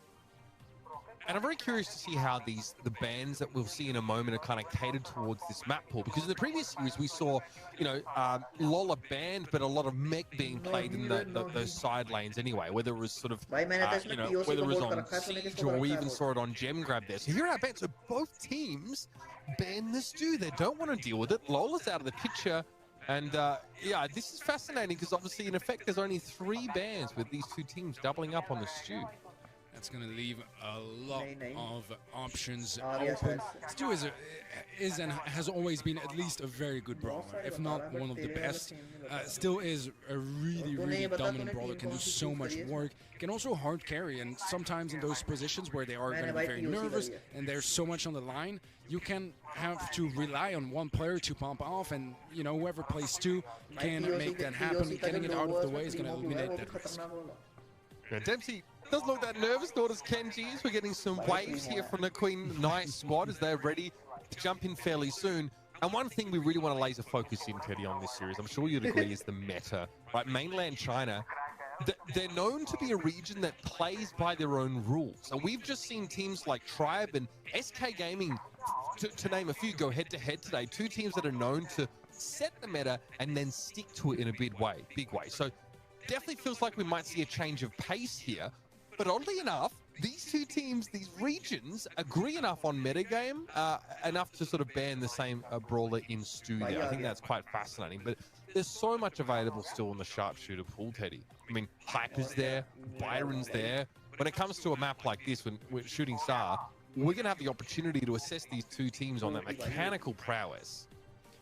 Yeah, I mean, just to react to the whole regional metas, the thing as well coming into an event like this compared to monthly finals is that the team put in so much research on international teams from other regions, see how they play, what they go for, and that just, you know, adds up to a bit more of a unified meta, the meta of the World Finals, basically. So I wouldn't be surprised to see things being a little bit more similar compared to, you know, a couple months ago, where those teams were not scrimming, where those teams were not really looking each other up quite as much because they were more focused on their own region. Team to make it through the round of 16 and move on to the quarterfinals, this could be the match where it happens. Queen Nai, I think, have a lot of talent, but it's really going to depend on their shape and form today. As lately, it's been a bit more of a struggle, and Trick of China, I'm not sure. I feel like experience-wise, they're still quite a bit behind. I heard that there were quite a couple of events at home for them this year, so maybe they gain some confidence through that, but they'll need everything they can have if they want to stand a chance here against Queen Nai. I mean, both of these East Asian teams have really difficult matchups, right? We've got this one here from Queen Nine, and Zeta Division have to take on Aphelion Esports, who in the LATAM regions has been really, really scary. The other 2 Chinese teams, King Origin, are going to go up against Reply Totem tomorrow, and then Nova Esports go up against Clash. That is pretty insane. So both of these regions, you know, are probably happy they've got multiple delegates here, multiple representatives, because the competition is fierce. And I think, you know, Semantic kind of talked about this on Twitter after their, you know, their devastating loss, is that this is single elimination. There are no second chances here. Like, if you are not ready on the day, you are in trouble. And Teddy, I mean, the fans at home really getting behind Queen Nine, our predictions.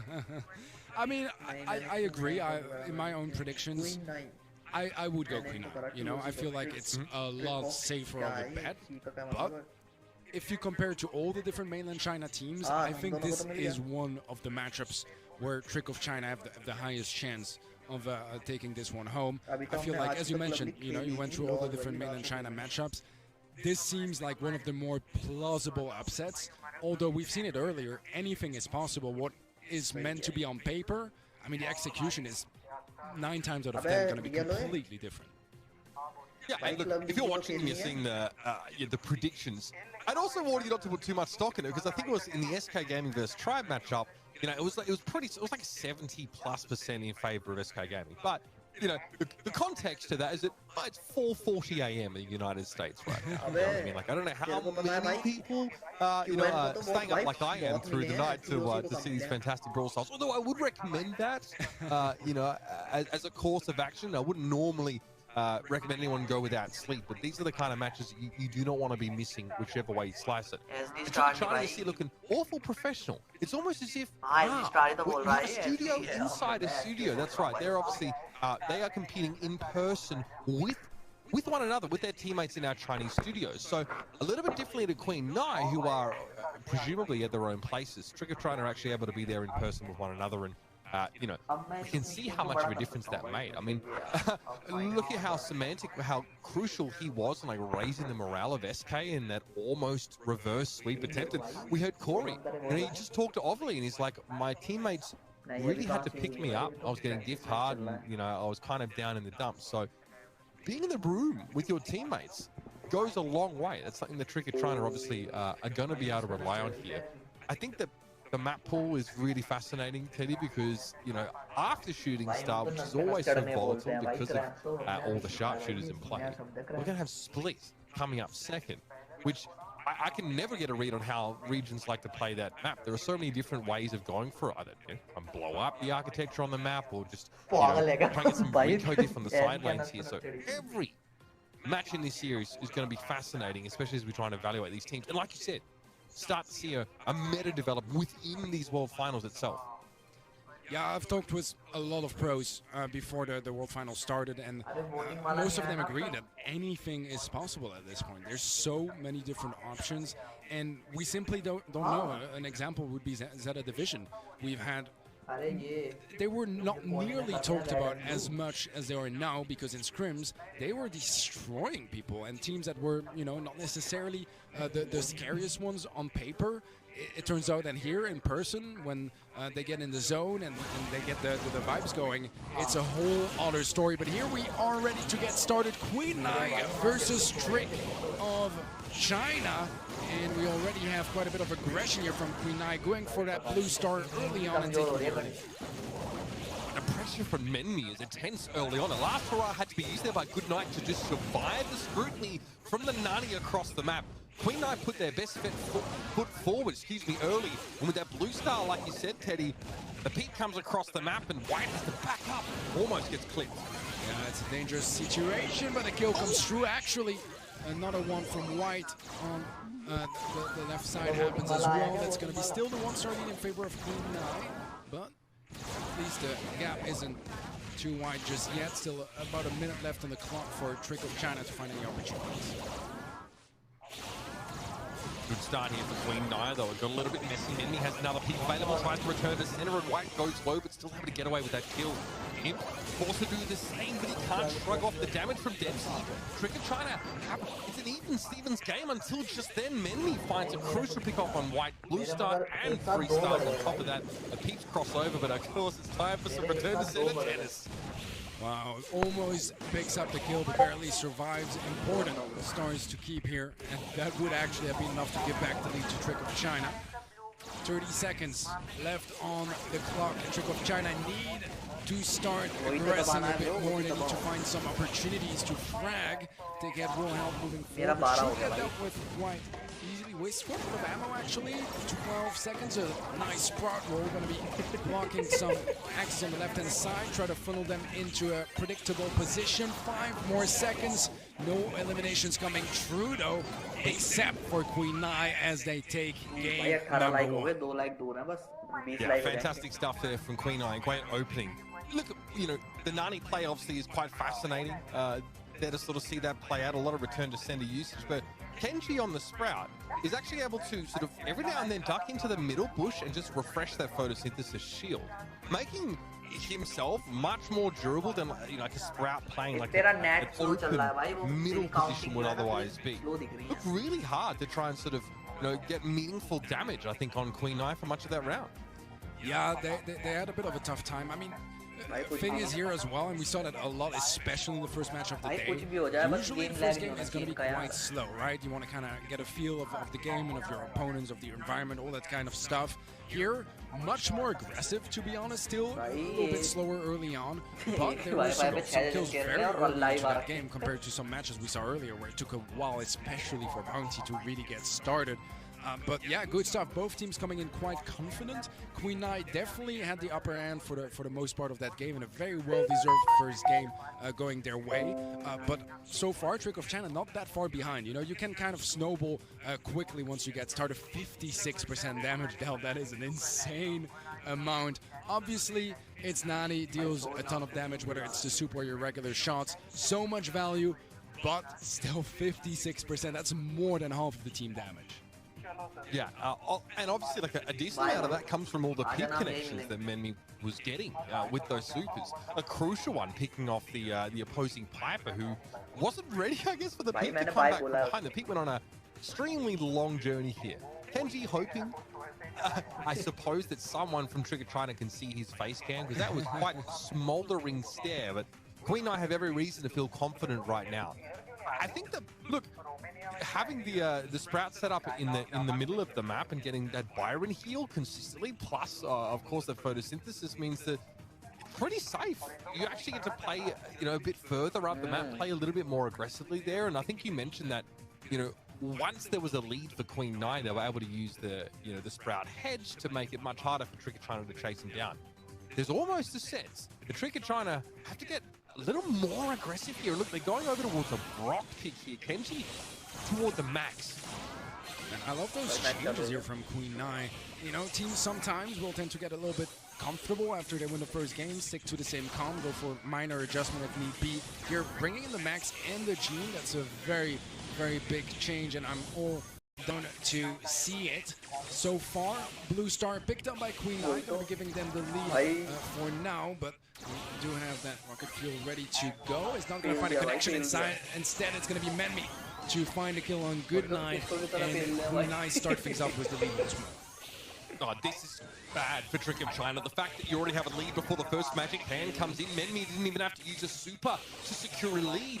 Queen Nai picked up the Blue Star to start with, and Kenji, who's supposed to be the safe lane, is playing awfully aggressively. He does concede the Blue Star, but there's another lead for Queen Nai now, and they keep this forward position going. Yeah, movement speed has been popped, trying to sync that with a Gene Pool. Moving forward, doesn't need it to take down the Piper, too low HP. That's a nice thing with Gene as well. You can get some easy, consistent tags from afar. Impossible to dodge if you're in range. And that's already 11 stars secured by Queen Nai. Only the 3 for Trick of China. They are far behind and have a lot of catching up to do so far. Doesn't seem to be happening as Dempsey picks up yet another kill, sitting on 5 stars right now. Kenji, fantastic stuff with the phase shifter. He actually used one of those gadgets to one of the peaks from in, so there was no chance for that Nani to try and bring things back. Here's another peek here. Kenji speed boost now to make sure it's going to be very hard to get purchased. And look at that. Speed boost means Queen Nai can dodge away from that Nani super. Kenji's able to dash out of trouble. Constantly healed up by Dempsey. This is a masterclass by Queen Nai in this first set. What a dominant first set here from Queen Nai, looking sharp so far. And honestly, most of it was just really good mechanics, hitting their shots. I mean, comp-wise, it's hard with the max. You know, you have the Nani heads that you can tank with a max. You can dodge a lot of stuff, go very fast, help your teammates go very fast and dodge some of those sharpshooters. So I think the matchup comp-wise was in favor of Queen Nai, but they just capitalized on it so much. You know, they gained so much confidence from having a positive matchup, and they made the most out of it, making it look very dominant. I feel like both matchups Queen Nai had were sort of winning ones because they were quite different, really, compositionally. I think they had the edge for the most part, but it's not like they were unwinnable matchups for Trick of China. That's the thing, you know? And Queen Nai just stayed very composed and capitalized on everything they could, and for the most part just hit a lot more shots. The Byron was hitting everything. He was so consistent through that game, a constant problem. And that's the thing with Byron as well. Dude, that poison takes quite a bit of time to take off, and that means that you don't heal up for even longer, and that's why they were just constantly low HP on their side of the map. They didn't have time to heal up, and they always got finished off eventually. I love that. And also, effectively, we don't think of this, but Byron's poison can limit the enemy team's DPS because they cannot step. If they're playing sharpshooters like this, they can't step out and shoot. They have to hide and wait for that health to come back, otherwise they get one shot. So effectively, they can't spend nearly as much time doing damage at all. I just love the look from Queen Nai. I think Max Jean is like really flexible, yeah? They can use the speed in any way they like, right? If they're behind, well, magic hand, speed forward, make use of that. If they're ahead, they can use it to disengage. Whereas, you know, Trigger trying to come out with 3 sharpshooters. Pretty clear what they're trying to do. It's a composition that really lacks utility. All they're going to do is shooting people, but that relies on their execution to be really solid. So this makes me think that refresh कर दे एक बार site को अपनी.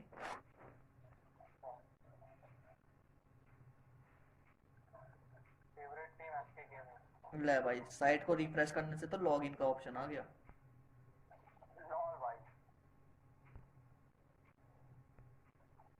अलग ही scene है भाई. कुछ नहीं भाई 111 ही दिखा रहा है वो. छोड़ देखता हूँ बात.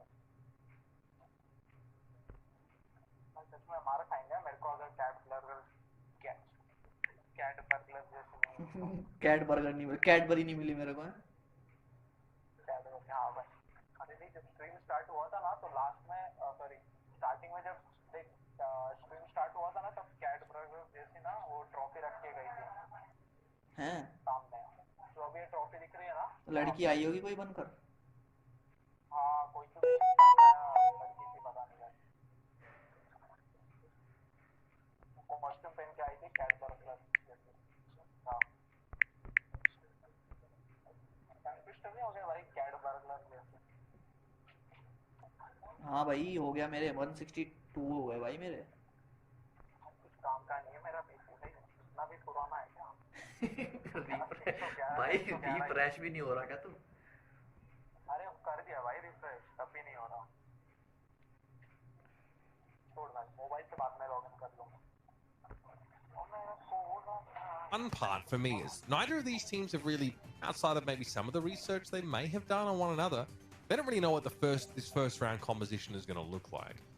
I think, like, to reiterate, we want to see Trigger trying to show us something that does a little bit more than just hit you in the face. If they can find something with some utility, or really demonstrate that there's a bit of a game plan behind Split, I think that's what we're looking for here. And this is a proud region with a long history. I mean, this is the kind of team that's played second fiddle to Nova China all year so far. They're still proud about that, though. They're proud about their region. They got a lot to prove here today. There are no second chances. And that's the thing as well, right? You have those teams that are representing their region, and they want to make sure that they make the entire region proud. Whether you're a fan of Trick of China or of Nova or whoever else, you just represent more than just your team, and it's a great thing to have the community unite behind their own countries and just fan favorite teams. But yeah, it also means there is a responsibility, right, to provide the skill set to win those matches. And so far, Trick of China definitely behind Queen Nai. I think Queen Nai have shown some incredible stuff already.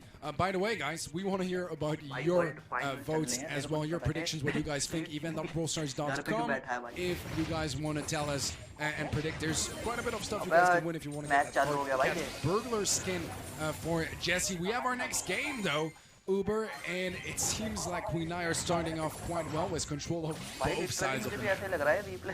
I mean, Memi is just, he's a slick operator. I saw him vault there just to dodge one of the Poco hits so he would stay alive. It's a tough matchup against Imp, of course. Memi has the ability to really steal much of Frank's life, but I think that the issue of the Poco is definitely going to be there. Memi goes in there and dodges stunning blow. That was meant for Kenji, in fact. The Queen Nai have a fairly comfortable lead early here. They are forced away by the 2v1 on the left-hand side, but Epsy's given quite the account of himself. They're taking the 1v2 and coming out on top. Kenji with the blink to avoid the stunning blow looks sharp, but Imp's able to take him out. Imp goes down to Manmi. And right now, Queen Nai, they actually have to capture some of both sides, which is not ideal. They have to split their resources, not just focus on one side, but 99%, and that's going to be it. Queen Nai take yet another game. That's 3 in a row, and so far there's no stopping them, as Trick of China have yet to find an answer to all that aggression from Queen. Hello, bro. Munzeri. You did Hayat, right. welcome Not to only the are Queen stream, Nine bro. really Welcome to the aggressive, Teddy, stream. they're really evasive as well. Right? You have Edgar that's hard to hit at the best of times. It can vault sort of away or into the enemy backline to try and deal with Poco, for example. And then you got Surge, who we saw aggressive blinks from the Surge there just to dodge whatever was coming in from the Frank. Queen Nine, we're not playing the safer composition there at all, right? This was risky. It was aggressive. It was a little flashy even. क्या?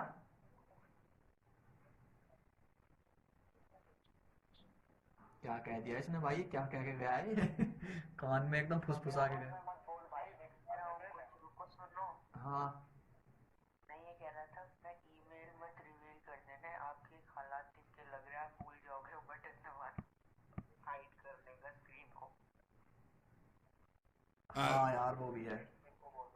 सही कह रहा है भाई। They were able to create, and because that force was just overwhelming on both sides of the map, there was just nothing Trick of China could do. It was too much chaos for them to handle. He's not in a position where he's required to do damage. If he can stay on the hot zone in a 1v2 for most of the round, they basically secure the right side of the map entirely for Queen Nine. They didn't require any of the other Queen Nine players to do a thing. Dempsey was just sat there. Obviously, the more damage he takes, the more quickly he's building supers. Stunning blow was devastating, especially when he can hit people from behind cover. It's not an easy thing trying to take on a Frank, and I think both teams experienced that on either side of the map here. But most interestingly there, the Griff felt like it wasn't able to find a lot of value, Teddy. I feel like that's the pick there that really went under the radar for most of the round. Yeah, I had a bit of a tough time. I think Griff is the sort of brawler that has exceptional games with hard carries and chain supers non-stop, and then very underwhelming games. We have this Surge coming in on him this time around. We'll see if he's able to find a sweet TP. I do like Ruffs quite a bit on the left-hand side. That can provide a lot of cover. TP in here from does get shut down. A beautiful stun from Manmi, timed with Kenji. Good teamwork to just team up and take him down together. Yeah, I mean, Menmi, I'm surprised that, Trick of China weren't expecting that, because Menmi's not in a position right now where they can do damage. They just can't. They're not nearly close enough to anyone. White and Dempsey are zoning each other for the most part here. You can see that both of them taking a licking. There's Kenji now.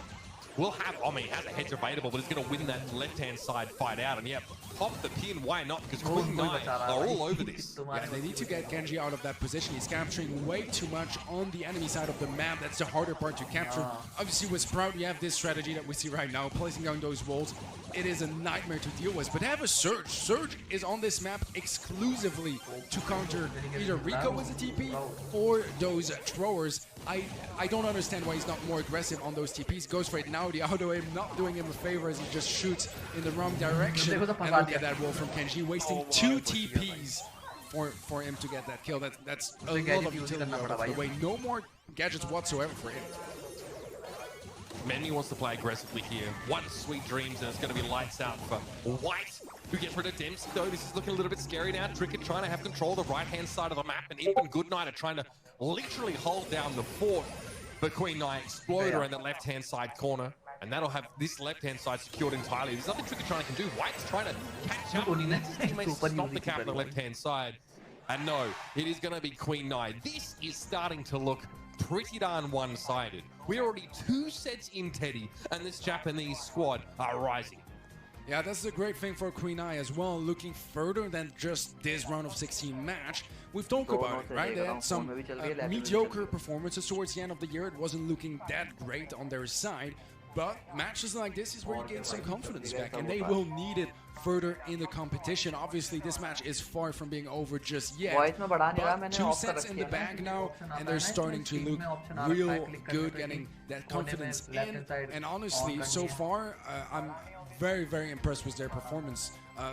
No complaints whatsoever, man. They played a lot better. And in this situation, I think there were some counters, you know, having the Surge on the enemy side. You're playing a Sprout. It's not an easy matchup, and they held on to it very well. We're able to just force out those gadgets, because the gadget is the part that counters in this situation. So very, very good thought process overall, and just a very good comprehension of the game on the side of Queen Nine. I mean, if you're impressing Teddy, ladies and gentlemen, you're doing something right. We are talking right now about a team who looked pretty scrappy in their home region, who looked messy and inconsistent over the last few months. And we said, this is not really the kind of, I don't know, the impression you want to give, right? Coming into a World Finals that you know you qualified for, and you're looking sort of as weak as you are. You know, you want to be sort of making people fear going up against you here. But Queen, I mean, Trigger China probably, I mean, you heard it in the interview. They said, I mean, they're number 2. We think we've got these guys covered. Right now, I mean, these two teams are worlds apart, literally and figuratively, ladies and gentlemen. Queen Nai are just too good right now. We're going to enter Heist here, and it's going to be the last chance for Trigger China to show us something special and get back in the series. Yeah, Pit Stop is definitely going to be an interesting map to do so, especially for those two teams, because we've seen specifically for Queen Nai, but even on both sides, some brawlers that are really strong against throwers that thrive on Pit Stop, and they're a really good spot right now for this map, especially having Stu out of the way. So I'm very curious to see what they're going to be going for, if they actually just want to embrace the thrower aspect or go for some of those counters. I feel like either way is absolutely possible. And right now, Trick of China, they need to start coming back in this match because it's losing out of their control right now. They're behind by 2 sets. They haven't really had much to work with so far. There's a lot of work to be done, and they need to start doing that in this set. Otherwise, it's going to be the end of their journey in the Brawl Stars World Finals. Yeah, I mean, and this is the kind of thing, right? You play in your home region, you sort of develop an understanding of the metagame, and you know, I think you're heavily influenced by what other people in your home region play. You don't really have the opportunity to play outside of that when you would like to here, but you know, I think that's a big difference maker now. We're heading straight in, Teddy. It's time for Pit Stop. It's the 3rd sit, and Trick of China, they need a W badly.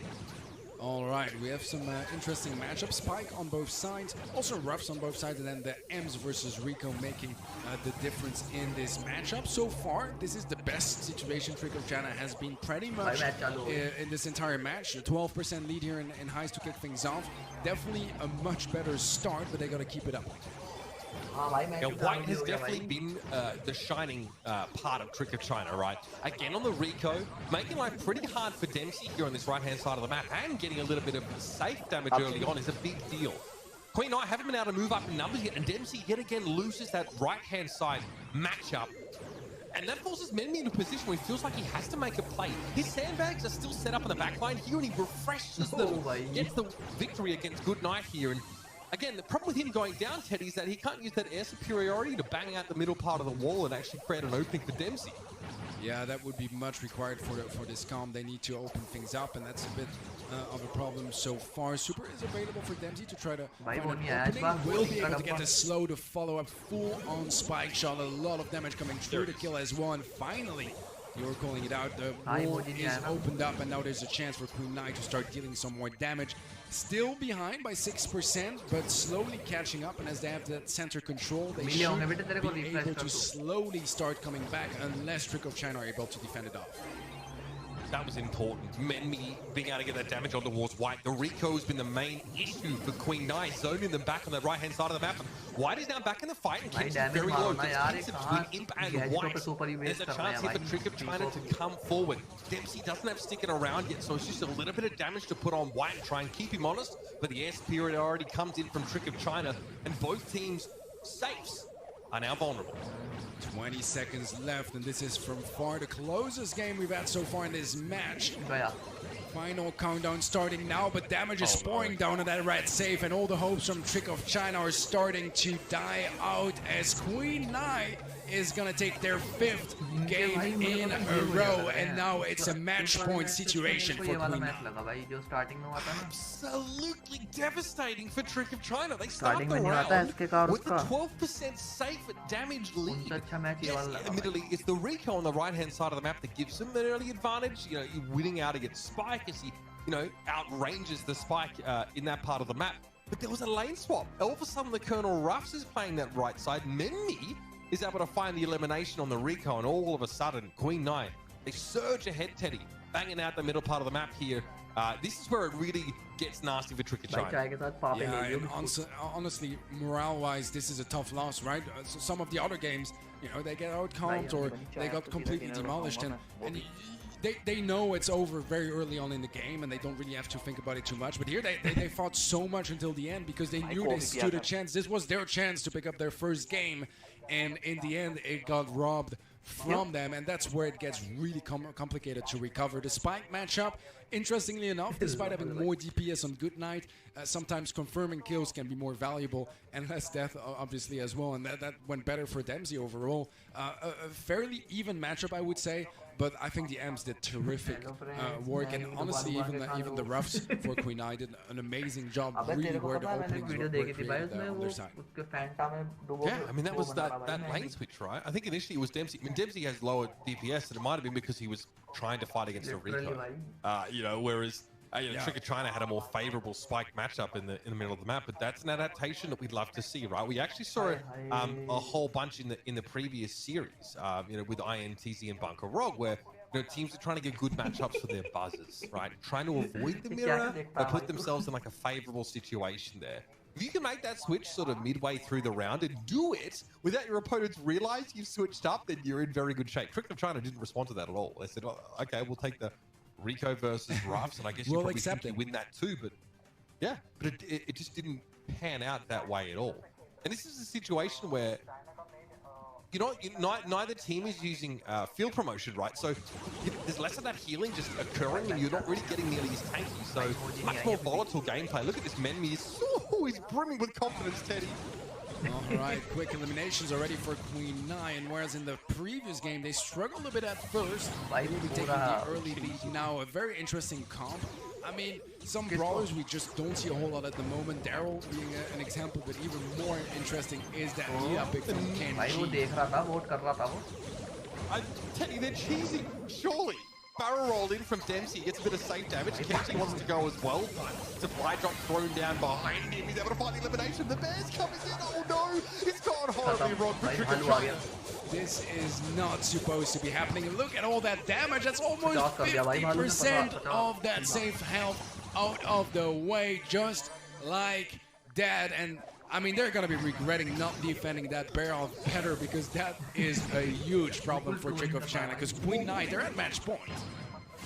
I'm telling you, you don't expect it, because Kenji is running the Hyper Bear star power, not bear with me, so the bear is hitting like way faster, and you don't realize that until he's whacking your safe. Trick or China are like, I mean, I don't know how you're supposed to be sort of prepared for this needed pick. I know Oblie's going to be very pleased to see this. But I mean, now at this point, all Queen 9 need to do is hold the line. The cat's out of the bag about Nita, but that's fine. They've got a comfortable lead. Yeah, they're in a very sweet spot, and pressure is starting to rise here for Trick or China. They need this game to be a win. Otherwise, it's the end of their journey in this year's BSC. And so far, it's not exactly going well. Almost 40% lead in favor of Queen 9. Control is in their favor. Another Hyper Bear. Can they defend this one off? Not so far, and that's a ton more damage coming through. This should be it, and here you have it. Queen 9 take the 3-0 victory in style with the Nita at the end. I mean, you love to see it. A dominant victory, but they definitely deserve it. They played really well. Trick or China, they had their ups and downs, but in the end, they just could not stand a chance here against Queen 9. That might be the first time ever that Fury Swipes has been super effective. Absolutely brutal stuff there for Queen 9. We have seen plenty of teams on a heist maps that have played like really tanky brawlers, right? And they will just try and rush at the enemy safe and try and blow it up at close range. You're on match point. It makes perfect sense to try and run something a little bit harder to predict, right? This kind of composition, if you're not ready for it, it's always good for like an easy round win. But Queen 9 paved the way to being able to use that by looking so good in the first two sets. Easily the most one-sided matchup we've seen here today. Yeah, absolutely so. I mean, I would be surprised if we have more one-sided matchups, because this was really one-sided. Queen Nai looking absolutely phenomenal. Trick of China struggling to keep up with this level of play.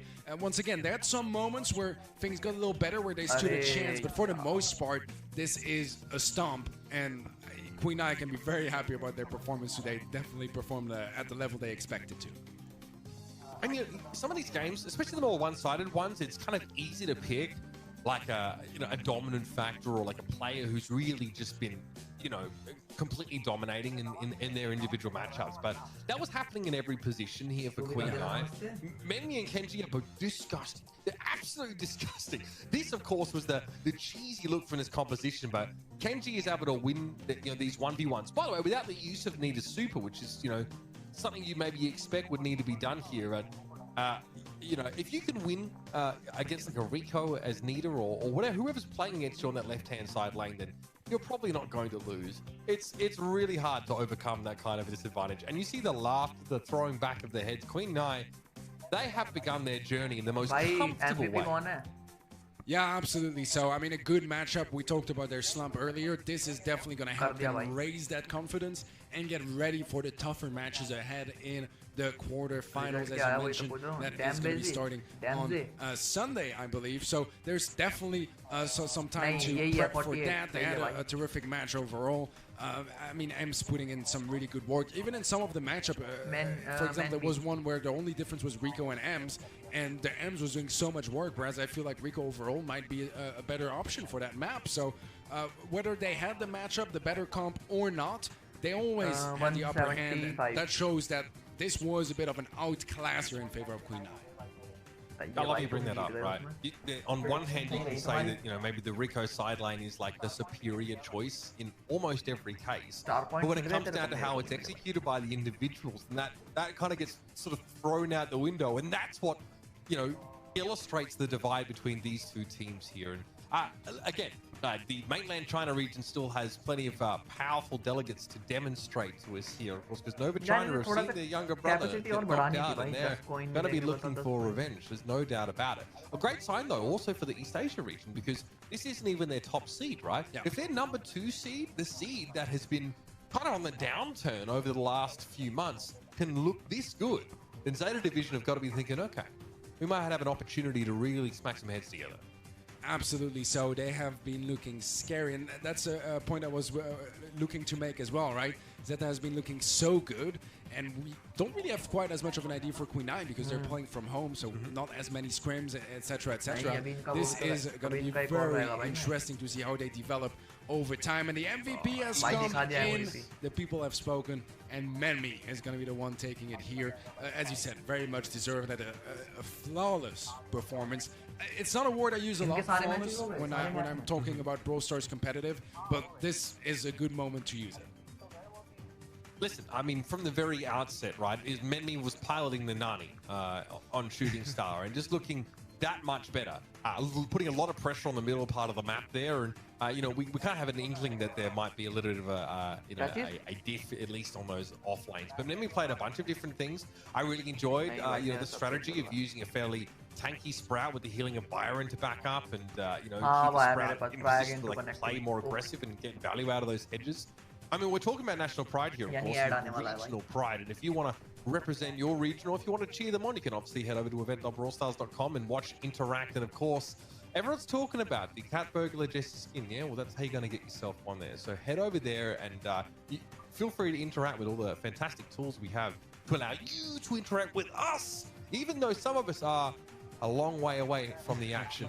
Still good to be here, Teddy. I mean, great start, I think, here for the East Asia region. It's got me wondering now about some of these less known regions, these less popular maybe regions, what they can bring. Yeah, I mean, World Finals, if underdogs want to shine and have a moment under the spotlight, it's their time. Anything can happen in settings like this. With the pressure, with so many different factors coming in, it's the opportunity for the underdogs to shine, truly. And we've seen it earlier with Stripe winning against SK, and I'm sure we'll have many more stories like that throughout the entire week. Yeah, and look, the life of a Brawl Stars player, a professional one of that, is grueling, and there are many challenges you face on a daily basis. So Ovalie has got the scoop there on her morning routine and what it takes to be a pro at Brawl Stars. तेरे को भी आ रहा है क्या बार-बार trying to connecting?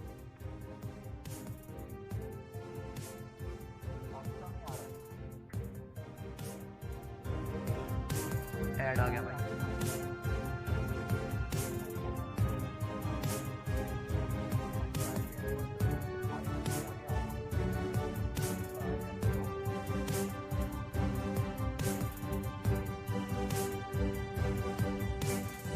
भाई अभी 1 2 3 4 match और रह रहे हैं।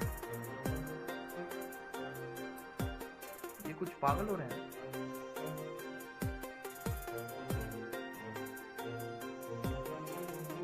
नहीं ये कल होंगे 4 मैचेस। ये देखना टेबल देखना एक बार टेबल देख।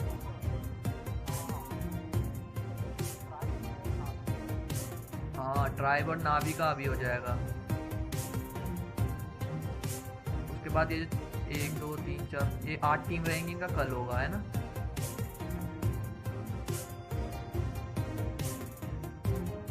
हाँ 4 टीम का कल होगा फिर कल को होगा क्वार्टर। अरे और फिर कल को इनका होगा इनके जाने के बाद इनका हो। ओ एक दिन में सेमीफाइनल फाइनल एक दिन में ही है ना।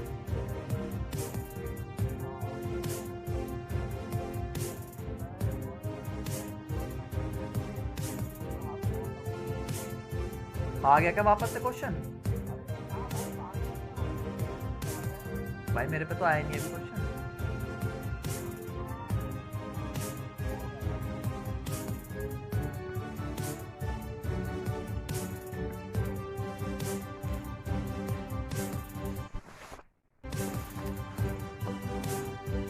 ट्राई अगेन नहीं आ रहा मेरे पे तो ये network problem.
Welcome back, everybody, to the Brawl Stars World Championship for 2021. I'm Uber. I'm still a disembodied ego trapped in a television box. I'm here with Ark.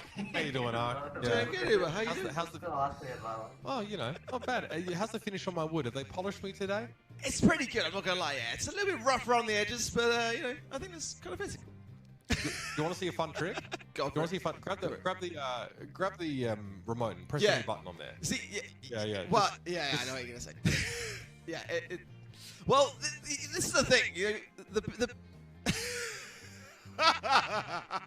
this is the thing. The BSC came to me, Uber, and they said, if you could have one thing in the World Finals, what would you like? And I said, well, I want to get a saturation control to tone down your bright shirts, and I'd also like a mute button for yourself, but also an off button to make sure that I'm always the most handsome caster when alongside yourself, because it's difficult sometimes.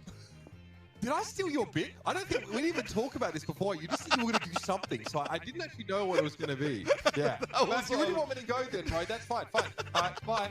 Yeah.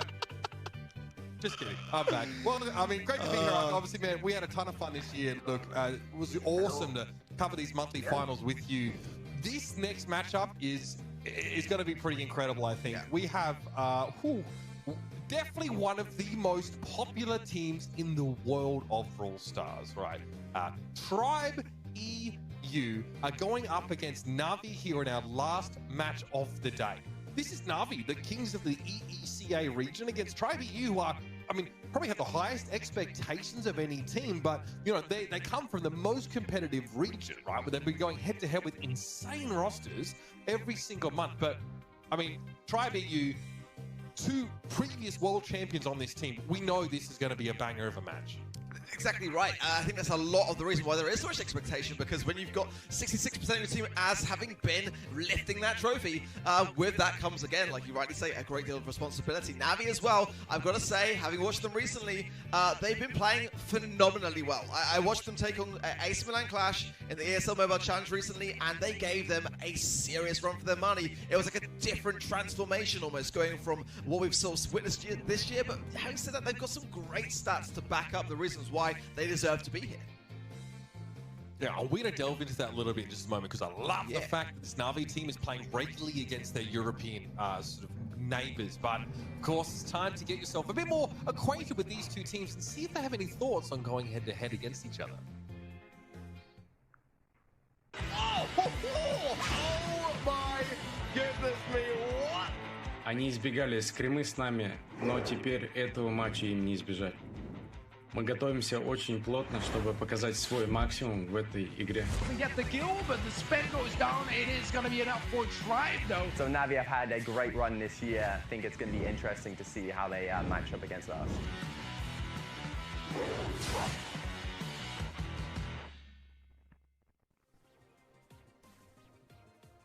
Oh man, I'm getting such different vibes from these two teams, right, in terms of how they, you know, laid out their expectations there. But you know, I think hearing from Spen there, he's sort of acknowledged that Navi have really been on a tear lately, and they're a scary team. Yeah, I mean, there's definitely a back-and-forth rivalry, a competitive one and a positive one of that, but definitely these two teams have had a lot of run-ins, and they therefore know exactly how each other play. And that's the thing now, with the mind games that are at play and what's at stake, who knows what they're going to bring out of their pocket today.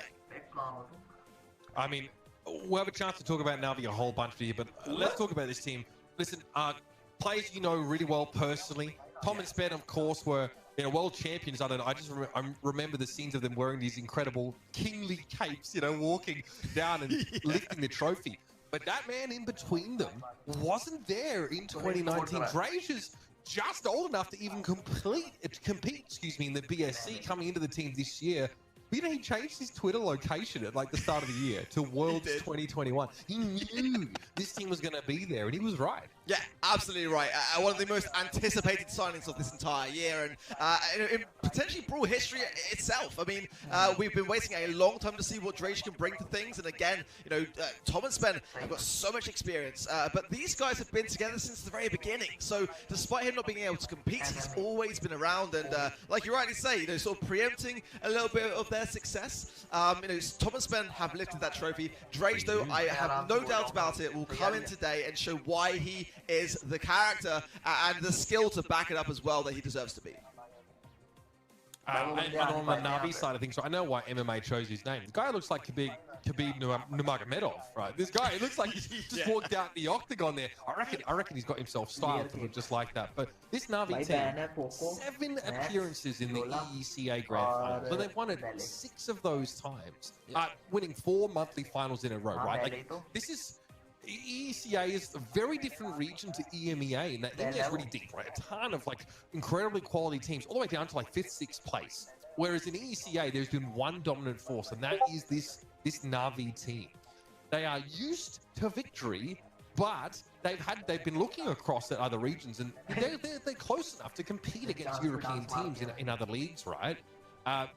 They have known, even though they're the best in their home region, they haven't gotten complacent here, and they try to respect that, right? These guys know, like, if we don't respect these guys, we could slip up and be out of this straight away. Yeah, absolutely. I think there's definitely something to be said about the fact that, you know, now you're playing from, I believe, the team house, and Tribe have never lost on stage.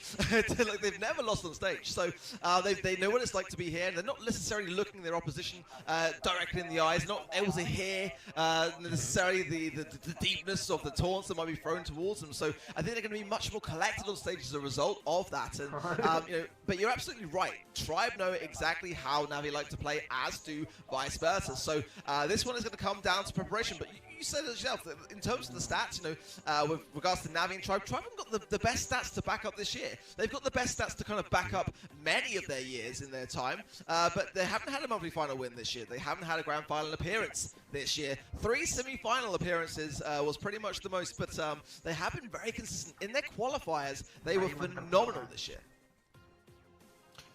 Okay, so let's dig into that a little bit more. Did you expect more from this Tribe Gaming team, right? Because, I mean, even qualifying for the World Finals was a very rocky ride for this team of superstars. Yeah, I think it's fair to say I probably did, just simply based on the fact that, back in 2019, they surprised us all in Korea. I mean, it was fantastic. I think there was a bit of a lesser expectation back then, but when they went on that stage, they went into the zone, and that's what's scary about Tribe Gaming EU. They do and know how to bring that out of themselves and take it back down a notch and just focus on getting that job done.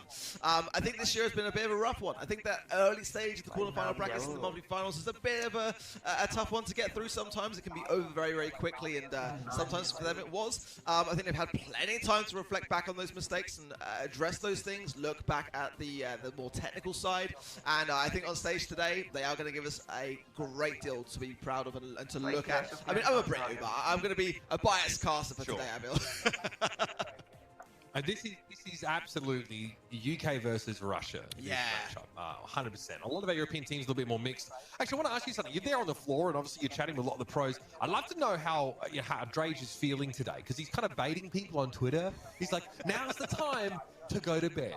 Oh, I can't wait to eat breakfast. But, jokes aside, it is this guy's first sort of event of this caliber. He's out there bloody pop locking or whatever the kids do these days, but how does he's looking confident? Do you think he's a little nervous? Okay, Booba. I mean, confidence. I mean, knowing the guy so well for so long, I think that, Drake's just like one of those people which is just kind of like itching to meme and get out there. And you see it on social media. It's a great thing to see, just like a great sense of humor as we have. Quite a dry one as well, because we are British at the same time. But absolutely, he knows how to put himself out there and has the skill again to back up a lot of those ballsy statements at the same time. Navi as well, very composed team. Made a lot of changes recently. I've noticed them myself, and they're starting to become a lot more unpredictable, and that can be a scary thing. So talk to me now about how your expectations for this European region might have been affected after, seeing SK Gaming bow out already. Does this kind of redefine how you've ranked the regions in your mind coming in? Do you feel like maybe Europe now, like a lot of these other games, are looking a little bit more unsteady, seeing how close maybe at least the NA region is? I mean, I was saying yesterday from the very get-go to a lot of players in the passings, and I did say I think that for a lot of people this is not going to be nearly as clear-cut as they think. It's such a different environment when you get on that stage in the Brawl House, and you kind of then are tested in a way that you've not necessarily been, or at least not for a while, in regards to the current world situation. So it's controlling those nerves. It's keeping that composure, and sometimes when it all goes quiet, you need someone to drive that home and start to bring back the voices up. And when you haven't got a team opposite you, I think that's kind of an easier thing to do, at least not one physically in the Brawl House. So Navi at the same time though are going to be in their kind of competitive environment. This is kind of where they're going to be able to really focus as well, and sometimes that can be an advantage in itself. It's quite a daunting thing with all lights and cameras and ugly mugs like myself, shouting and ranting at them. It can be distracting, for sure. Absolutely, of course. You don't have to worry about being distracted. It's at home, ladies and gentlemen. You can head over to event.brawlstars.com to watch, interact, and earn rewards. Now, Ark, I know you're a bit of a skin collector. You know what I mean? You pointed that earlier on. I know you're very offensive of your merch and stuff like that. Yes. But I know a lot of people have been asking you how they can get their hands on the Cat Burglar jerseys here. And I'm not going to apologise for that either, by the way. That is just what you get with me. Head on over to event.brawlstars.com. That is where you can place your predictions. I've got every single one wrong, so don't take any of my advice. That's what I will say so far. I've got one more chance remaining, and I did place my thoughts on Tribe EU. But at the same time, you can cheer for your favourite team. There's many ways to get involved and interact and cheer your team of choice. Obviously, those correct predictions do lead on to then adding tools and contributing to getting that Jesse skin. But look at that, over 68% favoring Navi over Tribe Gaming EU. 32% of the viewers at home think that Tribe Gaming EU will take this. But yeah, that's pretty surprising, I've got to say. But कुछ कह नहीं सकते भाई, पता चला SK की तरह निकल गई. You know, like looking into that camera, the way he strokes his beard, I'm just waiting for him to put me in an armbar halfway across the world. You know? Again, on this side of the stage, perhaps some more classical good looks from this team. But okay, Spen, all right, looking like he feels a little confident here. We've seen the fans' predictions. I'd like to know, you know, as someone who's actually had a really good chance to see both of these teams and you know, these teams sort of mix it up in the same sort of scenes. Do you feel like this audience prediction is accurate? Do you feel like there might be something to that? Or are you still confident in your UK boys? I think the thing is, you know, Tribe have got a huge following.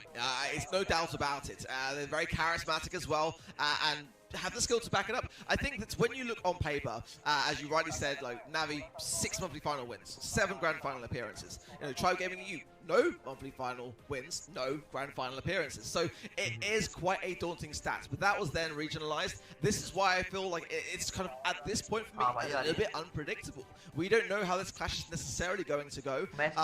We have seen run-ins before, but this is a completely different environment. I mean, you know, going back to what you were saying about MMA, and he does actually do a lot of fighting. It's his big hobby. In fact, he actually did an incredible milestone yesterday, hitting 1 million subscribers over on YouTube. So, gotta wish him a huge congratulations there. Again, we're seeing a lot of rise up in the pro scene. Many players going towards content creators sort of direction. And yeah, what an incredible milestone for him. Absolutely. I mean, and now that you remind me, I mean, this is definitely going to be a matchup of huge content creators, because I know that you know, that's what obviously, you know, Spen and Tom are really well known for, right? I mean, this team is, you know, full of very popular personalities here, and that's maybe why a lot of the fans at home are looking to try and get behind them in a big way. But we are seeing thumbs up there. Looks like Tom forgot his password. Apparently 123 didn't work, so then he changed it. And then he forgot it straight away. I'm hearing this coming in live. Yeah. So it's crazy. You know, you ever done that? Change your password and realize you had caps lock on when you put the new one in, and then you couldn't do it. Yeah. Well, I mean, these guys are going through it right now. If you've had trouble, of course, you have to, you know, make sure you log in with your Supercell ID, by the way, over at event.brawlstars.com, because that obviously is what's going to be linked to your game account. It's what's going to allow you to earn those rewards. They would like Tom. Make sure you remember your password. Wow, it's 2 gold skins on the side of Tribe. Drage going with the Mortis and Frank for Spen. Big brutes coming in, and they've got the HP to be able to push this back going into bouncing late cake. So Drage making the first play. Jump there from Jason. And Drage taking care of quickly. Yeah, he does set things up for Spen, though, to at least find that elimination there. But the poppin' being used by Jason now to get out of trouble, and Spen is hightailing it away from that head first. As the dust settles, it's Navi not only with the blue star, but a 1-star lead. Yeah, Jason with big taps. He's got that super yet again. He's going to have to keep that in mind, because, again, with the comp that Tribe are running, Piper is the weak link, ideally. Tom Raylo gets taken down as well. So that is going to be 8 stars and the blue star in favor of Navi. The smash of Spen's hammer not going to connect with Jason either. So a chance to reset for Tribe. 1 minute remaining. I mean, this composition doesn't have a lot to do against Tick Super, by the way. I mean, Drake just has to run away. He's been completely zoned out now, and so much of the map has been cleared up. So Drake now can't get close to Navi without being detected. But Tom's going to go with their beautiful stuff. Drake is there with the damage as well. Lifeblood going to drain MMA down, and that's driving you back in the lead. But for how long? Homemade recipe. Clips Drake as he tries to get away. Yeah, disastrous there. He's almost dashed into the shot, and there was a difficult one. Now outnumbered is Spen as all 3 of Navi come in on that corner side of a ditch attempt for Drake. Couldn't quite get a super off there. I think the cancellation there actually came into effect as well. So now 6-star lead for Navi, but they are back in that spawn. There is enough stars there with one big team wipe for Tribe. We have to turn this one around in the final moments. Oh, not good for Drake. He's got nowhere to hide, and Jason's able to pick him off now. Maybe a little bit of disrespect there from the young Brit. It goes against him. Navi now looking confident. MMA able to knock Spen back. He gets a stunning blow to Cube, who has 5 stars, and Drake is able to eat them up, but it's going to take more than that. There's just not enough time. Nicely done from Jason to super out of the way. Navi start with that first round.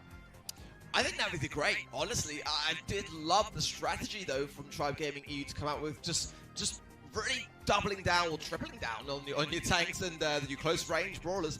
I felt like it could have gone another way, but a couple of mistakes here and there, a couple of dashes that sort of ended in a few deaths, and that's what matters in Bounty. The kill death ratio is so important. So these big tanky comps are a great idea, but sometimes it's very easy to overcommit with them. Absolutely. I mean, it almost feels like you have to commit to some degree, right, to actually, to get some stars. But getting out after the fact seems to be the issue for Tribe. Like, unless it's a full team wipe, it seems like it's pretty dangerous. And I don't know. It seems like Na'Vi had a ton of tools to get out to safety. Like the invulnerability frames given to you by, the Piper Super is pretty huge. And the fact that Leon can slink away as well. And you look at the damage done. Yeah, Drage was definitely, duking it out in the back line, but sometimes he was really on his own. Yeah, it's a high-risk thing. I do like the fact that Mortis is playable right now as a brawler because it's in a great spot, I've got to say. And I know that the Navi like to bring it out sometimes as well. So definitely that's appealing for me. Buzz as well can definitely work it, absolutely. But I think one thing's for sure, Navi did very well against that kind of comp. And I think that now that the cards have been shown for that comp, that they're going to be going in with a much more prepared idea. And actually we're going to be seeing the same comps yet again. From both sides. Sorry, okay. Tribe, yeah, they want to go in with the same look, but it's going to be tough. Span is going to be surrounded now. Drage needs to come to his rescue immediately. Span gets a great account of himself, though, and is at least able to trade. It's a blue star for Na'Vi, and it's even in stars in general, so still more work needs to be done by Tribe. They are an all-in composition. Good communication there. Tom coming in to tank for the ticket. Would like to have taken it down with the fists, really, but at the same time, definitely not one that Drage can really go and contest. The smash from Span not going to happen, though, and Tom going in, super on the aggressive, gets chased in the corner, gets the takedown as well. Super there to hand if he needs to come back out, but doesn't use it. Jason takes care of it. Yeah, that's the issue. Tom used his gadget to have that extra sort of super minus the stun to get out, but he didn't have an escape route. That's been the problem for Tribe right now, and that's why they're still behind by a star, a blue one at that. Yeah, I would like to have seen a bit of a dash out from Tom there, but I understand the reasons why he might want to preserve the edge. Rage is going to come in, my goodness me! And as quickly as that, he is a big bounty above his head, and I'm sure, no doubt, Span and Tom are going to have to protect the president right now. Yeah, absolutely. And look at this. Tribe are giving up a lot of this map control because they frankly have to. They need to get to safety, which means letting Na'Vi move up like this. Tom tries to go aggressive there. He's only got 2 stars on him. He can do that, but he gives them away for free. And this means that Drage's hard-earned stars are only giving him a slim lead right now, and there's still 17 seconds left. Yeah, that's great value from Tom. He got the double stun off, but Ticket coming in to keep Span low, and Cube knows it, so he comes in to try and chip damage. Drage comes in with a nice cycle there. Tom with a pickup to MMA also. 15 stars, but a turnaround potential with that smash from Span will seal the deal. 20 stars and the blue star to Tribe, and we are all tied up in set 1.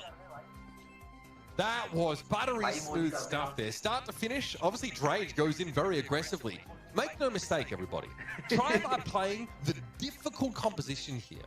Their setup is very challenging and it's not safe to play. But if you can pull it off, you get these crazy exciting moments like we just saw there. Fantastic Mortis play. I love the dash there. And you saw the Piper Super got baited out there by Drage. He realized that he wouldn't be able to get that kill and get those stars. So he dives in and dives straight back out. That's beautiful. It's not textbook. It's a bit more special than that. Yeah, it's just precision. It's calculated. Again, that first matchup didn't really work out well for Drake. Some great value, but ultimately, every now and again, just a bit too overly aggressive in that game. Absolutely played perfectly. Now, the question I have here as well is, now that Na'Vi have played that same comp and won, but this time they've lost, so are they going to switch things up? If those stats are anything to go by, I would suggest they do. 0 kills for Mage, the 2 of Tom. 258 DPS to the 11 of Tom. So actually less for Tom, but again, with Buzz, you're timing those runs. 4 deaths, more deaths than MMA. But again, those kills are what matters in Bounty.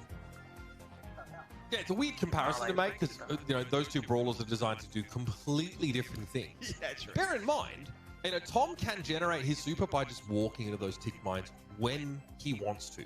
So, having Stunning Blow, often available, I think is definitely very helpful because that's when the party gets started, right? We see Tom go for that super, Drage dives on in there, And it requires a lot. This is a dive composition, essentially. It requires a ton of coordination. And frankly, I mean, Tribe could have made things easier for themselves and played something like really stock standard, like they could have, they could have tried to emulate what Na'Vi are doing, right?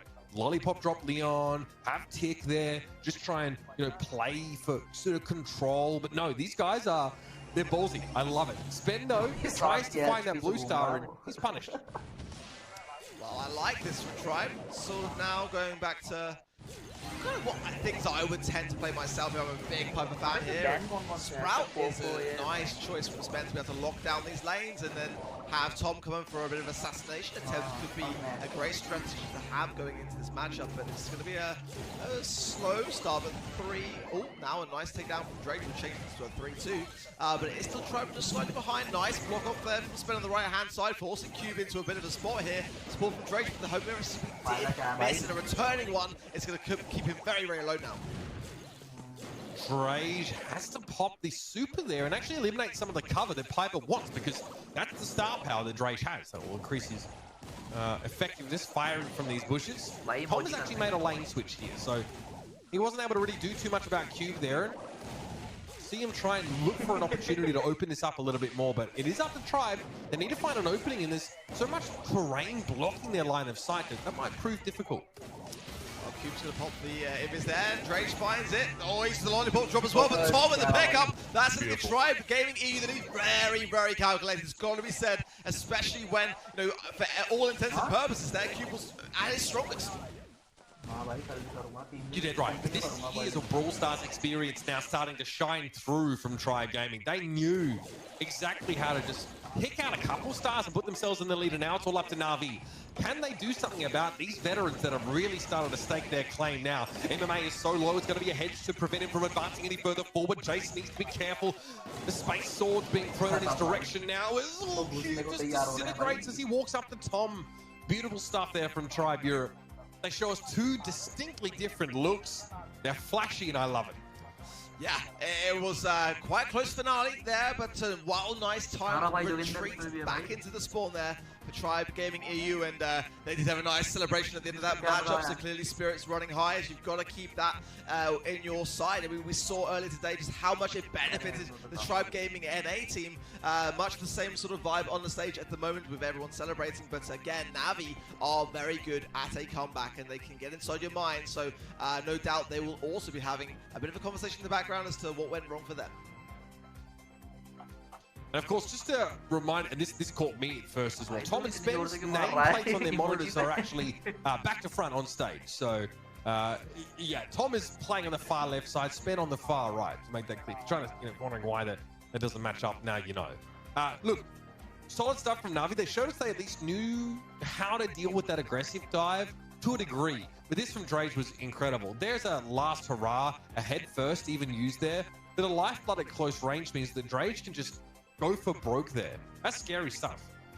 Yeah, absolutely. I mean, I've got to say, I think that, again, I was kind of surprised by the predictions to be so far weighted towards Na'Vi, simply because, again, the fact that Tribe Gaming EU are so well known. But at the same time, this is looking like a good start for them for what has been, a bit of a rough year, I think it's fair to say as well. Look at some stats here as well. 48% damage from Spen again with that Sprout Brawler being such a great use of control, but 40% there on Jason on the Piper side as well. Cube though on the lower side of things, 22% of the Leon, but only 2% off that of Tom, so I think that's kind of fair to say that with Leon it's kind of harder to gain those moments of traction with your shots. You've got to kind of time them very, very carefully, but we are swiftly moving past Layer Cake into Backyard Bowl for Brawl, and very, very open spaced map, sometimes a bit stalemate. We saw earlier today some slow starts to the game. I kind of wonder how this one's going to go for these two teams. Yeah, I think you make a great point there, because vastly different to Layer Cake in terms of its sort of setup there. The Layer Cake's the kind of map where, the crew from Tribe can play a sort of close-up composition because they can dodge a lot of the poke damage coming in. Sprout also worked there because you can box people in. Here it's a little bit harder, but so many sharpshooters still available, right? Bell was the only one that actually ended up getting banned off. I do like the Poco and the Max bans here, right? You take away some of the safe options that a lot of teams like to adopt, especially like the safe sort of mid-max, whether they want to go aggressive, obviously, with that super, or sort of play safe there. So Tribe want to try and bait their opponents into playing the riskier setups, because I feel like that's when they feel like they can win. We saw that already, sort of with the Mortis and Buzz look from them. Tribe are not afraid to take the risky road. Yeah, that's what I've noticed so far as well, but look at this. Look at the comp that Navi are running. The Mortis and the Frank, and they're not wasting any time. We are not wasting time in terms of the game. We went straight in, and Navi went straight for the prize. Taken care of now, but Drake had to earn that mech pretty quick to be able to defend that. Absolutely. Spentner just got absolutely blown up. I think he thought he could get up close and personal to the Frank, but he's punished there. Drake, he wanted to try and get that super hit on towards Jason, because Mortis is pretty darn squishy. Drake is going to be knocked out of the mech here, and Spen's going to be in trouble. He goes for the super, full treatment lands, but MMA's going to walk it in. Is there anyone to stop him? MMA, he just sends it into the back of the net. Nicely done, gotta be said, especially considering it's a spike there. I think so many pros now are kind of edging towards Life Plant as a saving maneuver on the gadget side. It definitely has lived popping Pinkish into a state where sometimes it's actually quite useful to have those preventation measures. Let's see now, Spin passes the ball forwards. Oh, a nice Life Plant there from Tom, and it did actually help get the takedown onto Cube, so great synergy there. The super going down as well. Trying to, I imagine, bait out the super here. Will they connect? Straight to the swipes. Tom's able to walk it in! I can't believe that MMA did not go for the smash there. It seems like it was a little bit too late. Maybe MMA expects to have a little bit more time, but Tom had himself positioned in that bottom left corner, and it's a miscalculation, I think, there from Navi, who had the tools to slow that down. Nice super pass away from Spen. So buttery smooth. I think he had to, he had to push it away. And now with a swipe on the shot, surely it's there! It is there! Tribe were able to get the second goal, despite being behind for the start of the game. Oh, Spenny's unreal there. You saw what was happening. MMA was trying to go for the setup, right? Fire off the ball, go for a stunning blow and secure a goal. But Spen received the super shot and then is able to get the ball away, and he doesn't get caught by the stunning blow. That is dirty. Dirty stuff there. And again, like I said, they're showing a little bit of flair here. It's a lot of fun to see. Navi tried to bring the Mortis. They said, look, we can play that kind of game too, but you are dealing with Byron. That Byron super can really turn a fight around in a pinch there. So great read from Tribe to have a pretty solid composition against that. Yeah, but I gotta say, I love the way that Navi came out so quickly. They knew they had the kind of shock treatment behind their pick with the Mortis and the Frank, and they wasted no time at all, got that early goal. But you gotta hand it as well back to Tribe Gaming EU for the way that they handled being under that pressure. Spent that super pass away, because he knew that blow was going to potentially land, and probably should have for all intents and purposes. And then here, they tick down the damage as well, and able to get it back before the shot go through. Great plays from Tribe Gaming EU. And look, I'm loving the use of Life Plant there from Tom. Yeah, you're right. That popping pin cushion there against the Frank would have actually got the elimination, prevented the goal, but the Life Plant usage was really from Tom in a couple of those situations there. It's a huge tool to have a spike if anyone tries to jump on top of you, or if you need to block some of those shots coming in. And yeah, the mech comes out here for Drage, and once he gets in the mech, he looks pretty scary. Yeah, it's again a brawler which now players have had time to really get down, to grasp with, and to see the strengths, see the weaknesses. So we are seeing more and more of Meg, but it's surprising in terms of the lack of bans towards Meg, in all honesty, because she really is a force to be reckoned with, can change the flow and swing the game around at any given moment, really. Yes, it's a brawler which is only really going to tickle your opposition when you haven't got it, but once you get in that mecha, everything changes and you're able to come back with so much force. Yeah, right. I mean, her super and mecha form does like more than 3.4k, right? So, you can basically one hit, a brawler that's taken any damage that's not framed, which is huge. Drake was very solid with that one. He did not miss. He'll give you the big tip. Jason trying to go in, full treatment drop there by Spence. Also a self-injector, so all the healing coming out, and it's not enough. At least it doesn't keep Drage up. MMA wants to try and come forwards here. Act noise cancelling. No, it's going to be Tom to find the elimination. Ball heading to the top left. Like good decision making there from Tribe to leave Cube and just kind of get that off the respawn or get the ball away in the eventuality that it would be a more aggressive play with Jason then coming in, getting the cycle, finds it, second super coming in, Spence connected, surely MMA can walk this in, it's not going to be enough DPS, that is going to be the same story, and Avi will get the first goal. You can see just how much depends on Drage being in mech, right? Now he's able to do that. He didn't have his super available beforehand. Now we have to play a little differently here, but Jason still wants to go aggressive, but he does. Clean splits, like perfect lifeblood there, and okay, this was not nearly as close this time around. Not at all. Oh my word. Jason. He was absolutely popping off. I mean, he was on fire that game. I think a very different Navi coming out of that game. The pins said a lot to me as well. I think that was their plan originally all along. It didn't work out in the last game, but it absolutely did in that game. And you can see that was kind of what they envisioned off the back of their scrims. You know, that was the plan. It just didn't kind of show itself. But push this from Jason. Absolutely disgusting. There's the second super, lining it up, taking his time, and just popping off as the Mortis. Not an easy brawler to play on Backyard Bowl, by the way. Absolutely, it's such a wide open map. What worked in his favor, I guess, was Drage spending a lot of time out of mech and the Amber not really getting a lot of impact. I wonder what the idea was there for Tom. What was he trying to achieve with the Amber? Because, I mean, he's got dove on every time by Mortis. And yeah, 63% team damage. That sounds about right. Yeah, I would say so. We didn't necessarily even need to see the statistics to know that Jason was absolutely tearing it up on that side of things. Wow, that is impressive. But I think you make a really, really valid point. I think that the Amber has got to change. I think that is not working for me. I do feel like the Meg, though, however, is a brawler which is fantastic at utilizing the aggressiveness, the tankiness, rather, of this Navi comp. Because it's very easy when you're playing a big brute like a Frank to kind of forget that, oh yeah, if I'm not dodging these shots, I'm feeding a mecha that is going to come back towards me. And you know, with some of the other brawlers, it's kind of easier to be, you know, more cautious around that. When you got all that HP, it's sometimes easy to forget that Meg is dangerous when she has super. So I do like the Navi comp. I think that this was their plan. I think they're probably going to keep it, but I definitely agree. The Amber, for me, it just wasn't working. I mean, this matchup is to live, and both teams have busted out the Mortis straight off the bat. You know, a pick that we used to get especially excited for in our monthly finals, because in so many cases it wasn't really viable. But now that the coiling snake sort of extra dash distance is baked into Mortis, he's much more of a mobile threat. And you can see how Jason was able to cross the map so effortlessly there as well, especially with super available. It's just so hard to blow up the Mortis, and the burst damage is real. You want to see more of the Meg? Again, if you're Frank, you want to take damage, essentially, especially if it comes in such small amounts like Meg provides. But Meg was happy enough to, well, hit a large target and build up.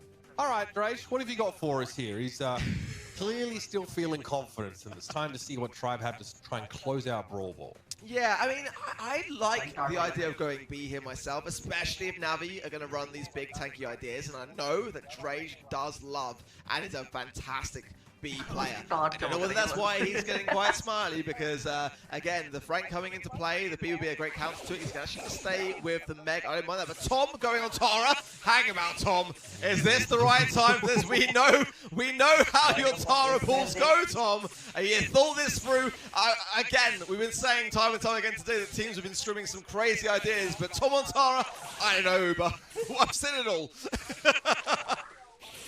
Okay. So Tom obviously going up against well, it's a mobile composition he's going up against, with the exception of the Frank here. So, yeah, landing these pulls is not going to be the simplest thing. Cube also waiting for someone to walk into the circle. Tom finally deciding to help him out and to help him build a little bit of super up. Okay, there's the aggressive play from Jason, and it's beautiful. Spen cannot heal up quickly enough. There's no burst healing available from Self-Injector. It comes over time, and it's too slow. Yeah, Drage was in a difficult spot realistically there. Couldn't do much more than he did. No want to see the walls are down off the result of MMA. And look at this, the hunt is on, and Navi can smell the goal. There's the walk in. Q will be the man to do it. And that is a lot of pressure. And yeah, the timer coming down to that 1 minute mark means that Tribe have got to respond very quickly. Navi threatening here. Obviously, Tribe at the risk of losing this set as it stands. Drage have to get in this mech here, but Jason goes in. Gets the mech out. Okay, that's the gravity used to secure the kill on Q, but Jason is still at large. Oh! Sets him packing now, a stunning boost. Okay. Still, MMA is caught in position with that gravity. That's the only thing stopping Tribe Gaming from getting ruined. Oh, I thought that was going to be going in because I think that's what ideally what Tom wanted was to get the suck, the pull there to be able to take away and have the ball trickle in, but it didn't quite work out the way I think that Tribe intended, and there's a good team wipe there for Navi. The ball coming through. Cube has got that super pass. He goes straight on Span with the stun. Oh my goodness me, Cube! Oh my word! What a calculated play! And the chaining of that was just unreal, Uber. It was disgusting. I mean, torpedo throw in, backs off the target. He knows he doesn't even need to, finish off the stun target, and he has the super shot available. That is filthy stuff. You'd love to see that, clever gadget used there from a Buzz player, and Navi had it all figured out. That was amazing. That was a fantastic Buzz moment, and just great utilization of those supers to really make the distance just close so incredibly quickly. And that was a great moment for Navi to turn this one around. You can see just how much they needed that to bring back the smiles on their faces, because until that moment, again, I was looking mainly towards the MMA. I was getting a little bit scared, I'm not gonna lie. Yeah, absolutely. I mean, listen, the Mortis play is looking very, very good for Navi as well. There is not much that Byron can do. Once that Mortis comes charging for them, and I think, it was a tough one for Spen. He was like, well, guys, I mean, unless I have a super available, I can't burst heal myself. I can't heal myself without a gadget in general. So unless we do something about this Mortis, who's, by the way, healing up based on that damage. But here's some of these moments from this set so far, and slow start for Navi, but my god, when they got going, they were unstoppable. Yeah, they are a dangerous team when they have momentum, and they need to bring this round back around. They had to get things all tied up to be in a better headspace, and you can never. I often say that you cannot underestimate Navi. They've been putting a ton of preparation in for the World Finals, and it's been noticeable to me, and these are the comps that they do it with. They like their big tanky brawlers, but they also like a lot of range, and it's kind of interesting that they can play a lot of those tanky brawlers on maps which would normally require a lot of range. This moment here from Cube, unbelievable. The pass was the super to stun, the gadget then to get the super yet again for the second time, the instant value of the back of that, and oh my word, unreal. And again, you don't care that your next super doesn't have a stun component, because you're not using your super on an enemy. You're using the super to get the stronger shot of the ball. Yeah. So in that case, really, it's as good as a normal super to you. It does exactly what you want it to do. Yeah, pretty swaggy, not gonna lie. That was very impressive stuff here, and a great way for Navi to bounce back in this series, showing that it's no fluke that they're the #1 team in the EECA region. And well, Tribe EU, they've been put on notice now. Is there a way to deal with this Mortis? Will that become a factor in, maps down the track? Ring of Fire comes up here for Hot Zone in our third set. Okay, well, I'm going to be honest, this was a bit of a struggle for Tribe throughout the majority of this year. Hot Zone, by far, from their best mode, and I'm sure for that reason, though, at the same time, preparations have surely gone in, because, they're going to know it, and teams have been spending a lot of time addressing their weaknesses, but is this going to be one of those times when Tribe can demonstrate that they can do so? Ring of Fire, in particular, has been a map which they have really struggled with. It might even be, I believe, looking back, it was a 0% win rate on Hot Zone, I believe. Not ideal. For sure. Drake on the Mega was something you said you wanted to see more of there, but you saw how much he gets punished when there's 2 stuns to deal with, right? Yeah. Dealing with the Meg Mac, it was like a torpedo throw stun, and then a stunning blow, and all of a sudden Drage was no longer in his mech there. So, he needs to not get in his own head there, because he was targeted, he was focused down on that previous set. And Navi definitely were looking at the least experienced player of Tribe to try and get his head. Oh, okay. Oh, we have to lose. This is so cheesy, but such a powerful strat here, of course, on a map like Ring of Fire. I do like it. I think it can still work. I've got to say as well, I love the Tara pick. I've been saying it for a long time. I think that Tara here can absolutely work. It's given teams like AC Milan Clash a really, really tough time. And if you get yourself knuckled in on that left-hand side, you can cause some serious problems. But now, Tribe starting to recollect. Pressure onto MMA. He's forced back behind the healing station there as Jason continuing to suppress Rage with those heals coming in big time from Spen. He's keeping in the middle. This one's just got a little bit closer now, about 10% between them. Yeah, I mean, Jason had to get a little bit aggressive there. Drage is constantly pumped with healing by Spen, but there's just too much for Spen to keep up with. Cube getting up that close, all three cards connecting. There's no way you can keep your Lou in the fight. Now, Tom awkwardly has to double back a little bit there, but Spen is able to win the 1v1 against Cube. Na'Vi, though, have a distinct lead here. They're so tanky, it's so hard to try to break in.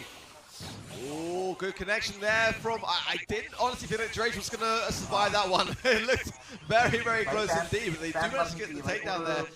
MMA coming back in now, but there's a lot of good momentum already with Na'Vi. Cube using that super there, good time to do so. They've got full control, and they are suppressing this one so successfully well. Look at the aggressiveness of that Pam healing station as well, so far forwards, and they can afford to be. I mean, it's the Lou gadgets that are so scary as well. If you're sat inside that super, I mean, the gadget use will just add 50% to how frozen you are. Look at that, MMA's blown up instantly. Again, Lou super's all over the place here. It was super cool. That is going to be doing some freezing, but it's the tankiness of the Pam. Hard to deal with. They're body blocking the healing station, but Jason's in trouble. It doesn't matter. Na'Vi spent so much time because of their durability on the point. Fantastic work from Na'Vi. Again, I did like the comp from the get-go, but they wasted no time in getting down to the nitty-gritty, and I think that for me was the most important thing. They went straight to the zone. They had to make that early stand, and as soon as they had the moment to kind of like relax a little bit, they did not do that. They just kept going, keep pushing that healing station forwards, and yeah, I did like the Pam over the Byron myself. I think Byron is definitely a really, really good idea to bring in, but Pam has just got so much ability to have a lot of team mechanic and teamwork there, but both teams clearly thinking the same kind of lines with the Lou, but for me, yeah, the Pam from Jason provided so much value from that healing station. And oddly enough, the Spike and Tara elements were actually not as relevant in that particular round. I don't think that we needed to see any huge pulls from the Tara there to really make the difference. Obviously, it looks very messy, right? You're watching the point, both Lus are just throwing those supers down. Drage with considerably more damage, but much of this damage went on the Pam, who just healed it straight back up. Yeah, and actually, you know, you can see there, like, in terms of stats, you know, MMA, more kills, you know, less DPS, and but again, Hotson is an objective mode. You've got to be in the zone. You've got to be able to, you know, pass over to your teammates and make sure that they are spending time also in that zone. You know, when you're going to go down, someone's going to take your place. I think you're right though, that Tara didn't do anything crazy, but that's why I love that particular brawler as a pick. It's pretty much just there to clear up that lane, to take away the pressure, and all you have to have is that super, and not even necessarily use it, just keep the pressure on and show your opposition that, you know, I'm a threat right now. You can't push me, and you can sometimes even blink your super just to say, yeah, look, you know, this is the thing. You keep your distance and we'll be just fine. I mean, Cube's taking his glasses off. You know, it feels like it's giving him too much of an advantage here. So he's actually trying to, you know, make things more difficult for himself here to even on the playing field. At least it seems that way. Na'Vi looking very, very good. A team that is just trending towards some of the tankier brawlers on Ring of Fire.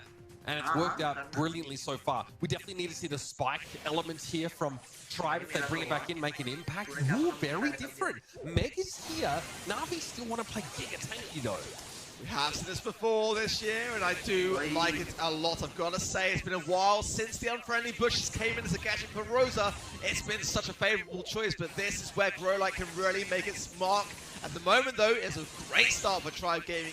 You have taken back control very quickly. Great swipes there on the Meg, getting good value there. For MMA coming in now as well. It's going to have to be his match here. Tom, though, this entire time Right.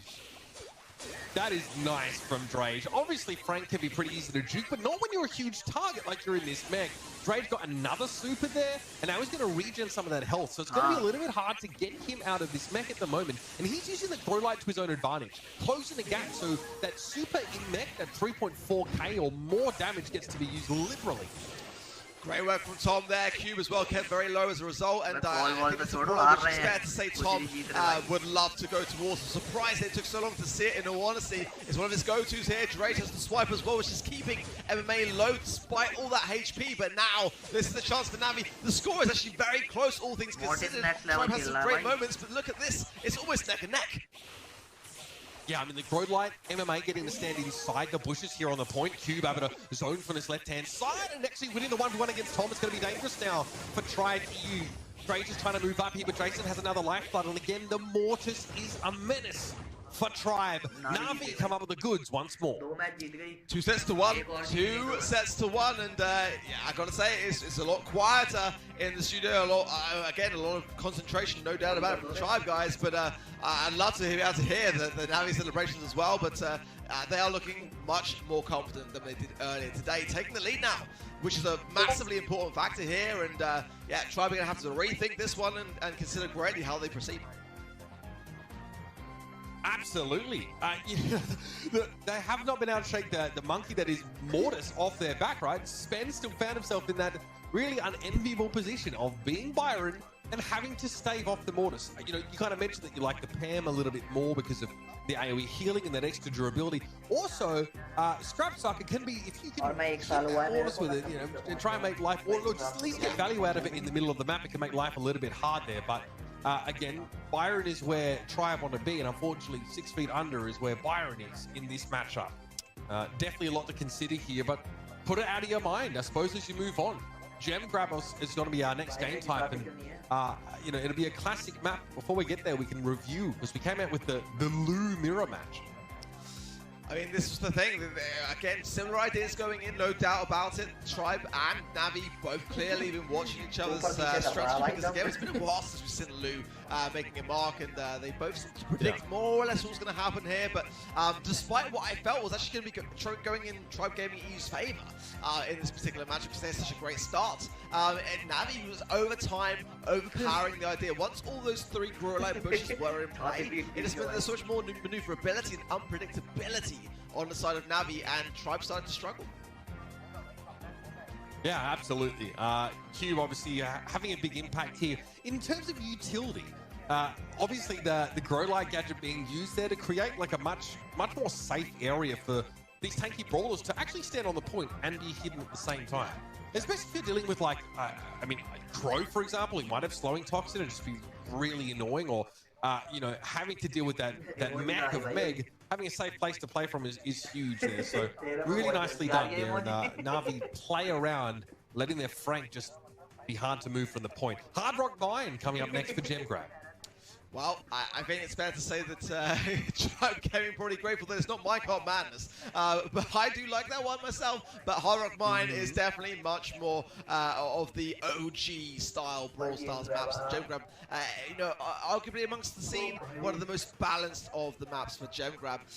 You know, we're going to see definitely, I feel, some brawls that we've yet to see. Maybe some Rico Lane to be able to suppress those right and left hand sides. The bans, again, if you missed them at the beginning, were Poco and Max on the side of Tribe Gaming EU, Lola and Bell for Na'Vi, and I think that they were very, very good bans, very appropriate bans for me. It's going to definitely give an interesting conversation towards who is going to be the gem carry in this match. Is it going to be a Jean? Is it going to be a Sandy? Is it going to be a Piper? It's definitely going to make an impact, and how those lanes are held, it's going to determine whether those gems can be contested or not. Yeah, I like Tribe's idea of banning safe mids. You know, making it hard for, you know, or at least leaving less of those really safe gem carriers available. Yeah. Max is used all the time in this map, right? You mentioned Sandy, Rico thrown in the mix, Leon is still there. So there are still a ton of ways of, you know, having a carrier that can sort of do work. So, okay, Mortis here for Drage. He is not messing about, but again, I mean, everyone's so tanky on the side of Na'Vi. Like, where do you find the damage? The Gorilla coming into play yet again as well, and yeah, Na'Vi wasting no time at all to get that laid down, or Tom rather, and MMA just both making their own pushes. A lot of this map is going to be filled with that, and unpredictability coming into play, yeah. Pushing the mid, Spain will be forced back here as MMA, they'll get some punches to connect here. There's got to be some respect for that torpedo throw here. The stun for Drage spells his demise. He cannot get caught under that sort of crowd control out in the open. Now, between the Rosa and the Pan, it's going to be less of an issue for Drake. He wants to try and dive in on the gem carrier. A lot of damage. Lifeblood used Jason so low, but throws that healing station down. Spen tries to step in to help out, and Drake is still standing, but the gems are still with Jason for now.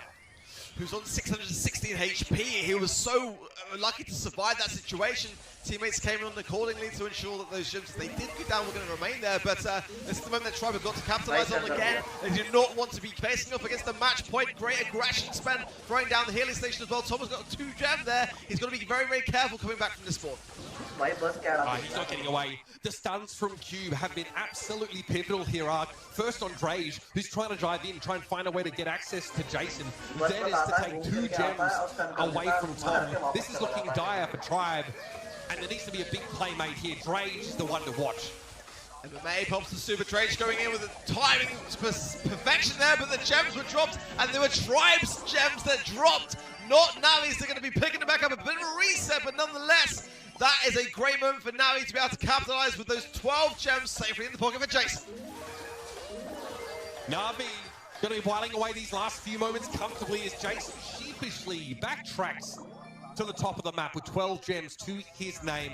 And there it is. The Buzz play was just incredible. You know, we think about Buzz as an assassin Ark who wants to dive in, eliminate these single targets. But this was reactive, defensive Buzz play. Navi realized their most potent tool in their arsenal was the stun, not the engage from Buzz. And using that torpedo throw time and time again to make so Drage could not get to Jason. Watch him try and do this. Look at Q's positioning here. Straight in. Yeah, no messing about. And again, what Navi have been so good at recently and so great at showing us is like how much better they're performing as a unit and having that constant supply of support, which has been something which they struggled a little bit this year, but making some big changes now in terms of the scoreline. Again, you know, much more kills on the side of Navi there with the 4-2, which it might not sound like much, but gem grab, it makes a big difference. Very, very close. Those are the gem carriers. Yeah. They're very relevant. I mean, the fact that one gem carrier has no deaths should tell you all you need to know. Exactly, exactly. Well, I mean, now the pressure really is on. Tribe Gaming EU's tournament lives depend on this next game. They've got to make big changes, and bold ones at that, or their journey here could be over today. It's a single elimination tournament. Tribe Gaming, loved by so many. You know, it's so many huge fans. This team wanted to see them go all the way. But it's Navi and Khabib, the MMA dynamo, standing in their way. And his play is just as scary as his facial hair, I'm telling you right now. Been a long road for this Tribe team, you know what I mean? They had a roster shuffle. They take a chance on the young gun, Drage, the wonder kid, to try and take them to greater heights. Spend at the top. They want to hoist another trophy. They want to relive those 2019 dreams. Right now, they're on the precipice of being eliminated. Yeah, this is where it all counts, it all matters, every moment. Choosing the right brawlers and also, you know, going into hope that you've got the right timing to choose those brawlers. At the moment, Navi keep using the same strat, bringing in the Rosa, having the Grow Light, having the Frank, big brutes. The poker ban as well doesn't seem to be affecting their attempts to continue doing this idea, which must be a pattern which has been recurring recently. And you know, how do you go against that? How do you counter this idea? Again, we haven't seen a B played at all by Tribe yet. It's a brawler which I know that Drage does play successfully so well, but you know, this is where the mind games take control. If they were to change towards that now with the 10 counter idea, it's the time that Navi don't play that strat and go with something else. And they've been so good at that recently. The mind games is where they've actually been at their strongest. Here it is, Tribe Gaming EU fighting for their World Finals life.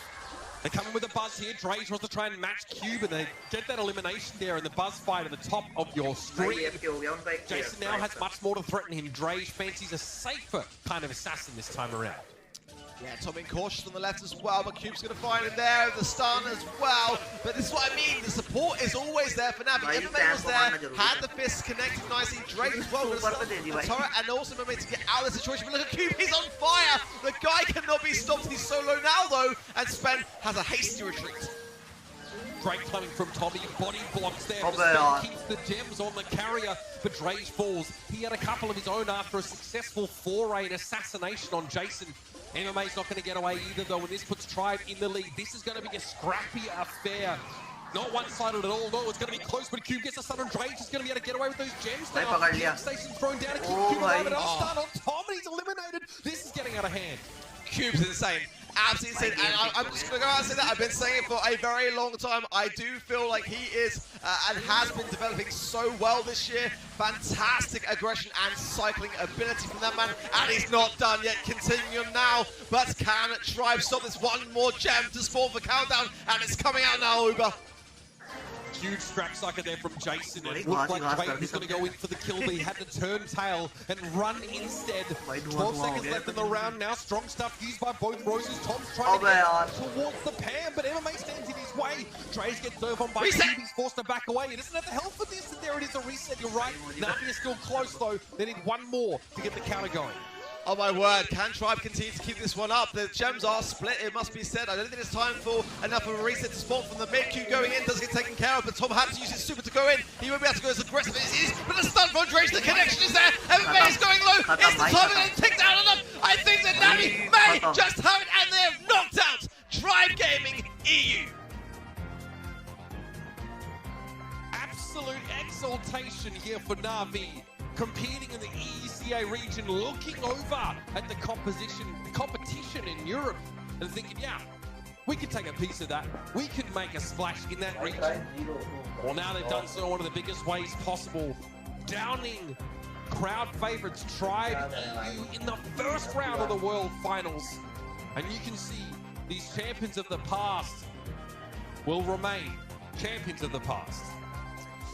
It's not been a good day for EMEA. It has not been a good day for EMEA. As again, I said at the beginning, you know, I fully expected us to see many upsets this, you know, over the next 3 days, and it's the beauty of Brawl Esports. You know, when people have and come forwards with these ideas that, you know, of their predictions. I'm just gonna put it out there that I got all four wrong, Uber. I'm that guy. All your votes are gone. Every single one wrong. And it just goes to show, you know, when you're in a different environment, there are so many more factors at play. I mean, we talked about this every monthly final. I always ask you, how do you think this region stacks up? It's an impossible question to answer, really, but I get you to do it anyway because, you know, all of these regions are competing at the same time. They're looking across at each other and going, okay, maybe we can do that better. Maybe we can adapt this strategy and make it our own. Both of these teams went for the Mortis play. Tribe came out of the gates. Look at this. I mean, Dre's just popping off. They came out of the gates confident, looking strong. But Na'Vi, again, it was literally Khabib versus Connor. You know what I mean? Na'Vi just got in control, slowly started to constrict Tribe, started to strip them away of all that bravado, and then strike the finishing blow. Really impressive stuff from Na'Vi. They definitely weren't starstruck at all by this team, and Tribe just, they didn't have the, honestly, the composure to carry them through here. Yeah, I've got to be honest, that for me, if we had to choose a defining moment of when things started to turn in Navi's favor, was the buzz play in Backyard Bowl. It just was, and from that point on, everything just started to click, and I don't know who MVP will be. For me, it is Cube. It has to be Cube. That man was cycling every brawler he chose. So brawler. He think that a load of the issues that we're having in the Tribe side were pretty much as a direct result of him on that buzz.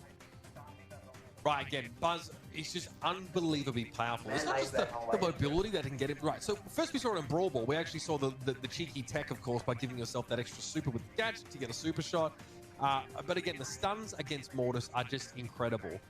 Buzz is a lifeguard. Everyone's like he's an assassin. He goes in. No. He does, you know, turn around and go back to the help of his teammates. Such a fascinating brawler because he has real support potential there. You see that happen now. You turn around, you're peeling for your teammates. Tribe cottoned on to that particular Mortis counter way too late, Ark. I mean, they couldn't figure out why their Mortis wasn't working out. The Buzz, by the time they switched to it, it was way too late. Yeah, I'd agree. I think that I think it was a smart time for Tribe to try to make that comeback happen. But by that point in time, Navi's momentum was already there. Who is it going to be? It's going to be Jason that you guys voted as the MVP. Again, I didn't expect that I would get it right. I wasn't trying to do. But for me, I think Q played fantastically well as well. But Jason as well, a great performance from him. Yeah, no doubt about it. This Navi team, they're the real deal, Ark. I mean, so they get a day off. They're going to take a...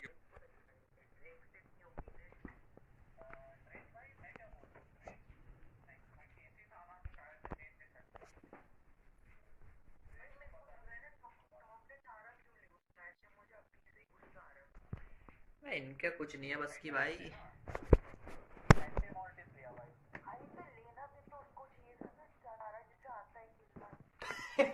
अच्छा तेरा कहने का मतलब ये है।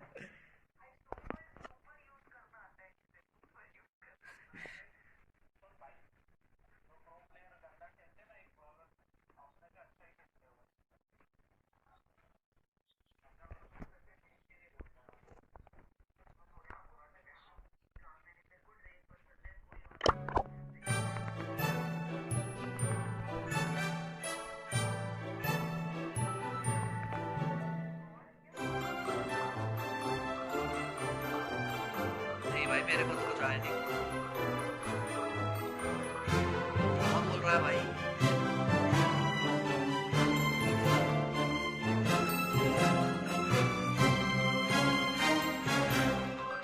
कुछ भी नहीं आया भाई।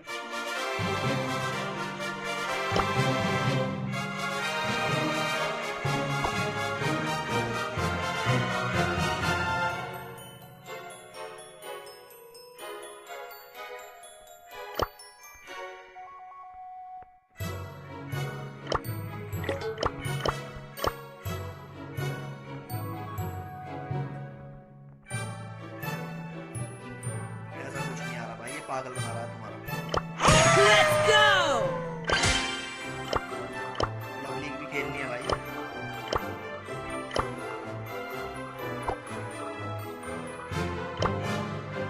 नहीं मैं तो अभी वो खेल रहा हूँ भाई।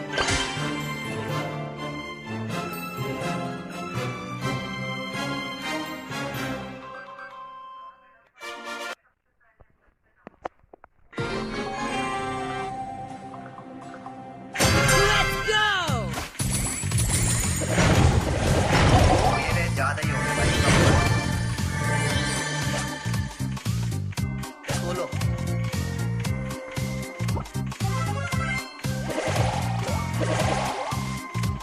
अबे मतलब वो नहीं खेल रहा मैं, क्लब लीग नहीं खेल रहा, तो मैं खेल रहा हूँ ऐसे ही। भाई टीमिंग चल रही है। Somebody call for surge!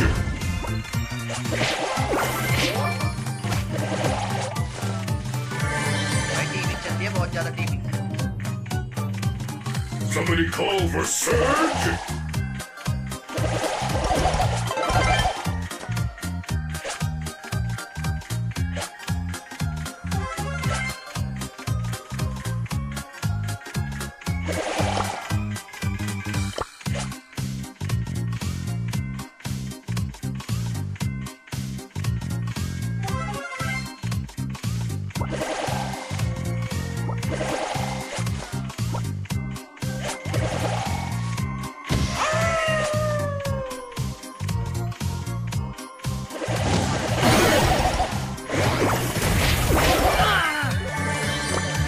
Time to brawl! भाई तीन की रेगुलर पीछे पड़े हैं। भाई तीनों ने टीमिंग कर ली भाई।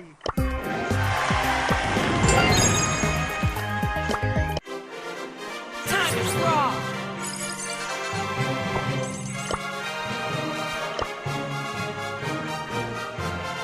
चलो भाई स्ट्रीम ऑफ। भाई अब तो नहीं होगा ना इसमें कुछ, क्या कुछ बचा है इसमें?